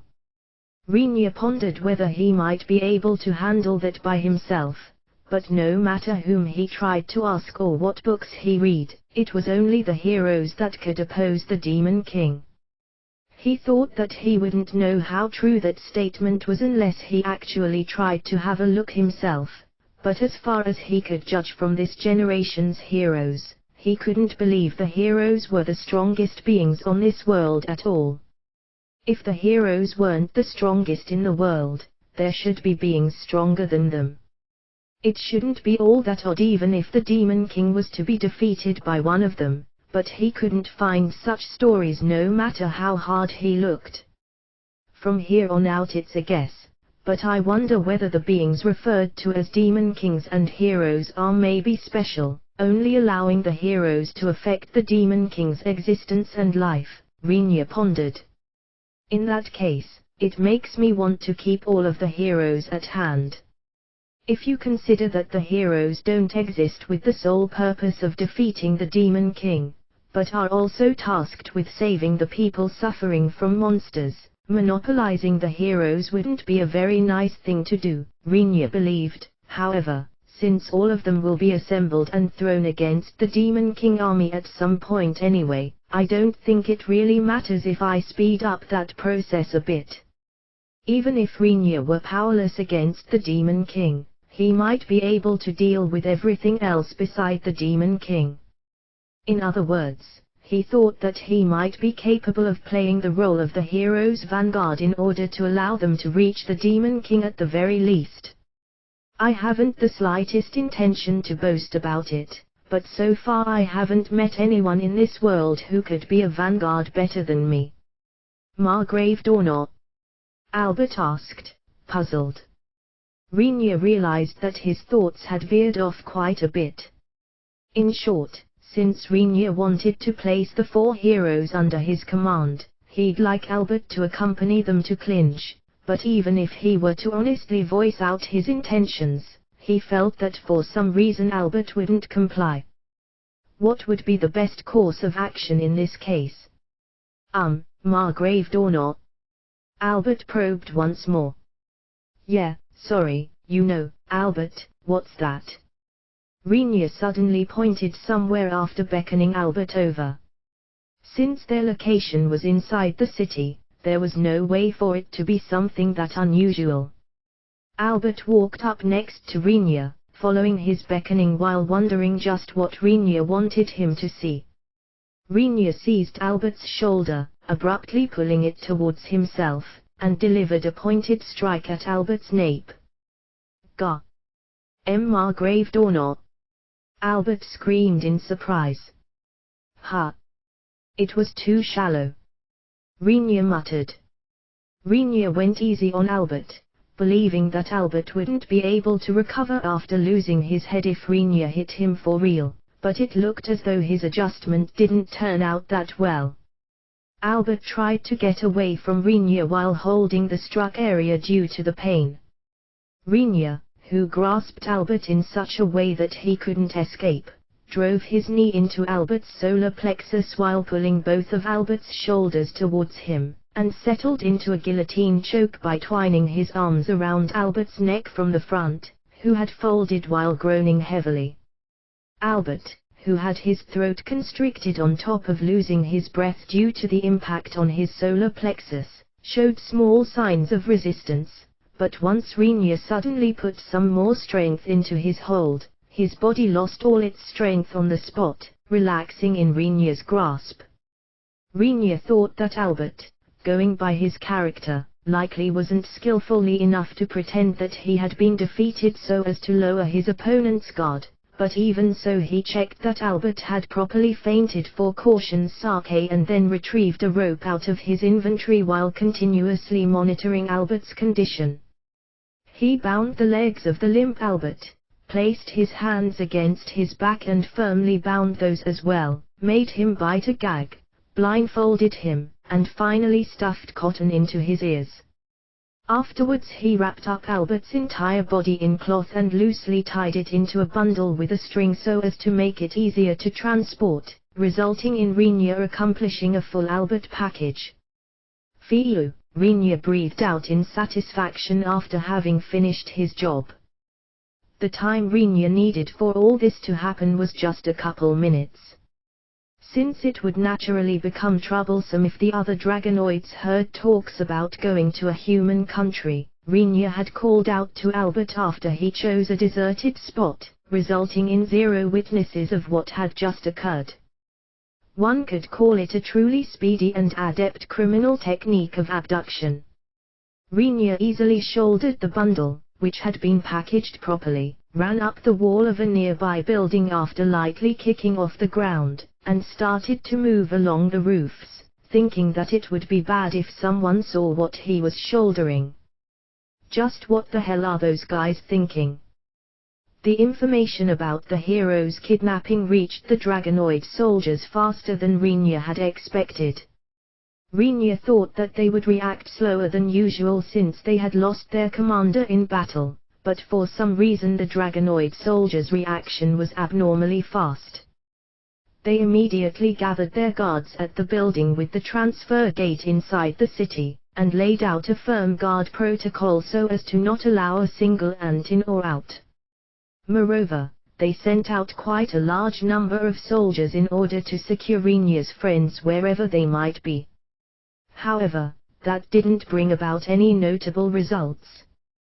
They didn't even find Emil, Grun, and Krua. They did manage to discover Katz and the two priestesses, but the soldiers ended up scurrying away just from the threat that Katz would let the black mist out of his hands, not even cladding himself in his armor. Leopard and Keed were on the verge of being arrested after having been spotted, but being hit by Leopard's counterattack after he snapped because to the Dragonoid soldiers' way of handling Keed was anything but courteous, the soldiers were annihilated. Rona was arrested for a moment, but she complained about wanting to go back to her room to put on new clothes after being taken away.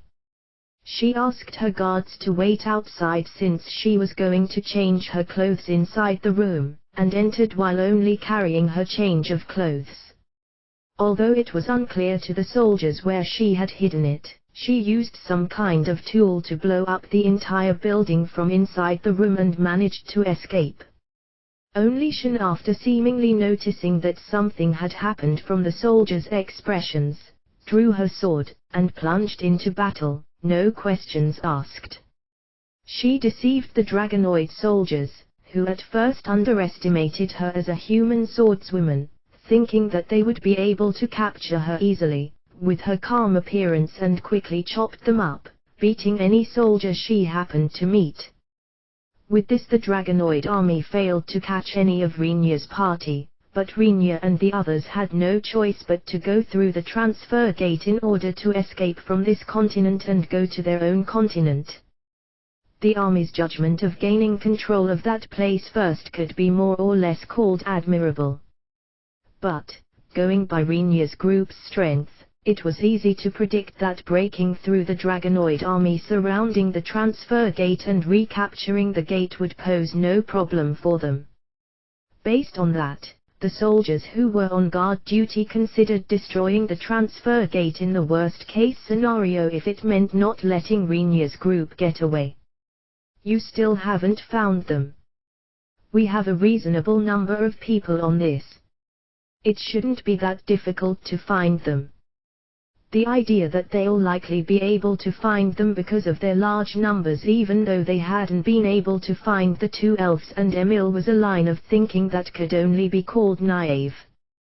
But as they had to cope with a continuous chain of problems such as being pitted against the demon's army, having their brethren annihilated in battle, losing their commander, and having their hero kidnapped, it might be heartless to condemn them after having been thrown into such confusion.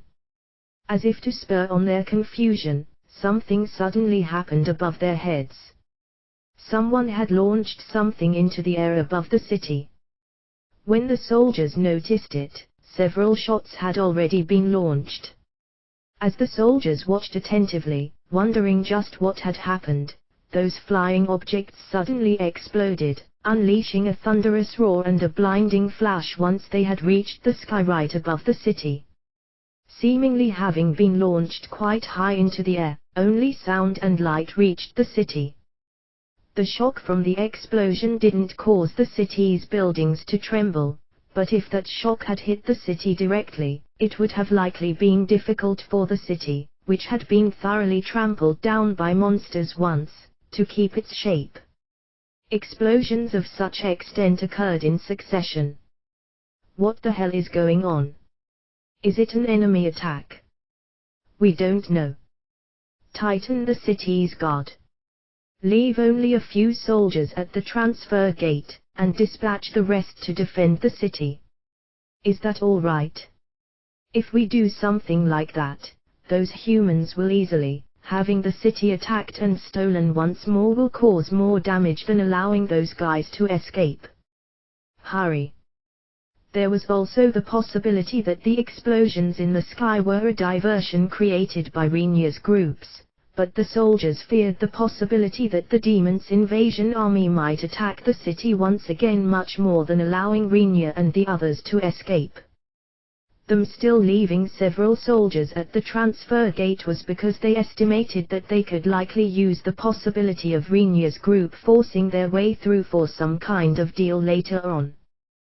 They believed that the conditions would probably be completely different between Rinya's group passing through while the gate was completely defenseless, and Rinya's group passing through while causing some trouble because of the few soldiers left behind. However, their expectations easily went amiss. The chaos induced by the explosions settled down as time passed, but Rinya's group didn't show up around the transfer gate. That didn't change even after night came and the next day started. Well, it would have been nice if we could have used the transfer gate in the city. Rinya muttered to himself while enjoying the pleasant wind which was suppressed to a level of making his forelocks flutter. I was sure that they would gain control of the transfer gate first. Even if it would have been easy to break through, it seemed that matters afterwards would become troublesome. Is it just me who feels like matters became totally troublesome the moment you kidnapped their hero? Shin said while closely clinging to Rinya's back, but Rinya ignored her deliberately. Rather than that, Krawa's gaze, who was sitting even further back, was scary. Krawa, who sat down in a somewhat separate place, glared at Rinya and Shin with a glazed look as if she was going to kill them if things took a turn for the worse, while grinding her teeth so strongly that it was audible albeit faintly. Grun, who sat cross-legged next to her, stroked Krawa's head in order to soothe her while smiling bitterly, but there wasn't even the slightest indication of her mood improving. "I'd like you to pardon me from starting a scene of carnage on my back." The one muttering that serious comment was a dragon whose deep crimson scales glittered under the sunlight. The one flying parallel next to her was a dragon with vividly emerald scales. Cats, leopard, and the three priestesses sat on that dragon's back. For some reason Emil was sitting cross-legged on top of the crimson dragon's head. On the other hand, Rona sat around the tail's root in the opposite direction of the flight's direction while trying to straddle the tail, seemingly keeping watch of the rear. For that reason we didn't forcibly use the city's transfer gate, but are instead going to return home by using the cave's transfer gate which we used when coming here. Was such a large-scaled spell necessary to gloss over our arrival and departure? Since he kept the telepathic channel open, it was easy for Rinya to talk to Rubadra. He had her bring along Imidra while at it too, but the arrival and departure of two dragons would have stood out too much. Given that the dragonoids wouldn't have any way to pursue them even if they found out about it, calling it inconsequential either way might have been fine, but not seeing it as amusing if even the cave's transfer gate was to be blocked because of that, Rinya caused an explosion, which would cover the city's sky, with sorcery just for the sake of concealing the two dragons. Since Rinya didn't have the intention of influencing the city, he had several shots of the spell detonator to height and level of firepower that wouldn't cause any damage to the city after Emil had calculated it. You could say, he depended on Emil in times of trouble. Rinya was confident that he would have unquestionably caused extensive damage to the city if he had adjusted the spell himself. We are pretty much in the upper ranks even among dragons, but being called as mounts at your beck and call, that is troublesome, or rather, we have a position to keep. It wasn't as if Rinya didn't understand what Imidra wanted to complain about. As long as the situation permitted it, he respected sticking to pride and such, but if he were to show that respect here, the one troubled would be Rinya himself. "Well, look, I'm just borrowing your help once." Rinya soothed Imidra. "Really? That's a promise, right?" For some reason Imidra strangely jumped at Rinya's words which he voiced out while thinking that this might be a good compromise. Rinya faltered a bit, wondering whether he might have said something bad, but having obtained that promise from him, Imidra didn't say anything further. Still, this promise might result in him being burdened with some kind of troublesome matter again in the future. While feeling Shen's soft presence clinging to his back with a strangely happy expression, and Krua's presence, which seemed to be accompanied by a physical pressure due to the bloodthirst she had quietly incorporated into her gaze, Rinya looked towards the front, and focused on thinking about how to gather information on places that supplied marine products once he returned to Klinj. The news that Margrave Qunujai of the Trident Principality took possession of all 4 heroes spread throughout the world at an astonishing rate. There were various reactions. The ones with the weakest reaction were the beastmen, although the opinions were divided on whether it was because they were being relatively estranged to such information or because it was a race-typical trait. For better or worse, it was about Leopard, a prince of one of the 4 tribes. Moreover, it was directly related to the fact that Keed, who held a considerably high position among the priestesses and who attended to Leopard, had been seized as well, but the beastmen merely reacted by saying, well, if they want to come back, they will just do so, right? However, since a strong request to take care of Leopard and Keed as well as the 2 priestesses attached to Kats by any means had been delivered to Rinya's castle, although he hadn't informed his surroundings, it meant that the beastmen weren't completely indifferent to this whole affair, but you could still say that they at least didn't show any outward reaction that could be called as such. The ones with the second weakest reaction were the elves.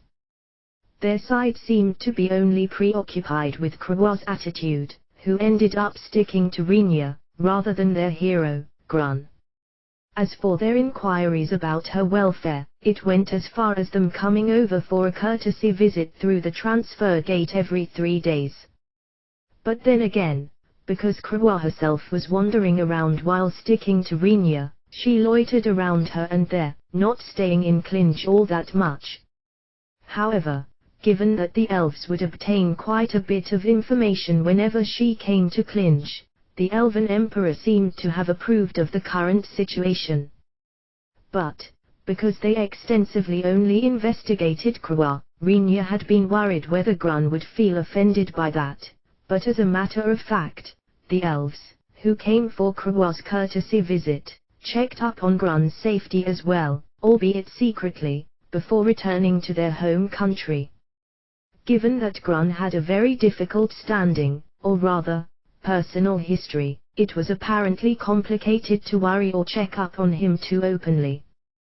Due to the elven emissaries gathering information on Grun without fail, despite this, Rinya's opinion of the Elven Emperor improved, although just a wee bit. The humans' reaction could be called extremely divergent. Most of the countries didn't show almost any reaction to this information. Or rather, they tacitly took it for granted without speaking up or making any moves, as they were apparently reluctant to attract Rinya's attention by showing a reaction. The Trident Principality didn't announce any official statement, but there was a plausible rumor going around that the Archduchess always brushed the nobles aside with nothing but the same old response each time they demanded the Archduchess to give her opinion on the matter. At the beginning, the nobles apparently pressed the Archduchess for answers with a fairly threatening attitude, but they gradually lost momentum due to the pressure coming from the Archduchess' smile, and before long they no longer raised their voices, finally returning to their own territories as if running away while murmuring apologies. Rinya admired her for sticking to her ways. The ones raising their voices without having learned their lesson were the church's authorities. They kicked up a fuss that the human hero originally belonged to the church, and that it was treason against all humanity for a single noble like Rinya to monopolize the human hero. Upon hearing that the church was demanding that Margrave Qunujai ought to swiftly return the human hero to the church if he really had any intention of obeying the human laws, and that he should fight against the evil together with all humanity in accordance with the church's ideology, Rinya got a light headache and some dizziness, reflexively cursing the gods. It resulted in him immediately being told to stop by the little goddess via a hotline. Rinya couldn't check whether it was true or false, but the beings equal to gods in the world, where Rinya and the others currently resided, were apparently afflicted by Rinya's curses and fainted. Although the incidents in the Holy Kingdom caused considerable traumas to a part of the humans, it looks like those people, who haven't seen it in person, didn't perceive it as that much of a threat, Rinya sighed. Rinya, who wondered whether he should do as told by the other party for a change, requested Emil to head together with Katz towards the Holy Kingdom, where the headquarters of the church was located, as the driver for the car. Seeing the car off as it raced away with a roar towards the Holy Kingdom, Rinya's group held a meeting with all of Klinge to make bets on how many days it would actually take for the two to come back. By dragging the residents into it as well, it turned into a festival merrymaking. His own bet was on approximately 4 to 5 days, opposed to bets ranging from 1 week to 10 days. When Emil and Katz returned to Klinge in the evening of the next day, they were greeted by great booing from all the residents as there hadn't been a big winner among them. Margrave Summer. Did I do something bad? Katz asked in panic. No, well, probably you did something bad to a part of the people, I think. Whether you like it or not, Rinya answered. It wasn't as though they directed terrible ill will at him, but Katz, who had never experienced such a situation, leaped onto Rinya's lap as he was sitting in a chair after returning to his castle, grabbed Rinya's collar, and became teary-eyed while shaking Rinya back and forth. As he was shaken while not knowing what to tell Katz, Rinya rocked his upper body back and forth, but froze upon hearing Emil's comment, who had just entered Rinya's room, following after Katz. Slandered for no reason, a storm of angry insults, being blamed, how truly nice, Emil raved about the booing. There's a pervert here. Katz, who clung to Rinya with a pale face, and Rinya, who reflexively restrained Katz, insulted Emil, who stood stock still with her hands pressed against her cheeks while having an entranced expression for some reason.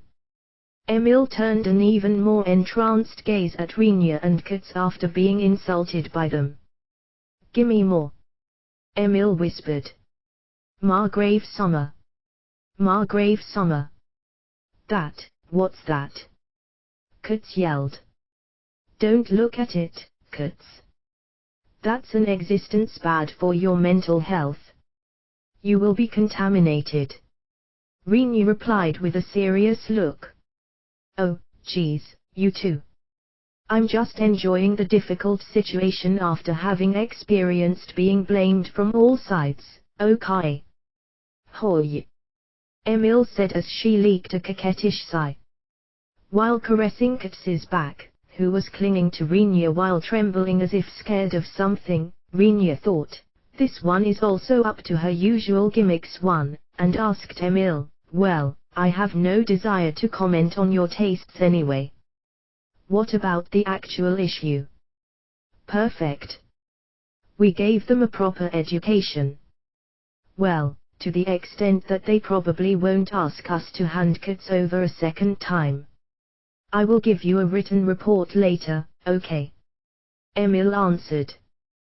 The written report with the details about what happened in the time between Emil's and Katz's departure from Klinge and their return, which was created for the sake of explaining the circumstances to Rinya, later on went down in history as a written record of the Holy Church's destruction, and was left behind as a prohibited document in the Trident Principality's archive as the most important document pertaining to that incident.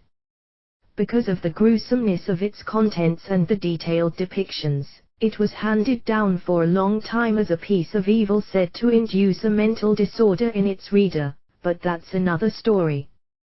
Due to this incident, the church lost its authority, and the big organization, which held influence across the entire human continent until then, easily collapsed to become just one of the assorted local religious groups. In exchange, it resulted in a religious group of a new doctrine that originated from the Trident Principality rising to power. But this is also a story of a distant future, and nothing Rinya knew of at this time. The ones showing the most extreme reaction among the four races were the Dragonoids. This was only understandable. Although Rinya's group was certainly the one who rendered the most distinguished service of repelling the invading demon forces, they were at the same time great criminals for having abducted the Dragonoids' hero. They immediately sent out a directive for Rinya to personally report to the White Enajmo and to immediately return the hero Albert in the name of the Dragonoids' White Enajmo, but Rinya ignored this. On the contrary, he demanded the dissolution of the White Enajmo as compensation for the food and material support he had provided the war-stricken Dragonoids. The White Enajmo flew into a rage in response, and promptly discussed invading the Kunujai Margraviate, but as it was almost impossible to come and go between the continents without using the transfer devices, and given that the Dragonoids themselves hadn't actively connected that many transfer gates to other continents, they had no way to send troops even if they wanted to. Moreover, no one saw any value in trying to pick a fight with Rinya's party, which took on the demon army that drove the Dragonoid army to destruction, won, and recaptured the Dragonoids' capital, while the Dragonoids' army itself was weakened after having suffered heavy losses in the war against the demon army. In addition, with Rinya, who supplied plenty of food and materials to the common Dragonoids who had become impoverished after getting burned by the fires of war, as an opponent, neither the soldiers nor the citizens had any intention to force a battle. Thus, the members of the White Enajmo, who were getting heated up, were arrested by soldiers with fed-up faces, put under house arrest, and removed from power. The recently elected members of the newly inaugurated Dragonoid government officially entrusted hero Albert to Rinya. Isn't this what you would normally call a revolution or something similar? Albert felt dumbfounded by how quickly the state of affairs changed. The White Enajmo until now was a hereditary organization and there hadn't been any changes to the families ruling it for a long time, but since it suddenly turned into a democratic state that would choose the people's representative through elections, it wasn't unreasonable for him to be surprised either. Complete strangers that can protect and feed the people being more popular than statesmen who can't is always the same everywhere. Rinya lightly shrugged his shoulders while saying so. It was unlikely for the Dragonoid citizens, who had been living under the complete control of the White Enajmo until now, to suddenly wake up to democracy and elections. It was the opinion of future historians that someone pulled the strings behind the scenes, but no written documents about who might have been the mastermind existed anywhere. It was one of those historic events where only the ones involved knew the truth. Rinya taking all the heroes was a situation that didn't lack uproars and reforms taking place all over the world because of it, but in contrast to that, the demons suddenly stopped moving no sooner had they failed to invade the Dragonoid continent. Even the movements of the monsters inside the miasma forest, which had become more active lately, had quieted down, and it didn't look as if they had been mobilized as organized troops, as far as one could tell from the outside. The incidents of a few monsters sporadically attacking villages close to the boundary lines between the miasma forest and the continents was the same as ever, but it returned to the same frequency as before the increase in activity. This resulted in various theories circulating, wondering whether some kind of problem had occurred on the demon's side, and specifically the Demon King's side, but as there was no way to find out the truth, all of it just stayed as speculation and assumptions. Since there were no means of obtaining information about the demon territory in the first place, nothing could be done about this either. Extremely optimistic theories about the Demon King's death were popular, but everyone regarded them as nothing but wishful thinking, and the people spent their days driven by the unexpressed anxiety that's similar to the calm before the storm.